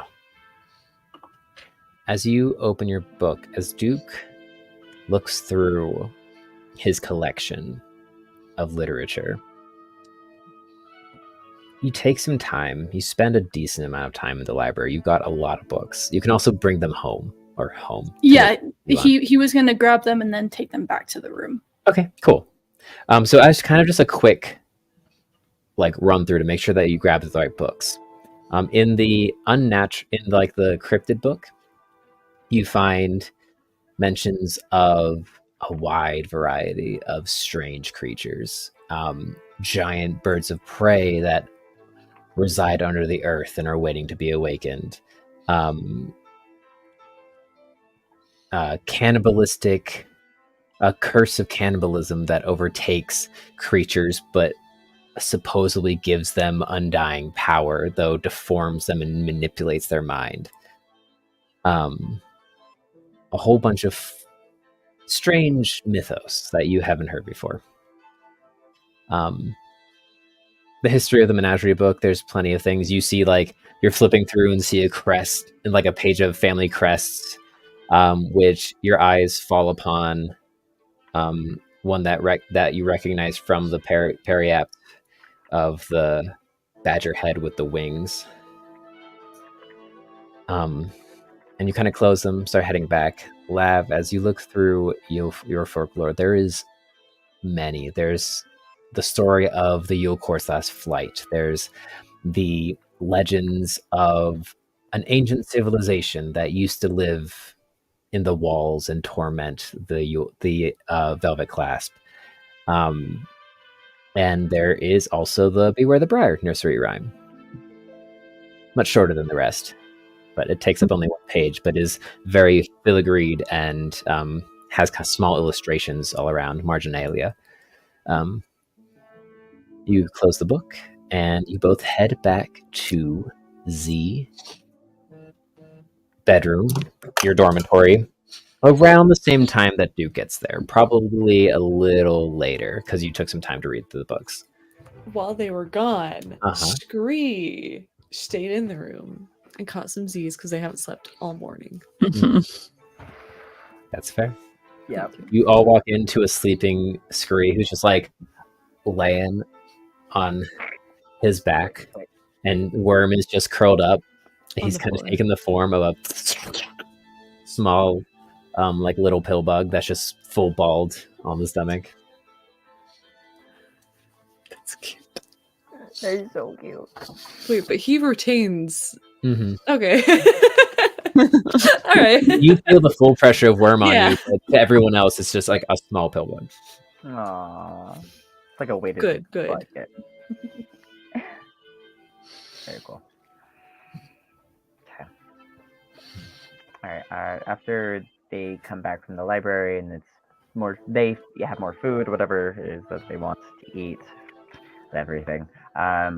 Kerr wants to like start going over Lav's notes that they've gotten so far, and whatever Kerr's kind of been slowly making a mental stuff. Just kind of compare notes.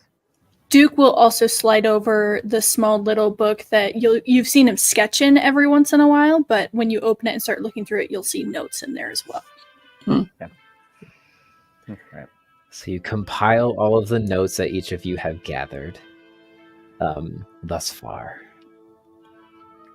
and start forming a plan.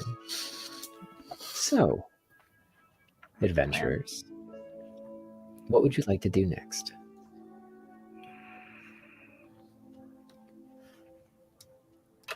We got to do a training montage. I mean, obviously. I guess a small like nitpick from like that specific day. Whenever the healer, if they do either send a return message or show up or anything, do they? Yeah, I was just saying about what you do exactly next. So if you just wish to study and read and kind of meander around the Heather's Vigil, we can skip until nighttime. It's a little bit like a regular day kind of thing. Regular day? A calm day to just... Okay, cool. So what are each of you working on in this downtime? Yeah. Oh, yeah.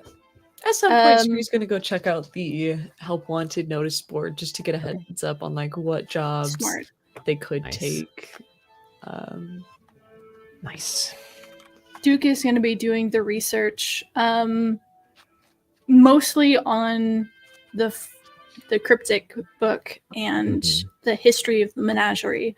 But when he gets to a point where maybe he's getting, a little frustrated because he's not finding things, or just when you've read so much of a certain thing that it starts to make your brain hurt, he'll put those to the side and start reading on the books on martial art techniques so that he can start learning in theory some of the things that he might be able to do effectively.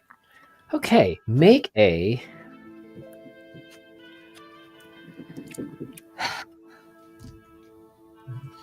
intelligence check. Oh boy. Sure. I have no bonus to this. Okay. That's a 17. Okay.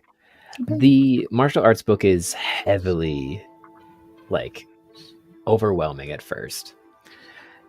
And you start looking at it and trying to, analyze all the positions and various movements, and it's overwhelms you because it's so different and so new, and you stop for a moment and kind of breathe. He'll try to think of it almost like a dance, because that's what he's familiar with.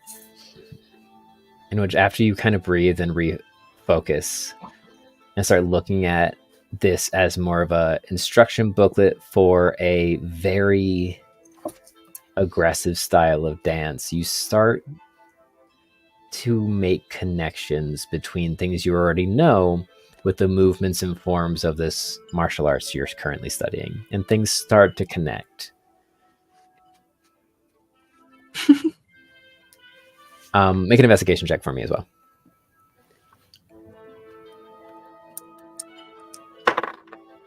18. You delving in, you keep getting drawn back to that. You're digging through, and you get distracted by the underground birds for a second. There's this whole thing about how the world that Teleday is on is flat. There's just every bit of folklore that exists, and you flip through and you decide to just kind of flip through the pages and then just stick your finger in one to read through the entirety just to get some place to start, and you end on the cannibalism page, and you start reading, and there's rites and rituals about how if someone consumes another awakened beast, they gain power and long life at the cost of their mental state. There's legends of people who have almost ascended to godhood because of this style of practice, and that one of the deformities that sometimes happens to the body is removal of all coloring.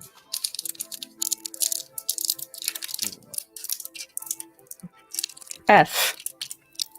He will put a pencil in the page and scrabble over to grab his notebook and slide it back open it, and anything that seems like it could be relevant, he's going to write down, just transcribe so he has it. Awesome. Lav, what would you like to do in the downtime? Lavender would like to actually slip off and go to the morning dew. Okay, you're going to the Enchanters Guild. Do you invite anyone to go with you, or do you go off by yourself? I would like to, while Duke is distracted, take some of his stuff. What? Because I'll tell you, not everything's in the same for? place. So, what are you looking for? Because if you're just trying to take something off his person, he's not wearing any of his stuff. I know. I'm going to your Yeah. dead Okay. chunk. What are you looking for? That's where it's all at. Different things are in different places.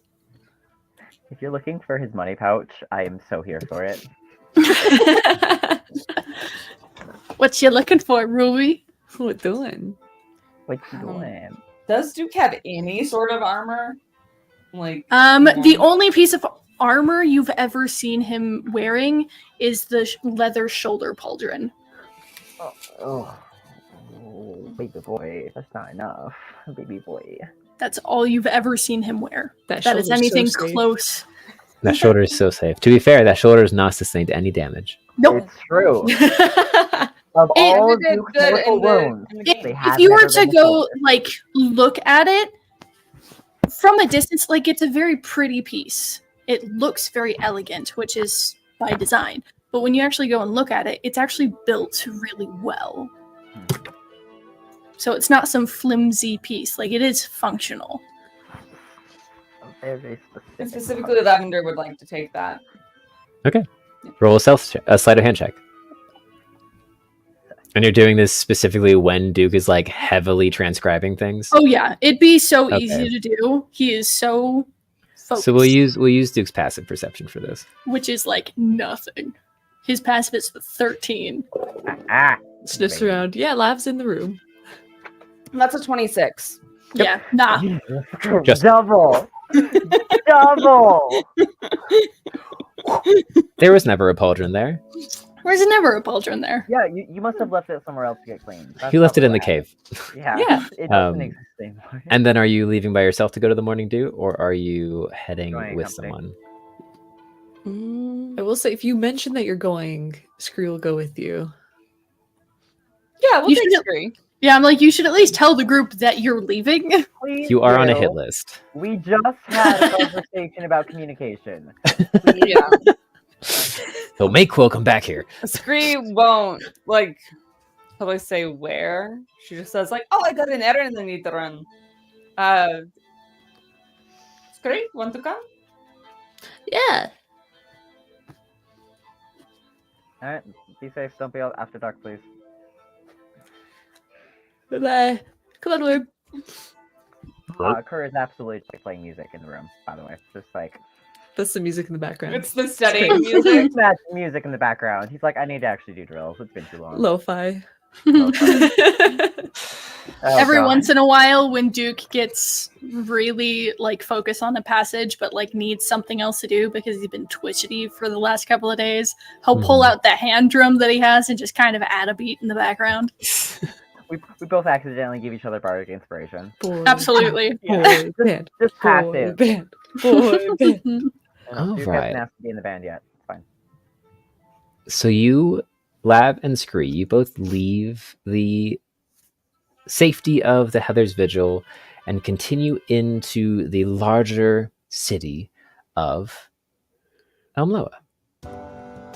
Entering in, you exit through the gates of the heft where the Heather's Vigil resides and move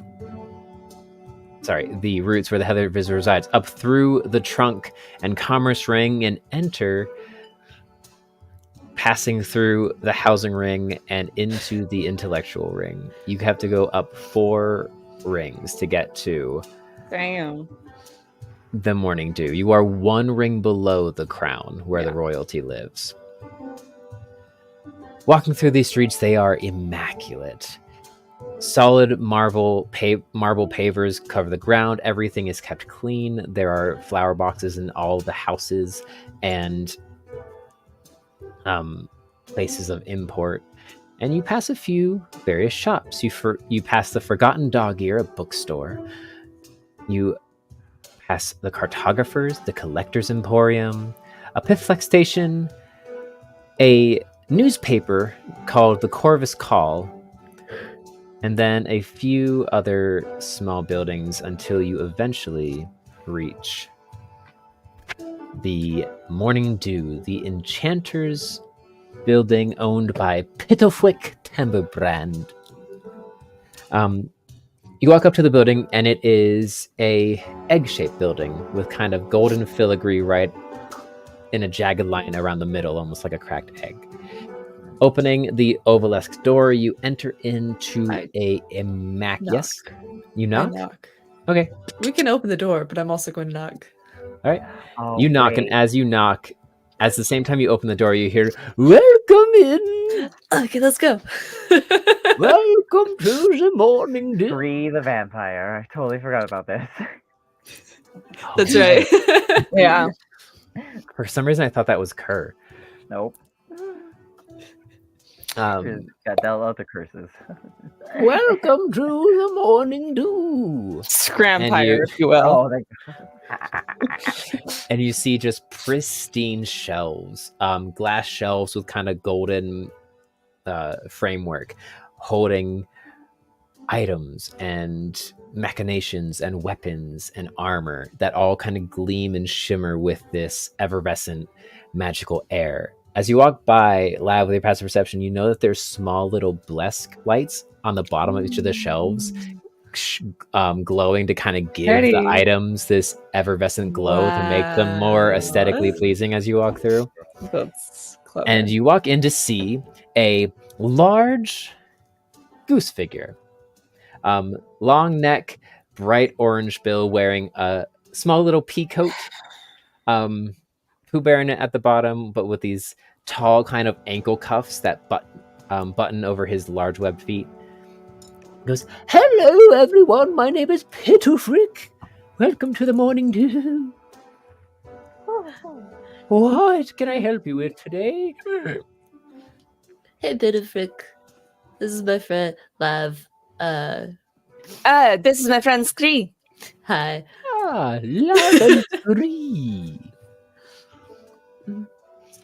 Here to get something enchanted today, or would you like to buy one of my already pre-enchanted items? Possibly both? Plus Okay, some. plus some. Oh, big spenders today. Yeah. Do you know how to unenchant people? People? Mm-hmm. I believe those are not called enchantments, and you may need to see a priest. Okay. Lav, what did you want to do here? Then I'll pull out Dukes. Ah, a I'm looking to, pauldron. maybe find some matching pieces for this and maybe add on an enchantment. He reaches out his large winged hand and scoops it up and goes, "Ah, very nicely crafted. What would you like to enchant onto it? I think some extra gives the wearer some extra strength. Or protection. Strength or protection, because Duke also still has Kerr's necklace, which is pretty good for protection. So maybe Duke needs more strength.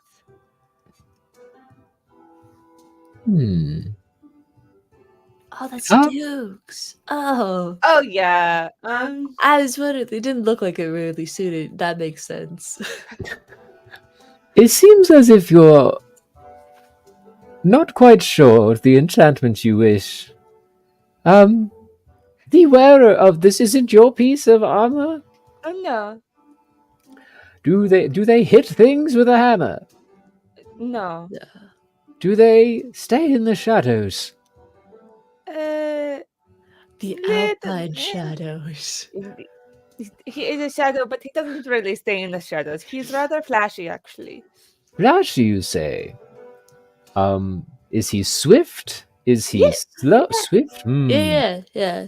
Does he like getting up into things or staying from a distance? Up into things.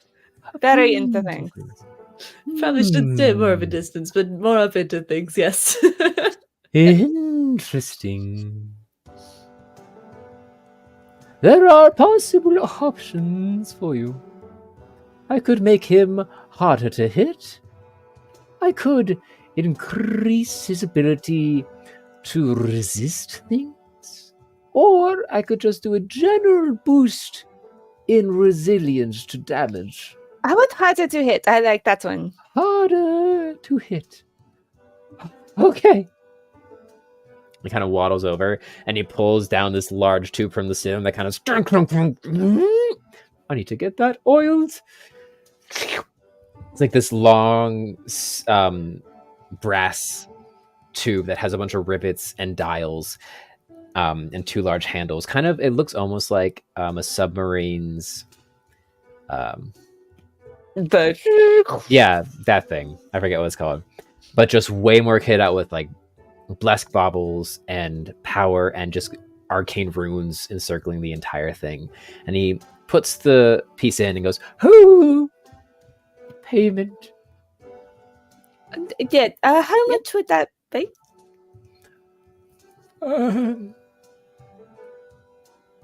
Looks down at his feet, realizes he doesn't have toes. Do you want to use my hands? You can put down the fingers as necessary. About 100 blue glass. Okay. Lavender will pull out the gift card she has, actually. Oh, Where'd you get that? Card? Oh, for my last quest. Did we get a gift card? Yeah, for 20 blue glass. Oh, I forgot about Good that. morning, dew.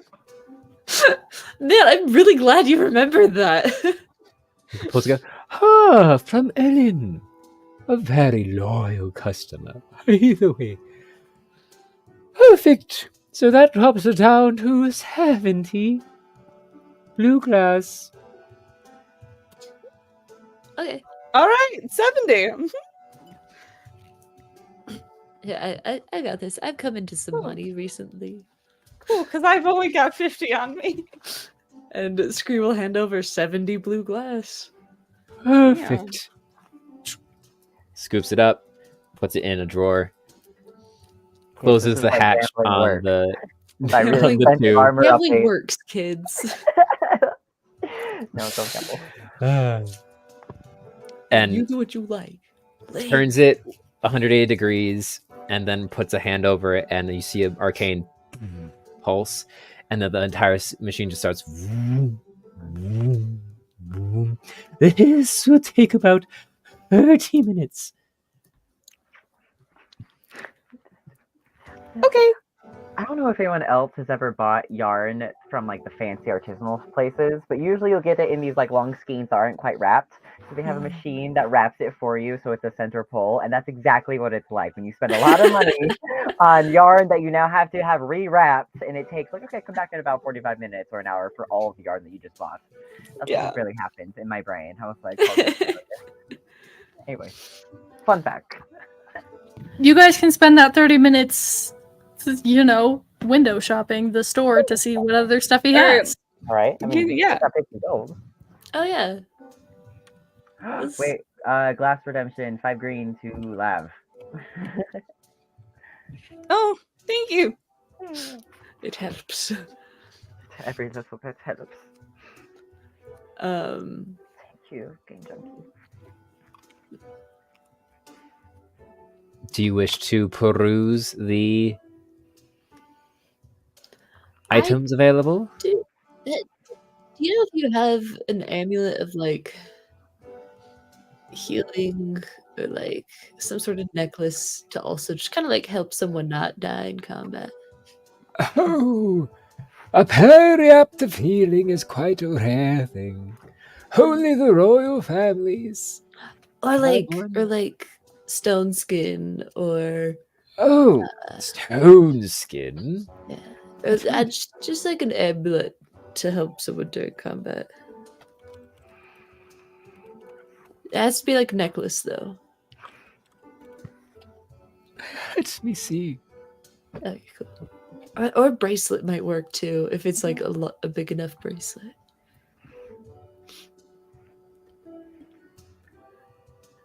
A ring I can like make, I suppose could work, but I have to like a very big ring. I have a circlet of protection, and then a bangle of stone skin. A bangle. I think the circlet of protection. Yeah. It will give them are heartier resistance to damage. It's +1 to AC. Yeah, no, that sounds about right. Good. Let's see. Let me just look into my pricing book. The So I almighty can- Google. Standard issue Google pricing book. Yeah. That would be about 150 blue glass. I see. I have this mysterious potion Oh no. that I can offer. Is it the one you Yeah. got from the thing? Okay, he grabs it is. and goes, looks at it, and he sees things and he goes, Oh, quite an interesting half to this one. It was here not but a few hours ago. Wouldn't sell me any of her product. I will reduce this by 60 gold pieces. So Dang. 90 blue glass. Lav, can I borrow 30 blue glass? Yeah, that's okay. Cool. Sold. Perfect. You can just swipe it off the shelf there. kind of motions to one of the shelves in the back. Got it. I will hand him my remaining 60 blue glass. The Wipe Lav's out. 30. Wait a I will minute. keep Wait a the minute. bangle. How? What? We also do have some party funds that I've been keeping a ledger for. Ah, there they are. Aw. So we could use that to help pay for like Duke's thing too. It's not like a ton. I mean, I'm fine with. I'm having a. That's a good Cool. deal for me. But We'll I'll make- take the we'll- bangle and I'll be like, "Hey, Worm, give me your tail." Right. I will put it onto Worm's tail. Oh yes. Yeah. So He'll now lose that. he's a worm with a flat cap and a tail ring. That's right. Wormison is decked He's up. gangsta. That's amazing. He is kind of gay. We need to get him a chain necklace. She's gonna be Oh, the bouncer of the gang. Well, wait, we You don't already make it. You don't make a adventuring party. You make a mob. You Yeah. just keep modding onto the adventuring pets is what we keep doing. We Worm also is do our have peaky blinder. the Yeah. donut medallion if you're not going to be wearing it with that chain. You're so right. I'm just saying. I'm Worm. just saying. Worm is our mobster boss. 30 minutes pass. You hear a bing. The door opens. Some steam rolls out, and you see Duke's pauldron has now, along the outside, there is silver thread that has been woven in minute arcane sigils, and it seems to have worked. Here you are. Wonderful. You're welcome. Anything else I can do for you? It's everything I needed. I don't think I can do much more. Wonderful. Well, thank you for coming to the morning dew. And may you have a illustrious day. My dude. My dude. The secret third curse that Scree carries. Every time that they wear the fedora, they have to say "my dude" or "my lady," My dude. "madame." It just My lord. they don't even know. It's the secret third curse. Lavender and Scree start heading back. Her and Duke. Some time has passed, and Lavender and Scree have been gone for about half an hour. It takes a while to get up the extra floors. So, what are you guys doing? As Duke starts going through the book of menagerie history, Mm-hmm. a lot of it he's just kind of skimming through to see if there's anything that like sticks with anything that we found or anything that might be useful. And if he finds anything like that, he'll like he won't sit next to Kerr, but he'll just kind of like roll a pencil over to him or something so that he can get Kerr's attention and then bring it up like, hey, do you know about this? Like, is this a thing we should worry about, or is this something that could be helpful? Right. I think after Duke's, because I'm guessing that Lav and Scree's thing takes like at least like a good hour, and like we were doing stuff before then. It would take around like 2 hours to get there and come back. Yeah. So after like the first half hour of that, just like practicing and like warming up and doing a couple of songs that are familiar and ones that he made up, he puts his guitar away and also just starts going through all the books that they brought up, just to like not be as studiously looking through everything, but just like reading context things and kind of also curious to see what the Heather's Vigil Library had. Nice. And so just similarly, just reading, quiet time. Yeah, we're throwing things back and forth if we find anything that like seems interesting or. I mean, if you are focusing on the history of the Menagerie book, you do eventually come to the family trees of all the royal house.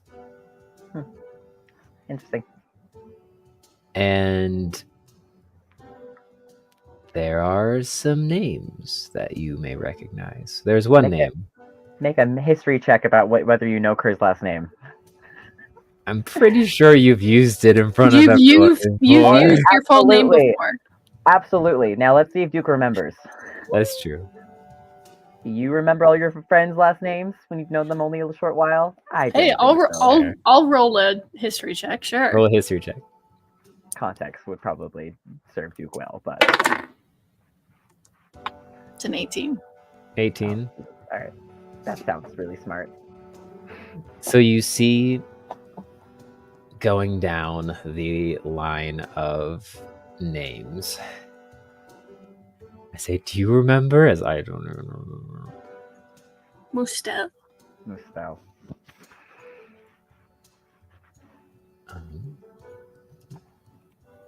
I mean, I can't remember, like, oh, are you talking about like his parents?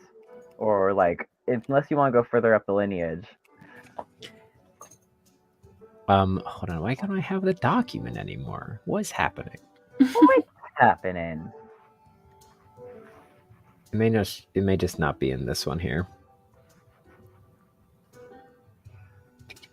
I should make a family tree. That would actually be really fun to do. It's like I did. Scale up. Hold on. I didn't go past parents. I have parents and grandparents, and then I have just need to siblings. go further up. It's fine. And then I have a circus troupe. Here we go. I don't think I even do. I don't think I have parents. Much So as you're- grandparents. Oh no. It's fine. As you look down the family tree, you see a bunch of names that are old, and there's seems to be about 5 generations. From 2 names you how don't long recognize. 2 other names you don't recognize. Then Vern Mustel, and 1 other name you don't recognize. Vern catches a memory.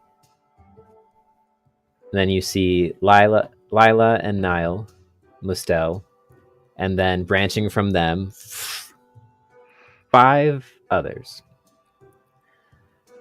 Ian Mustel, Rory Mustel, Lucy and Rhea Mustel, and then 1 Curian Mustel, who sits before all the other names, and no further than that. A really up-to-date library.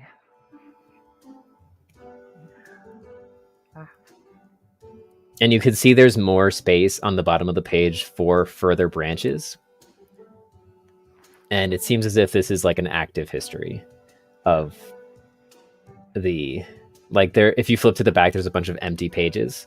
Mm-hmm. It seems as if the library isn't only just like a resource library, but also a library where it's all in the same handwriting too. So you can guess that either Finchley or Mhm. the past tail weaver kept order and track of everything. I don't even think Duke would have a like super big reaction. Mhm.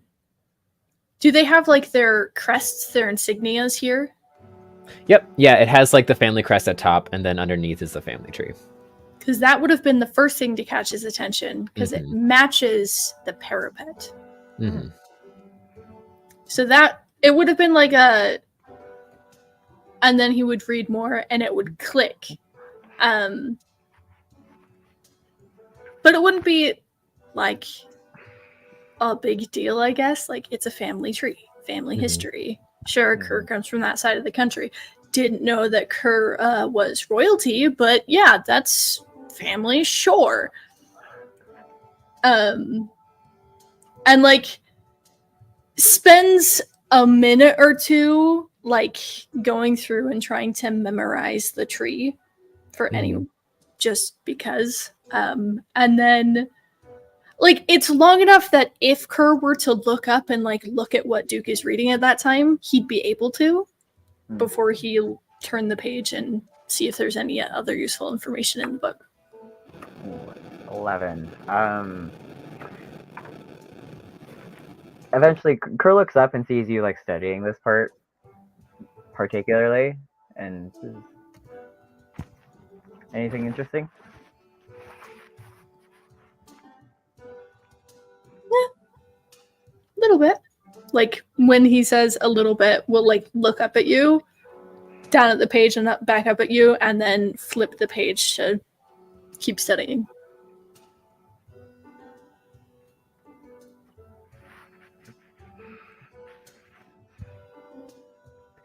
It's at this point where you two start hearing bells from outside. Does there seem to be like noise or chaos happening outside our room? Not at first. You hear the bells first. And then you start to hear more of a ruckus and calls, not cries, but calls from the head of the vigil of like readying arms and things like that. And then more warning bells. And then as the rabble gets louder outside, you would just hear one.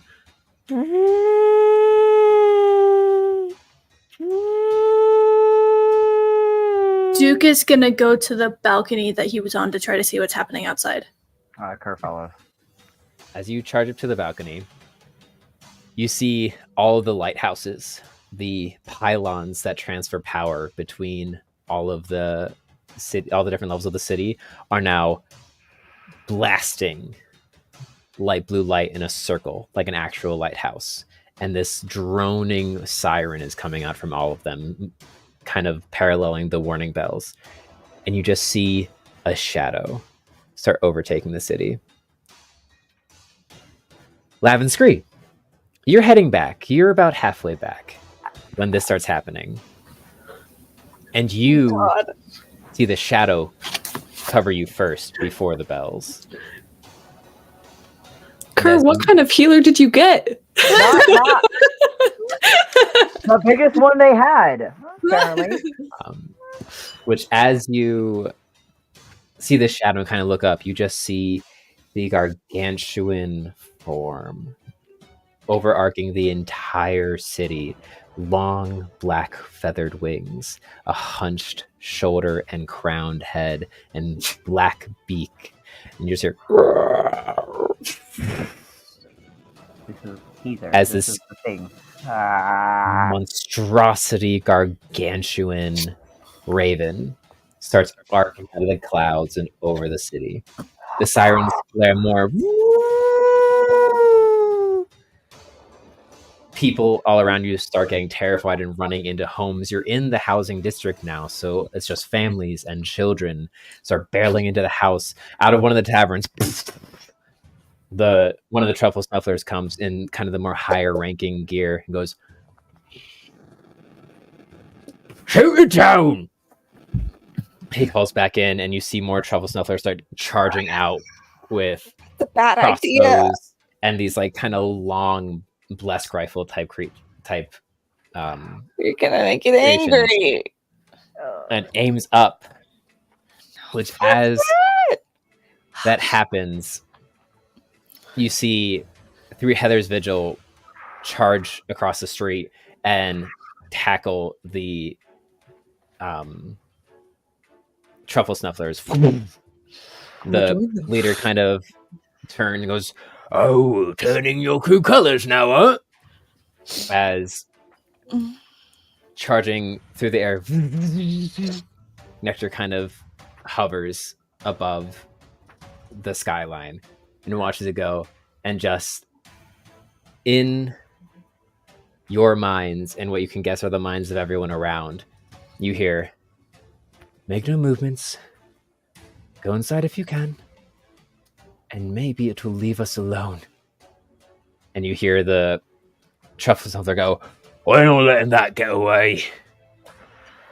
and he kind of turns to aim this small little hand cannon towards him, and in a blink, there's a long saber pointing at the neck of the truffle snuffler's throat, with Nectar standing in front of the barrel. Goes, I'm already wanted, I don't care if I kill you. Valid. And you see the truffle snuffler kind of stares at her as just, and as the wings bat down, you can feel the downdraft just impulse the city and like blow your fur, your ears, any loose clothing, just as it continues to fly over. As Nectar and the leader of the truffle snufflers eye off, and people hide inside, one singular black feather drifts down and lands, covering an entire roadway. Ah. As it flies past the city of Umloa and to the southeast until it is out of your sight and disappears back into the clouds.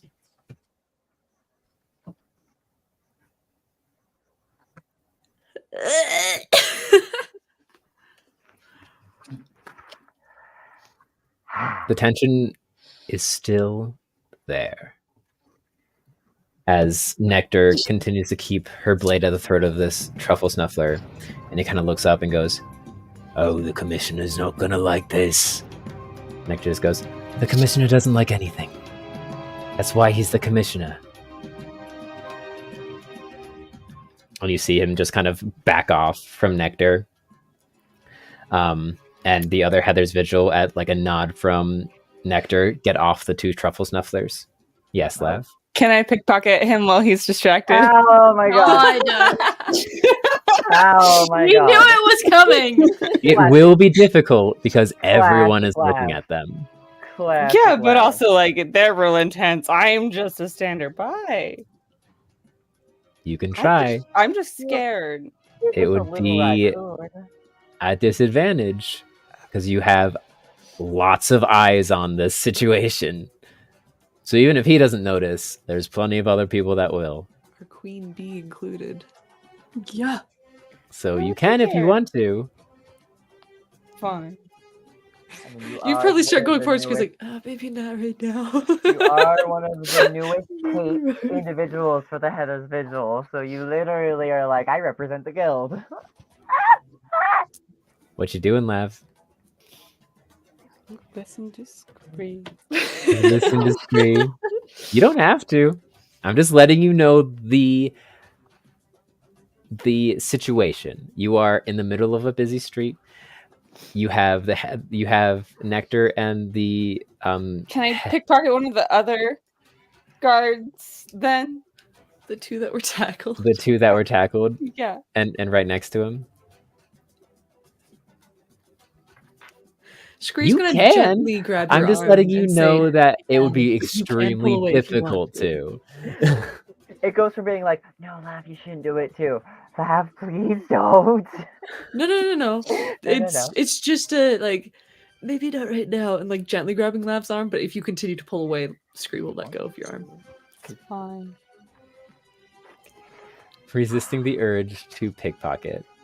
It's The progress. mountain. Character development. Don't worry, we're all going to go through these moments with each of our characters. We're like, I really want to, and everyone's like, no, please, please. Do what you want. If you like don't pull away directly from Scree's hands, Scree's gonna be like, hey, look, we could just stick around a little bit. Oh my god. Yeah. Okay. Okay. So you wait for things to settle. The truffle snuffler pulls back from Nectar. Nectar nods at the other Heather's Vigil to release the truffle snufflers. And before the lead truffle snuffler can say anything, just Nectar disappears in kind of a static. And the other Heather's Vigil just kind of chuckle and walk off. Such a good sound effect.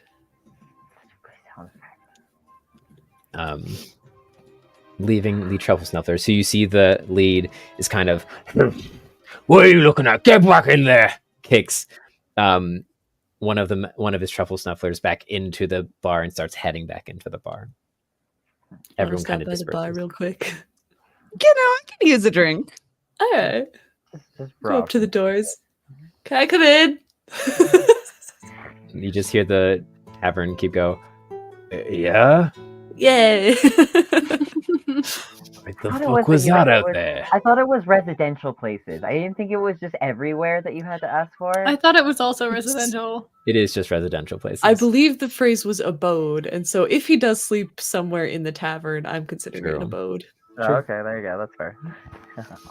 You enter inside of the tavern, and it is pretty empty. Seems like most people have gone home. Don't know why. And the truffle snufflers are pretty much the only ones in here, besides a few drunks that are passed out and missed the entire thing that just happened. I am going to take off my beret before entering. Okay. Unrecognizable. Who is that raccoon? I don't know. Who's that Wait, do you like shake your hair a little Yeah. bit too, so now it falls differently, and it's like, oh, who is she? You can wear Scree scarf. Okay. Scree looks somehow smaller without the scarf. Yeah. And you enter Feel naked. into the tavern, which you would know as. It has a name. Maybe it has a name. Possibly. It once had a name.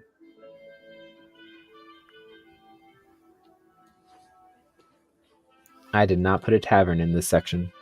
Huh? Well, there's one now. There is one now. It's new. It's new. He's new in town. Truffle stuff? Oh my gosh. No. The drought top. The Shroom Saloon. Like it. There we go. Yes. Write that down. Write that down. There's a reason not a lot of people are there. There is. It's the main haunt of the truffle snufflers. That's a cop bar. Ugh. It's the cop bar. Ugh. That's why no one's here. Anyway. All right. You enter in. The barkeeper welcomes you. He's a teacup pig. Oh, that's Amazing. This one's okay. This one I trust implicitly.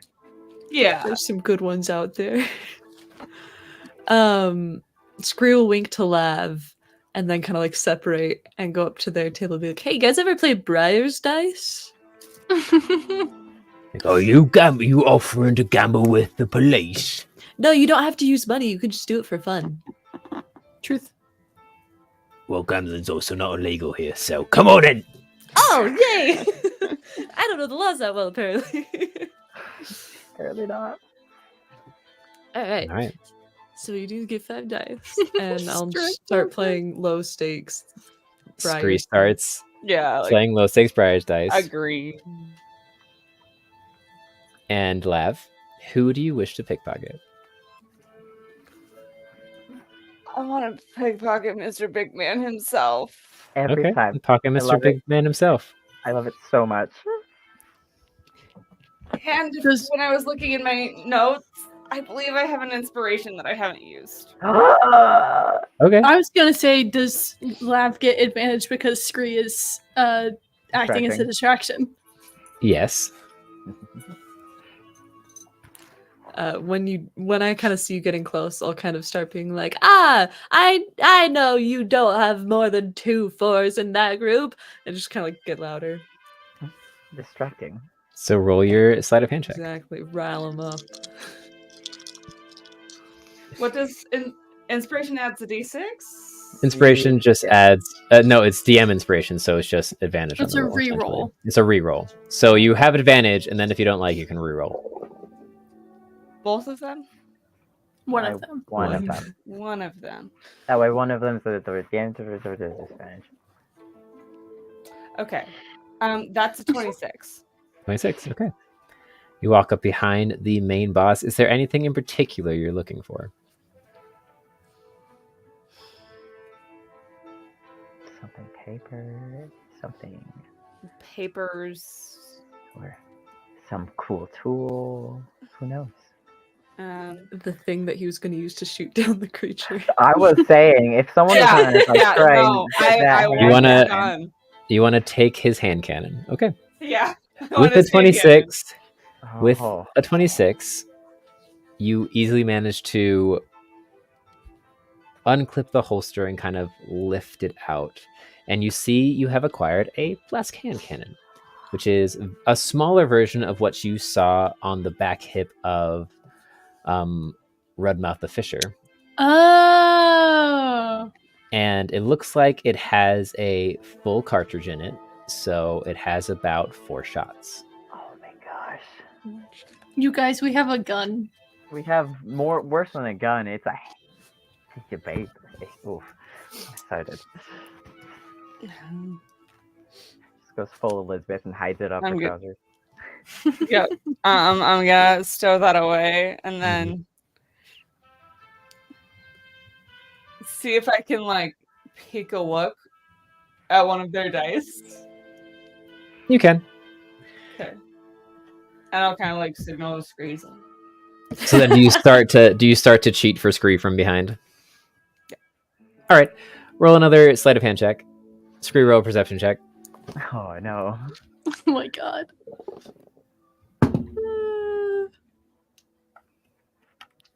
13. 12.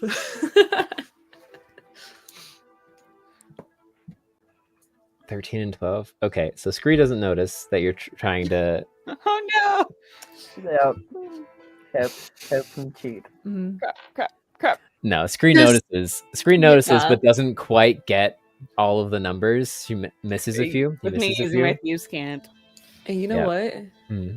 I am going to use that not to win, Mhm. but to kind of like friendly antagonize, be like, there's no way that you have that many 4s again. But then I'll call liar knowing that they do have 4s and making them win, making them like me more. Ah. Okay. Make a performance check. Scree's playing mental 5D chess. And winning. 14. 14. Yeah. Okay. I mean, men are always willing to believe. Perfect. That is So talking them smartest up? in the room. Yes. Mhm. Talking them up, you end losing whatever amount of whatever you were betting. I only have 5 silver, so we'll just say that I bet that much. Okay. The last. And the main cop kind of goes, grabs it and goes, Pleasure playing with ye. You know what? You guys aren't so bad. You know, what's your name? Clarence. Clarence. Clarence Pork Grounder. Pork grinder? Pork Grounder. Okay, cool. I heard it too. The offense in his voice. You know what, Clarence? It was fun playing with you. If we ever like run into each other again, let's play again. I'm Scree. All right. Then looks Yeah. at your shoulder satchel and be like, Your boss is a bitch. Yeah, a lot of people think that. That's okay. I think you could be friends and not get along with someone. Sure. Hey, like us, even though you're taller than me, I still think you're cool. You are quite sharp. Yeah. All right, get out of here before I tarnish my reputation hanging out with a vigil. I won't tell anyone. And Screw will scamper off. you just hear him go, And you won't tell anyone either. The like 2 other people. yep. To scurry out. So you make your way back to the Heather's Vigil. Kerr and Duke have made their way back into the room. Hey guys, I got a gun. Oh. How did you get a gun? How do you use it? Is my question. No, That's I so don't. Cool. I don't want to know where you got it because if I know where Don't you got say it, anything I'll too get loud. The mad. walls are thin here. We learned. True. I It's want a gun, is what I said. Yeah. We should figure out how to use safely and recharge. I don't want to know how you got it. I don't want to know who you got it from. You see it with this gun. Because I'll get upset if you tell me. Well, can I have something that might ease that upset? For you. When did you get my pauldron? You were reading. Same way she got the gun. Duke will take it and like do a thorough examination of what's different. The only thing you notice that's different is the silver thread that is woven is stitched into the very edge of the pauldron in like very tiny, minuscule arcanic symbology. Is there any way for me to tell what the Enchant. arcane sigils are for, like what they do? Yes, he actually gave a little paper. Read the paper! It's the up care and cleaning list. You know, you have Yep. to use specific types Yep. of soap. Mhm. Don't scrub too hard at that area. It gives you cleaning instructions and care instructions, as well as the quality of thread that was used. And you see it's pure silverine thread. So it's just silver metal in thread form. And you see it has been enchanted with the mirror image spell that you can use twice a day. Heck yeah. Nice. Nice. Okay, cool. That does make it harder to hit you, for sure. That is really cool, actually.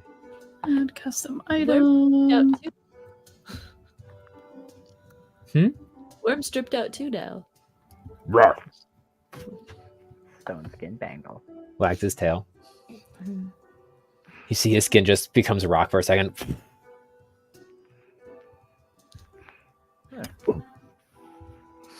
Runs over and just like headbutts Kerr. Damn, Struck. I thought I had a heavy head. Look at Do I need to attune to it? Yes, Damn it. I know.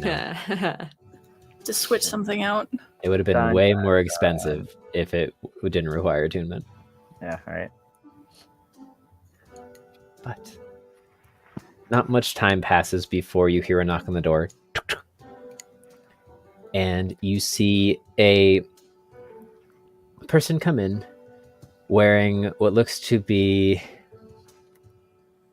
these white robes edged in yellow. They come in and be like, hello. And a small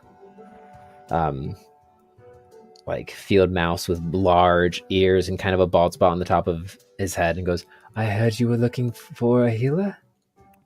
Ah, yes. You received my message. Thank you kindly for making your way so quickly. Yeah, there's a lot of people here. It's only the one that needs medical attention, unless you Okay. two got up to something that I didn't know about. No. Hold over Nothing shoulder. that I wouldn't tell you. Falls asleep. Yeah. Duke, as soon as he heard the word healer, he started unwrapping his bandages from that morning to kind of show Crap. hole in chest that is partially scabbed over. Fair, all right. Walks over. There's been healing mostly done already, but if you could help us go the rest of the way, just so that our friend is more comfortable. Absolutely. The healing that's been done has been quite well crafted, actually. But I can probably fix it the rest of the way. The front side's not even what I'm worried about all that much. It's more of the back, because I can't get to that. This I can take care of. Kind of goes to the back and sees it's a little bit more gnarled, but still like the base healing is there. Like, all right, give me an hour. This may be a bit painful, but by the end,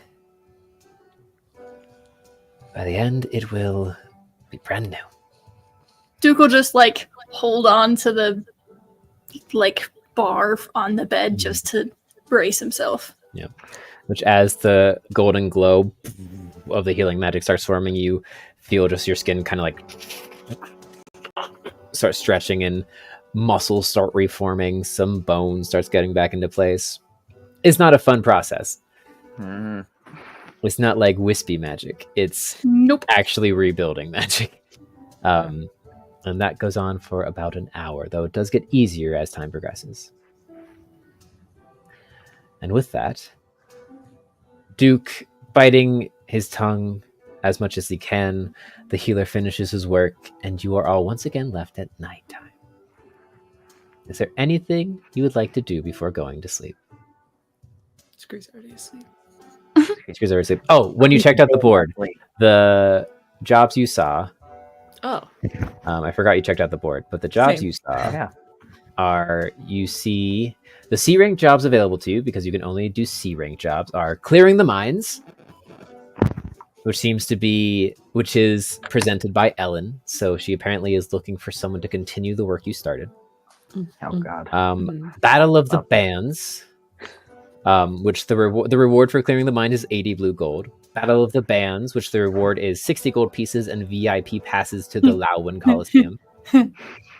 Then Save Our Scrolls, which the reward is 50 gold, 50 green glass.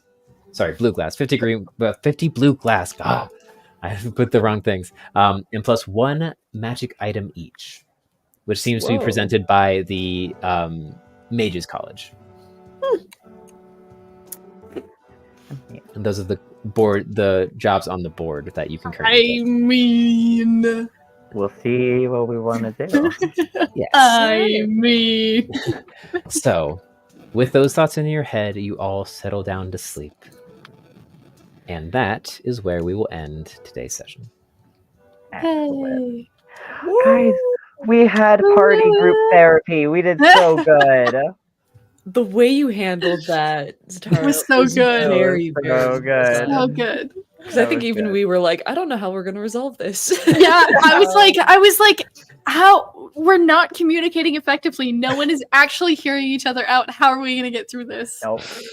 You need someone else to be like, you're all dumb. Start talking to each other. It's perfect. Hey, you guys have a proctor now. You literally have an older adventurer whose whole job is to help you. So fair. The whole like students look bad, it reflects bad on the teacher. I gotta get a good grade in teaching students. I gotta. Yeah, exactly. Really great. All right. No, that was really good. That was good. Fantastic session, everyone. You guys. Wonderful job. What a fantastic setup for the next session being a guest session. Oh yeah. Just what a great setup of stuff happening, and then guests. So excited. Great. Good. So, guys, there was ground to cover. I got a little worried midway through there. Reminders about announcements. Yeah, we have a guest coming our next week on the 27th. So come back for that. We're really excited. And we're really excited to see what we do with that guest that session. Yes, so that's gonna be really fun. I'm the only one who doesn't know who it is. There were hints today, by the way. They were in hints session. Today in session. Oh, you're right. I think I'm the only one who caught them initially. But I if don't you know want to that I did. rewatch KJ, there's I him. I also I need don't to rewatch. looking for. My service kept being the absolute piece of garbage that it was all day, so I need to Hey, rewatch this episode. it didn't seem like you were out too much. Yeah, no. Only after the midway points, after That's I fair. accepted defeat and stayed on my phone and used my mobile Wi-Fi the entire time. Anyways, That's we're fair. gonna fix That's this fair. next week. Yeah, That doesn't we'll happen. fix it for next week. We'll in 2 weeks. We keep saying next week, but next session. Next Our next session is in 2 weeks. weeks, October 27th. It'll be our normal time, Mhm. and so 9:30, 9:45. Yeah. And then, in general, regular announcements. Come join us on the Discord to Yeah. do stuff or see stuff there, or just like be little silly friends on the internet. I walked people through Epic the Musical yesterday, so all kinds of weird Oh, stuff cool. happened. It's we fun. love that. KJ's planning a watch through of the one shot at some point. Yep, Oh, If I God, will I can get stream that. my reaction to the one shot that I was not in. Yes. Oh, it'd be so good. So And excited. Those are yeah, the best. Yeah. And then thank you visit all everybody else. so much for joining us and watching our group therapy. And we will see you in 2 weeks with a special guest. So, thank you all for watching. Have a lovely day. And of course, go touch some moss. Goodbye. See ya.